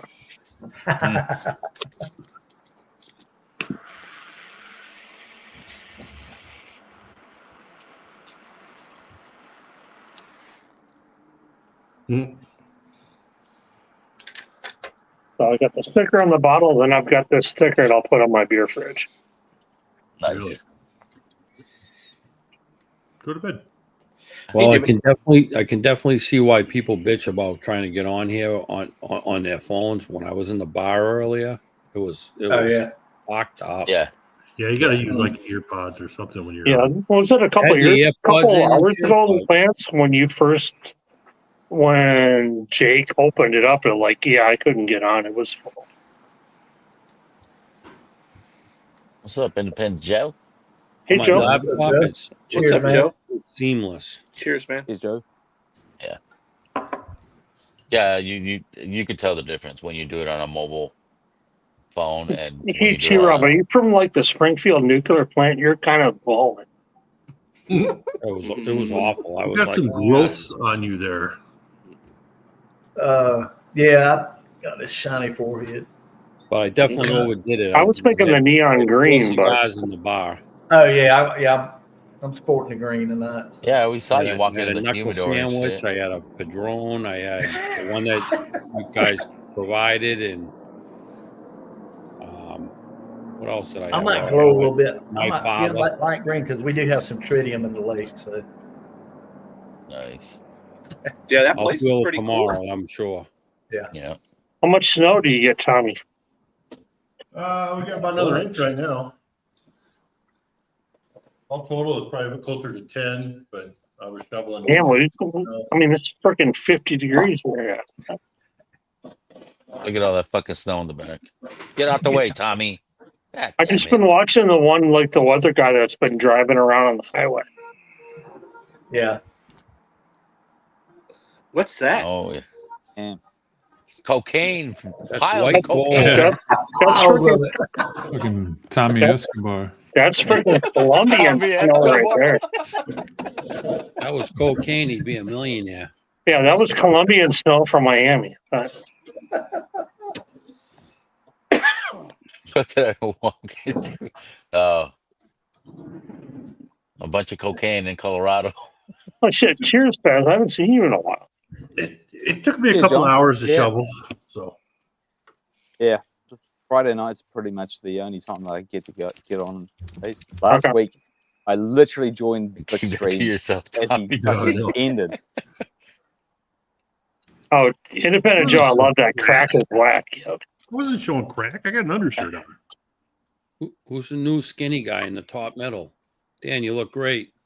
Thanks, Yeah, he man. does. Appreciate you. Yeah, you doing okay, Dan? Doing well, doing well. That's Got a new awesome. total? Got a new total for us? What the fuck? I gotta do math in my head. Oh, not math. No. Yeah. About 220. Oh, that's awesome. Nice. Yeah. That is Oh, awesome, wow. man. Lost a human being. I lost a fat human being. You lost a football player. More importantly, Dan, how you feeling? You feel Feeling feel great. like a new Yeah. person? Feeling That's a awesome, lot man. better. Yeah. Well, he Yeah. plays That's Mario. awesome. Well, yeah. Yeah, Like man. he's playing Super Mario. Everything's better. That's Good. good. Good Life is decision. good. Good decision. Are you back to eating bigger portions yet, or are you still? I mean, a little bigger, but still, Yeah, that's out still of the cap. smaller than I was, you know. That's Yeah. a thing of the past. What do you talk about a bigger portion though? That You ain't doing that ever again. Well, I mean, starting out, you got to eat just like a spoonful. You know? Yeah, no, it's not like that anymore. I can eat. It's pretty normally, actually. There's still some things. Like, I think if I went out to dinner with someone at this point, they probably wouldn't notice. You know what I mean? Okay. Like, I'd be able to, like, I ate pretty slow. I could pretty much clean a plate depending on what kind of fucking restaurant you're at, you know. Okay, not to get kind of too weird, but have you eaten or have you had an instance where you've eaten and you're like, oh, that was way too much? You know, Oh, yeah. it's Yeah. painful. Oh, no. Yeah, I've puked, you know. Oh, okay. It's kind of part of it when you're Whoa. figuring things out in the beginning, you know, like you'll eat a little too much, or you'll eat something that doesn't like agree with your situation, and it just comes out. It's weird. It's not like a normal puke either. You know, like you're not like retching. It's just kind of like like it just comes out. Yeah, can't go anywhere. Yeah. But that hasn't happened in like months. For me, I could feel it like coming up and stuff when I first did this shit. Yeah. But for me, like a tapas, small plates, that's like perfect for me. Right. Like one taco. Like my kid went to the taco place today. He's like, "Hey, you want some tacos and stuff?" I'm like, "Yeah, get me one." Right. There you go. All I need. You eat like a normal, like what normal people eat. Yeah. You know, plus a little less. Yeah, like if we go out to dinner somewhere now, usually I'll just get like an appetizer or something and have that as my dinner, and you can just pick at it a little bit. But yeah, I'm not getting like the whole fuking steak Shit, and normal sides and eat. all that shit. Normal people eat is like fucking 10 tacos, bro. I don't know what you're talking about. That's what normal normal to me. people are supposed to eat. Yeah, that's 10 tacos. Are there any foods you're still not like staying away from? Or I mean, technically I could eat whatever I want, but there are certain things that I don't, because they make you feel like shit. So like, anything like real sugary, you'll just feel like shit. There's certain textures still that sit a little funny. So like, I don't eat, like talking about tacos, like tortillas still kind of sit weird in my stomach. I don't know why. About ground beef. Ground beef is fine. Like any kind of like meat is fine. Everybody's a little different because for some weird reason, ground beef like fucks me up. Oh, like my dad had the surgery like many years ago, and he can't eat pork. Like he could eat like ham, but like a pork chop, like he gets sick as hell if he eats it. Really? You know? Yeah. Well, Jake's like that. He can't eat like pork stuff. Right. Just some enzyme or just some kind of thing in there that irritates his body. Yeah, I think my dad must kind of have that same thing, and it just the combination of the two, it F's him up. The two big things for me that I lost is I lost a taste for beer and ground beef. Really? Yep. Oh, that's the other thing. I haven't What had about regular steak? I haven't had anything carbonated at all. Oh yeah. Bye, John. Yeah, because that just blows up in your. That just blows. Yeah. Up. Lance, what about other meats? What other meats? I gained a big taste for whiskey, bourbon, rye, and stuff. And I'm strictly meat. Yeah. It goes down real easy. Yep. There you go. Yeah. Like this week for lunch, I've just been I was craving like beef. Like I don't eat a lot of beef, but like I was just like, I wanted steak, but I went in the deli, had roast beef on sale. So I got like sliced roast beef and Swiss, and I just roll it up and just eat that. Like that's absolutely, man.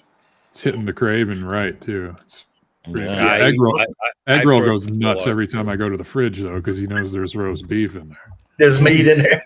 Yeah. That's probably why you came down here. Steak, a lot of beef jerky and stuff like that. Yep. Like, yeah, I stick very protein heavy. Bread totally fucks me up. Oh yeah. Yeah, I don't eat much in the way of bread. Like I've had like a hamburger, you know, but like I don't think I could eat like a sub sandwich. I don't think it would. I couldn't get all that down. Like it just wouldn't. That bloat too. Yeah. All right, let's stop talking about food. I'm getting hungry. Yeah. And I'm the one that brought it up. Anyway. Yeah. Yeah, you need to go get one of your those home run pizzas. And you're back just in time for like the Christmas giveaway, the Christmas Secret Santa stuff. Well, that's I was just thinking about that today because I want to do that secret Krampus thing again. Oh, we're doing Krampus again? Hell yeah. I was just thinking about it today. I'm like, I got to get on board with that. here fast if I want to do it. Well, that's about.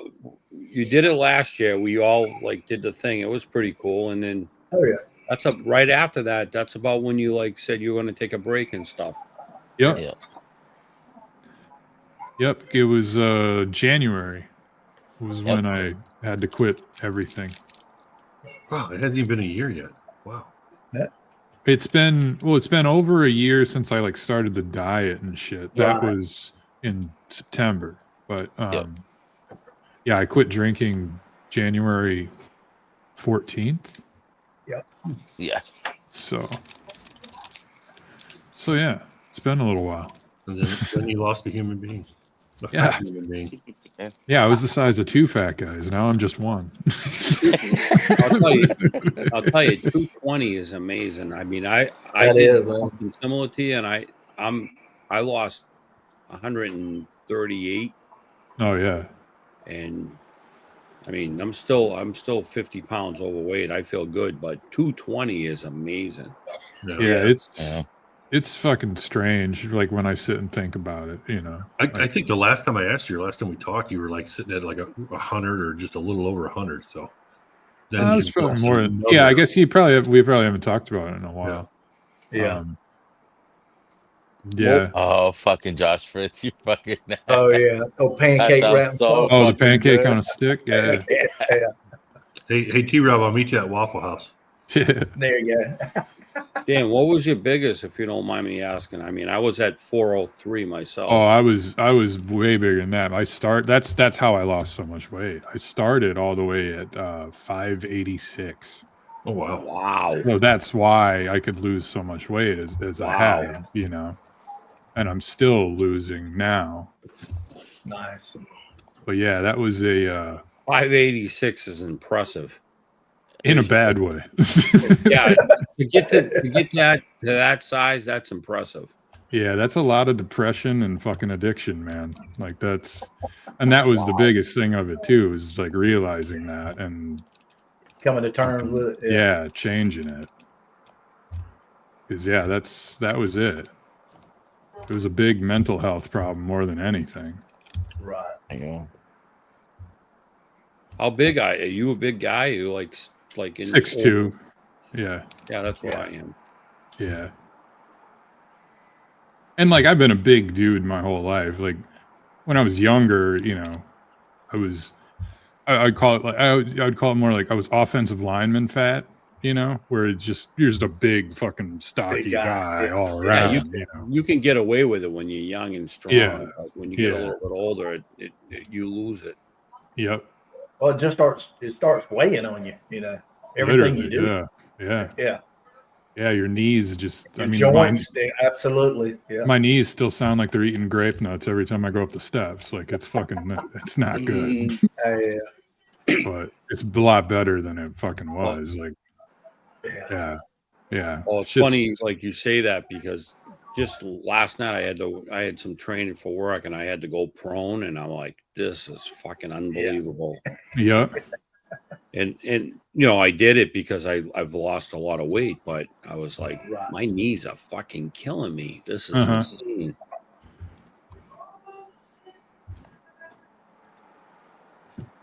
Thanks, man. Oh, yeah. Well, I'm glad it worked out for you. I'm proud of you. That's fucking great for you. Thanks, man. Yeah.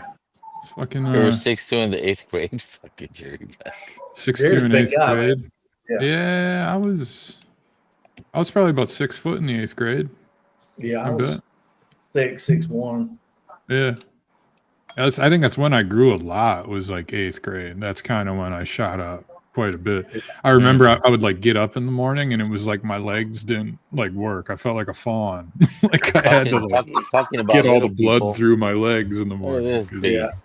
What's up, I get Hughes? What's up, Busey? cramps like a motherfucker. Time to head back to Yeah, I kind of shot up young when I was in like elementary school. I was always like a head taller than everybody till I got to like middle school. That middle school was the first time I had a guy that was the same height as me or higher, you know.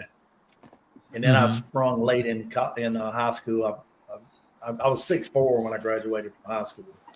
Nice. Over the years, I've lost a little over an inch. two back surgeries and some settling. Yeah. Here we go. Talking about fat guys, and look who shows up, Busey. I told you. Jason was 7'2" in kindergarten. I told you, bro. It's You were too Andre the busy Giant texting Jerry Black. You didn't see it when I highlighted it.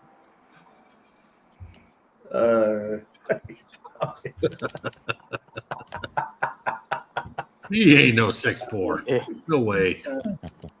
Yeah, Jerry's a big guy, man. Is he? Yeah. Yeah, I've seen pictures, Jerry. He is pretty big. Yeah, Jerry, he's a big dude, man. He's a tall guy. I'm not scared. Well, you should be. Doesn't mean I'm going to go meet him. Tommy, you're solid as you're a solid motherfucker. Yeah, solid marbled. Tommy's I'm got well some thickness. marbled. Yeah. He's got a density. Girthy. Girth. Oh. Why, Johnny? You like 5'6"? I talk about genetics. Josh, like 5'6", 400 pounds. Oh, that's just me. Sorry. I wish I had some genetics. Now I wouldn't have to work so damn hard in the gym. Right. Yeah, I think if you laid off the gym, you'd still look the same, Tim. You'd look like you'd look like a retired wrestler instead of like an active wrestler. An active, exactly.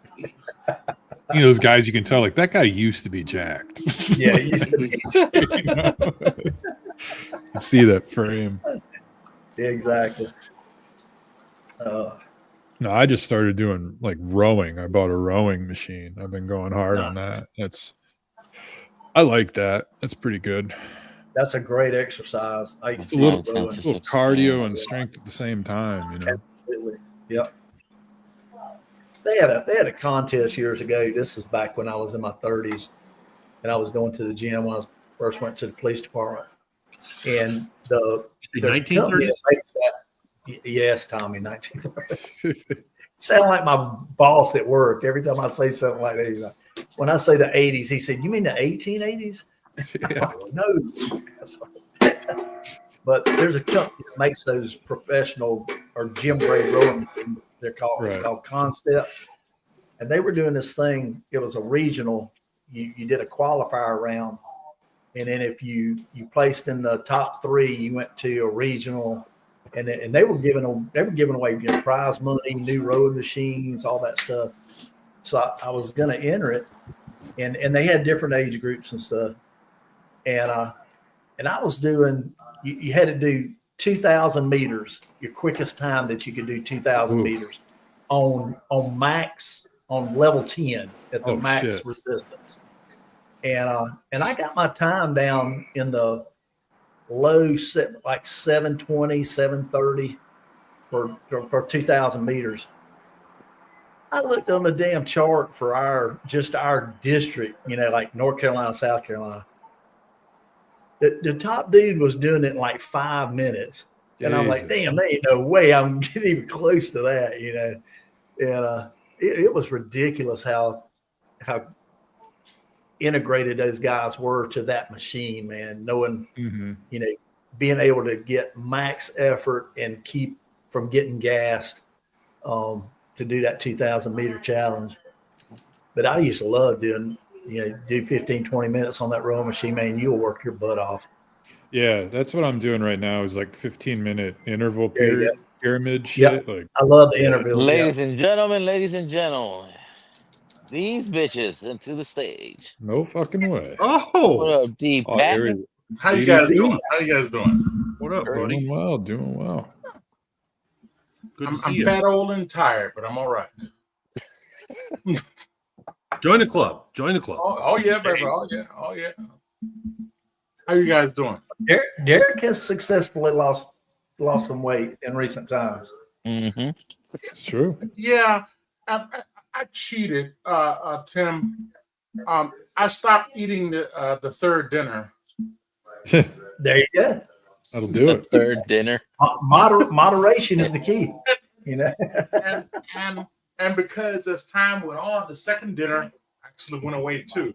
So Now I'm just dealing with one dinner, and I go to bed.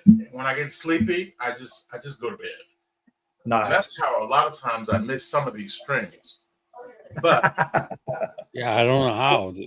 But I will tell you guys this, and you guys can tease me later. The reason I'm up right now is because my wife is in New Orleans.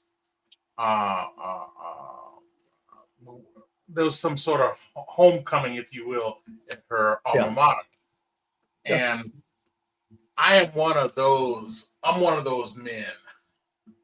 I stay up till that gal gets in the goddamn hotel room. Yeah. Right. Absolutely, man. I'm fucked up. I'm fucked up like that. And so she just got in the hotel room. It's 11:30 my time. That ain't fucked gonna go to that bed ain't fucked up, soon. Derek. That's just being a fucking. That's just worrying about your people. That's fair. That's fair, sir. That's fair. That's fair. Well, Derek, I'm fixing to do something in honor of you being on our stream tonight. Don't do it. Oh, Don't do shit. it. Don't do it. He's gonna make me cry on the screen. I'm gonna crack the gold Forester. Oh no. Oh, shit. There you go. The gold Forester. Is that a Tater sticker? Yes. Okay, I had to wipe away some tears, Nice. so I didn't want you guys to see me like that. All right, here we go. Woo! Damn. Ooh. That thing has a kick to it, son. Fucking Tommy. What's the proof on it, baby? The proof is 130.1. Wow. Oh, beautiful. Oh my goodness. That bottle will look very well in witness protection. It's definitely got some good color on it, man. Yeah. Look at that. That's some dark That's one. dark, That's man. that's beautiful right there. Dude, Yeah, man. I know historically they don't do this thing, but did they put an age on it?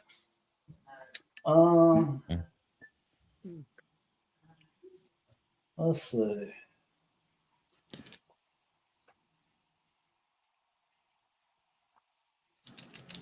It's usually just Rickhouse and floor, isn't it? Yeah, I don't think that's what age. Yeah. Historically, they've never done that. I was just This is warehouse H48, so it was up high. Oh, it's a high one. Yeah. Yeah. The best one I've ever had All was right, let's see. I1. Really? A low one. I1 was the best one, and personally, There you go. I've ever had. Derek, Yes. see the comment from Abuse? Abuse? Well, first of all, Jason, hell yeah, baby. I'm still looking for a job. The one that I thought I had went into a hiring freeze when I got to the last Oh, round. shit. Yeah, no leader kill bottle again. Yeah.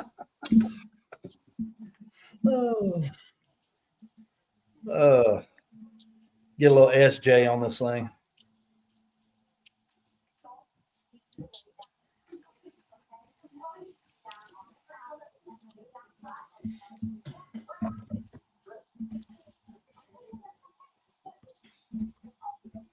What's everybody else sipping on? Well, whoever's sipping on something. I'm back to the Knob Creek. It's just too good. I'm just Is that doing the X? Yeah. I'm finishing up this bottle right here. From It's got a little bit of heat right on the front. Oh shit! Got a little bit of heat right on the front, and then it just goes to the rear and just opens up, man. That thing is so good. God, that's good, dude. That's the first single barrel I've ever had from Old Forester. Really? Yep. And that's a lie that I'm going to keep on telling. Oh, you got a banger. This is my first. That's why I wanted to get it so bad. Yeah. Is that the 100 or the barrel strength? Barrel The barrel strength. Yes, 130 Oh, point. Lance, yeah. Did you This crack it? dropped in Massachusetts nice. today. There's like 3 or 4 barrels roaming around. It's Toasted barrel. phenomenal, but I can't drink it tonight because I'm already too fucking buzzed to There start you go, drinking yeah. 120 proof shit. But this stuff is like drinking syrup. Oh man, Nice. nice. This is Hell this yeah. is the stuff they should have been putting out all along because the regular stuff's so weak. This is really good. I'm gonna, like I told you for the toasted. Vic, I'll be Yeah, didn't they just start doing those? Didn't they just start doing those toasted barrel picks? Yeah. Yeah, yeah. And not to be funny, it's not that the toasted barrels are weak, in my opinion. They're just nasty. Well, those ones are barrel proof, Derek. Yeah. They're not Yeah. nasty. Okay, But all right, all right. I agree with you on the regular, the 90 proof stuff, but Yeah. 94 the proof or whatever. Yeah. Yeah, that the one right there 91. is a 10-year. It's 122 proof, I believe, Oh, wow, okay. and it's the real deal. I'm gonna tell you, Derek. I haven't bought them. Derek, this bottle will get you in trouble because it don't drink nowhere near 130. Oh, this thing baby. drinks like thing drinks like in the high teens. Yeah. Every Oh, Old wow. Forester barrel strength I've had, it just hot. It's hot. Yeah. And that's the thing that isn't a high Rick, and it doesn't drink what, hot. in That's my crazy. opinion, I always felt they drank hot true enough on day one. But on day two, all that shit went away. Yeah, because they went to fucking witness protection, bro. On day 2. I can neither confirm nor deny that. I want to say, boo hiss, boo hiss, boo hiss. I don't care how hot it is after I have. Hey, Derek, after I'm the gonna pour you a pour, it sample of don't this fucking matter. and get it to you, man. All right, sir. I'll be here. Thank you, Jason. I'll look for it. The only one that I've had so far that just wouldn't go away was that J. Riga. I had 156 proof. I'm like, I can't drink this shit. What? This stuff's gonna kill me. That's the hot stuff right there, man. Shit. Good night. That Kansas City single barrel J. Riga. I'm like, holy J. fuck, Riga. this stuff is off the charts hot. So I don't know if you guys follow NBC, but NBC just dropped a fucking 33-year-old Canadian rye hazmat. Yeah. Oh, I'm itchy. I'm itchy to fucking grab that bitch. $200 for Vic, a 33-year-old. Vic, I'll send you a sample of one from last year. The same shit. It's 140 proof. Yeah. Buy before you try it. The Canadian rise. Gentlemen. And the one I have is 33 years. It's Canadian. It's 140 proof from NBC. Yeah. I tried one at basically the NBC, same Vic. shit from last. It's good, but it's not off the charts. Forgive me, fellas, because of my ignorance, because they don't let me out that often. But when you use the term Canadian whiskey, does that by definition mean it's doped with a neutral spirit? No, it's just distilled in Canada. The NBC stuff, I don't know for a fact, but I believe that it's unfiltered. It's good stuff. It's on the same level as like Found North. If you had any of their stuff, Right. they're not fucking with it. It's not some of the. It's not crap. And NBC I have is to tell very you, I have to honorable. tell you, I think that is comes out of always that. the way I viewed Crown Royal. Yeah, Crown Royal Whiskey- Crown Royal Whiskey Crown that Royal was is a different. infused with natural spirits, i.e., vodka. But that's another story for another time. So, from what I know, in Canada, they don't have the same type of regulations that we do. So they can call anything a rye. If it has rye in it, And they don't have to use new barrels. They can use So- once filled barrels or stuff like that. It But could that's be why that they have to natural call it spirit. Canadian whiskey. Yeah. But they call it a rye. Yeah. Fair enough. Fair enough. Donald, you should talk to Donald. He knows a bunch about that shit. The Crown Royal, the flavored shit, like the apple and stuff. Oh yeah. I'm not saying it's bad because it isn't bad. When I drink that stuff, which is very rare, but when I do it, to me, it's like I'm drinking fucking Kool-Aid. It's like Exactly. Yeah. I love the word. I love you that description of Kool-Aid. I remember the one time someone gave me a bottle of this Crown flavored, and I took one drink of it and I gave it away. There you go. And I gave it away not because of the taste. Well, actually, yeah, because of the taste. I knew that there was no incentive for me to stop drinking it. None. That's what the paramedics would For me personally, Derek, I can't drink something that doesn't taste like alcohol, because if it tastes like Kool-Aid or High C or whatever you want to call it, and wherever you live, it's like, I'm gonna drink this shit, and the next thing you know, I'm gonna be on the fucking floor pissing my pants. People are gonna look at me like I'm an asshole. I think we just said the same thing, baby. That's where the paramedics would have found me. Yeah. We were at the lake one time several years ago when we had a pontoon boat, and we were pulled up on this little beach where everybody would beach their boats and hang out. And we were out there and we were drinking beer that day. And some friends of mine pulled up, and I walked over there to talk to them, and they pulled this bottle out, and it was a bottle of cotton candy flavored vodka. Oh yeah, 83 vodka. Oh shit! They said, "Try this." And dude, I'm like, I took a pull off of it, and I'm like, dude, that could get dangerous real quick, right? Yes, because I could just sit there and drink the whole bottle and not even think about it. You know? Yeah, you and then I'd definitely be drowning out there 30 minutes later. Rob For D, me the moose is personally, you good. need a reminder that it's something real. Exactly. Yeah. Yeah, Rob D, moose is Go good. and have some dinner. He's just in hiatus. You out fast? All right, Z man. I mean, Yeah. Wow. Oh, really? Moose is incognito a lot too. Sorry, Vax. That was rough. Fucking. Cheers, Vax. That was stiff. I'll pull you up on that one. Hey, this old Forester's good, man. I tell you what, this big. Thank you for alerting me on this pick, man. By the way, Faz, before you go, your sticker is still on my monitor. Nice. You got it right there. Got it right. Oh, I know, because I have the sticker on the monitor.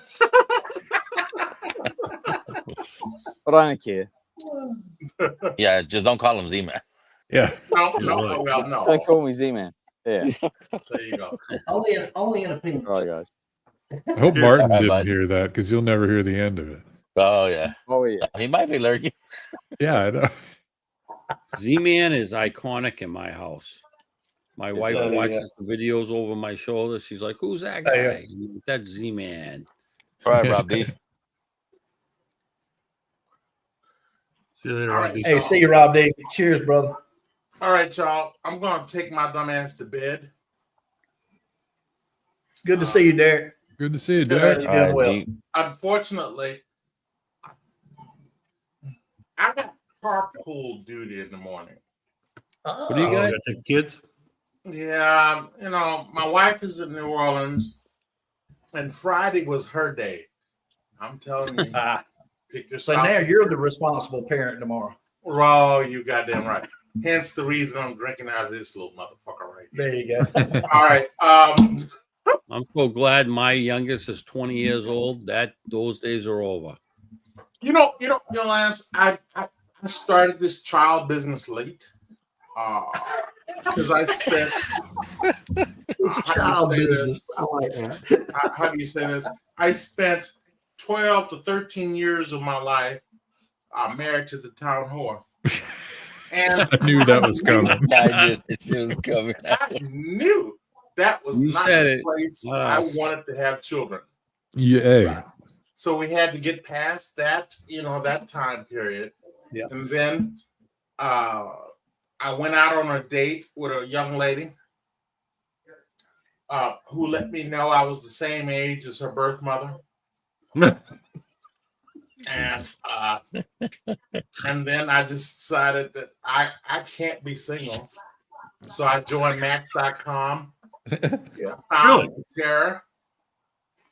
and me and Katera were married 6 months after we met on Match.com. Wow. And nice. we've been married now for 16 and a half years. That's awesome, man. I said all of that to you to say is that I started late, baby. Yeah, my 14-year-old is that's all I got in me. Well, I'll tell you, Derek. I was the guy that would be in the supermarket with 4 kids hanging off the carriage, doing the grocery shopping. My wife would be at work, and people would take pictures of me and send them on fucking Instagram or whatever the fuck it was, and they'd be like, "Look at this guy." And they're all older now, but my wife was like, "I can't believe you do that." I'm like, "Yeah, what's the big deal? I just go down to groceries, I get the groceries There and you shit." go. And I You know? literally, my kids would be hanging. The baby would be in the carriage. 2 would be hanging off the sides like it was a go-kart. 1 would be running up the aisle, and I'd just be like, "Yeah, whatever. Throw some shit in this the carriage or whatever. We'll do this shit." We did that There you every go. Sunday.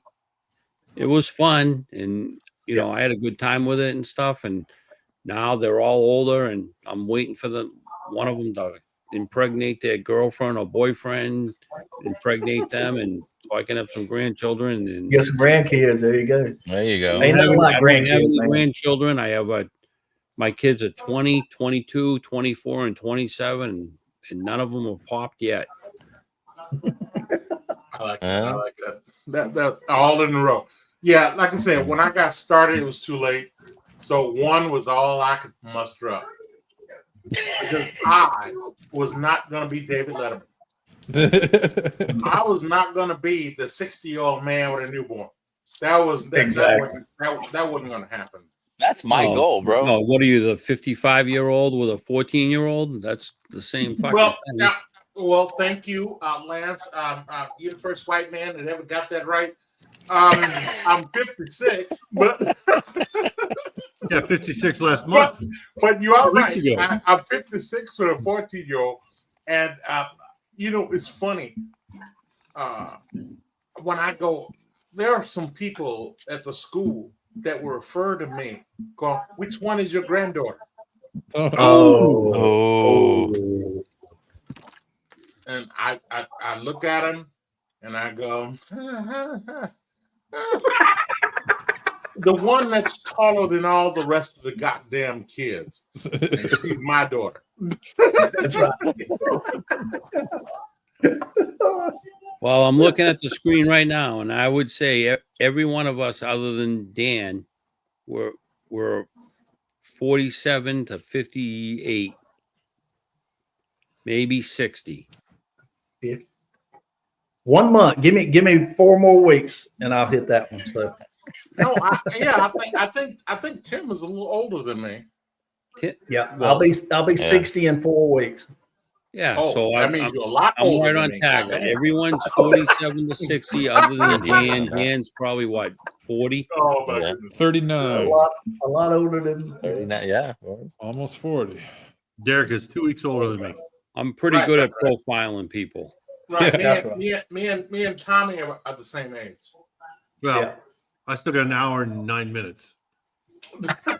Hey, you got 9 minutes where me and Derek live. So That's true. I'd say Hey, Vic's it's what? It's already 47? happy birthday here, Tommy. It's I was already born in Central. So.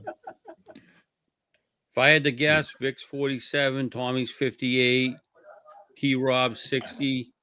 I'm 54 because I know that for a fact. Deathless Dan, he told me he's 39, but I would have guessed 40. And Derek, I guess 55. You're 56. There you go, man. There you go. And for me, I'm actually very See, impressed, Tommy, by the way. I'm not cheers, the only David. one that thought you were going to be 58. I know. It's the beard. I know. How old are you, Tommy? I will be 56 in about an hour. All right. Oh, 2 years is Tomorrow- not bad. Tomorrow's my birthday. No, it ain't bad. Your beard fucks you up. Mm-hmm. I look wise. I'm wise. You were look like born a in the Santa Claus 60s. without a cat. You're a In your flower child. avatar, you look jacked, but you know. I know. I know. T-Rod throws it off a little because he wants to be like a 40-year-old with his good Yeah. shape. Oh yeah, I don't want to grow old. That's perfect Tommy right there. There you go. Oh, that's messed up. Look at that mullet. Look at that mullet.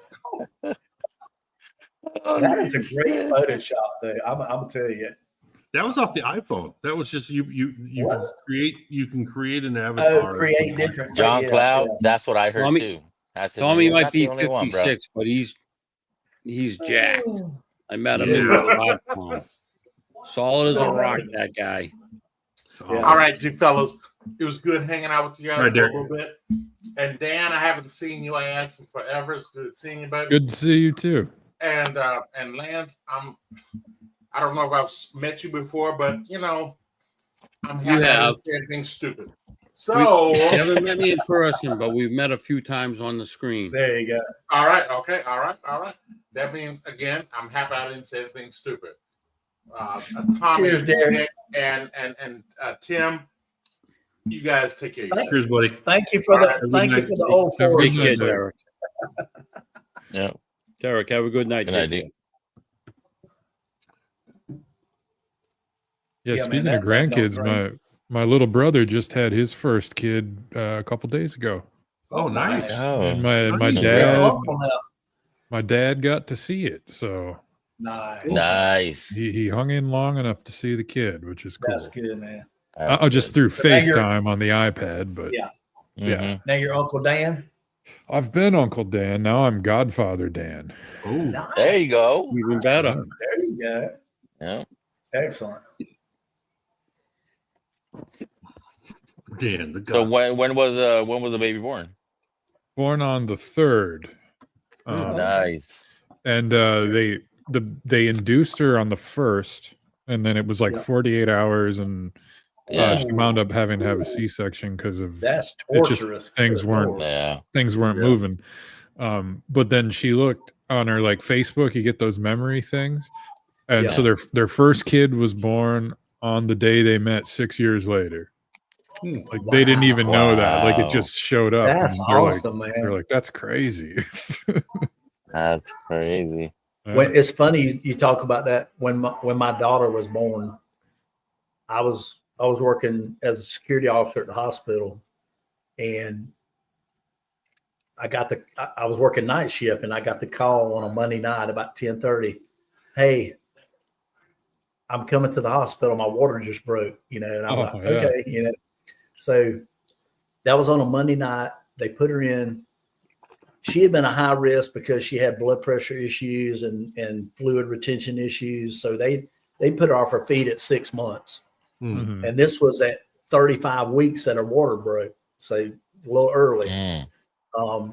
So they got her in there, got her in a room. They started trying to induce her.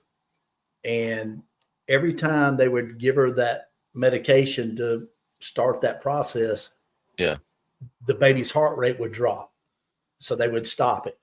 And this went on for half a day into the next day.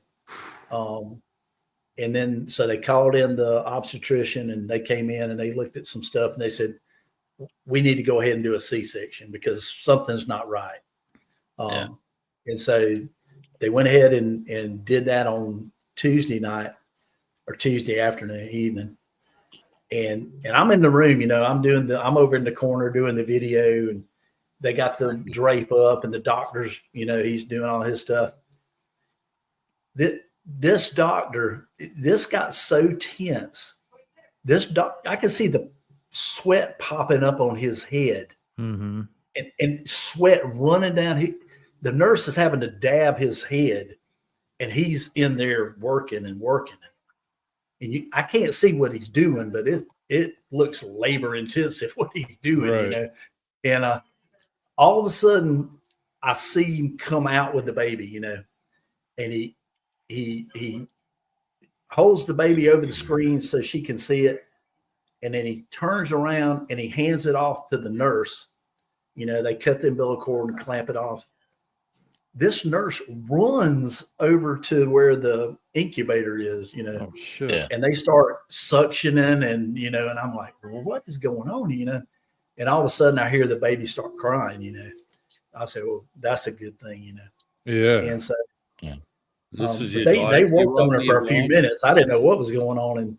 And then, come to find out the umbilical cord was wrapped around her neck 3 times. Oh, God. Oh, So Jesus. every time they started that process to try to get her to drop and all, it was strangling her. That's why her heart rate would drop. Wow. And it was crazy, man. I mean, Wow. I mean, thank God they did it when they did it, And, Tim, this is your daughter or your granddaughter? my daughter, yeah, my daughter. Yeah. Wow. So How she old is came she? home. She is 30. She turned 30 back in October. So, but it was when I remember when I brought her home, we got to bring her home early because my first wife, she was a neonatal nurse. She worked in the intensive care unit with the babies. So they let her bring her on home instead of keeping her in there for another week, even though she was under the weight that they normally allow. They don't allow them to go home. But I brought her home and I carried her in the house, and she would literally fit in this area right here between my wrist and my elbow. And I brought her in and I set her on the couch, and I took a 2-liter Pepsi bottle and put it beside her and took a picture because she was the size of a 2-liter Pepsi bottle. She was like 4.5 pounds. And within like 2 weeks, she was already up to like 10 pounds. It was like she just took off, man. As soon as she could start getting food, she took off. Oh yeah. It's amazing. That's You know what's amazing about the stories that people tell on these things is how personal they are, and that we're on all different parts of the country, and it's pretty amazing how you connect with each other. It's relatable too, because you all the time hear, about stuff. Because we all go through similar type stuff. Absolutely. Right. Oh wow, Josh, 2.2. 2.2 I remember pounds. Wow. the smallest. I know the smallest baby that we ever had there at that hospital when I worked there that survived was 1 pound 8 ounces.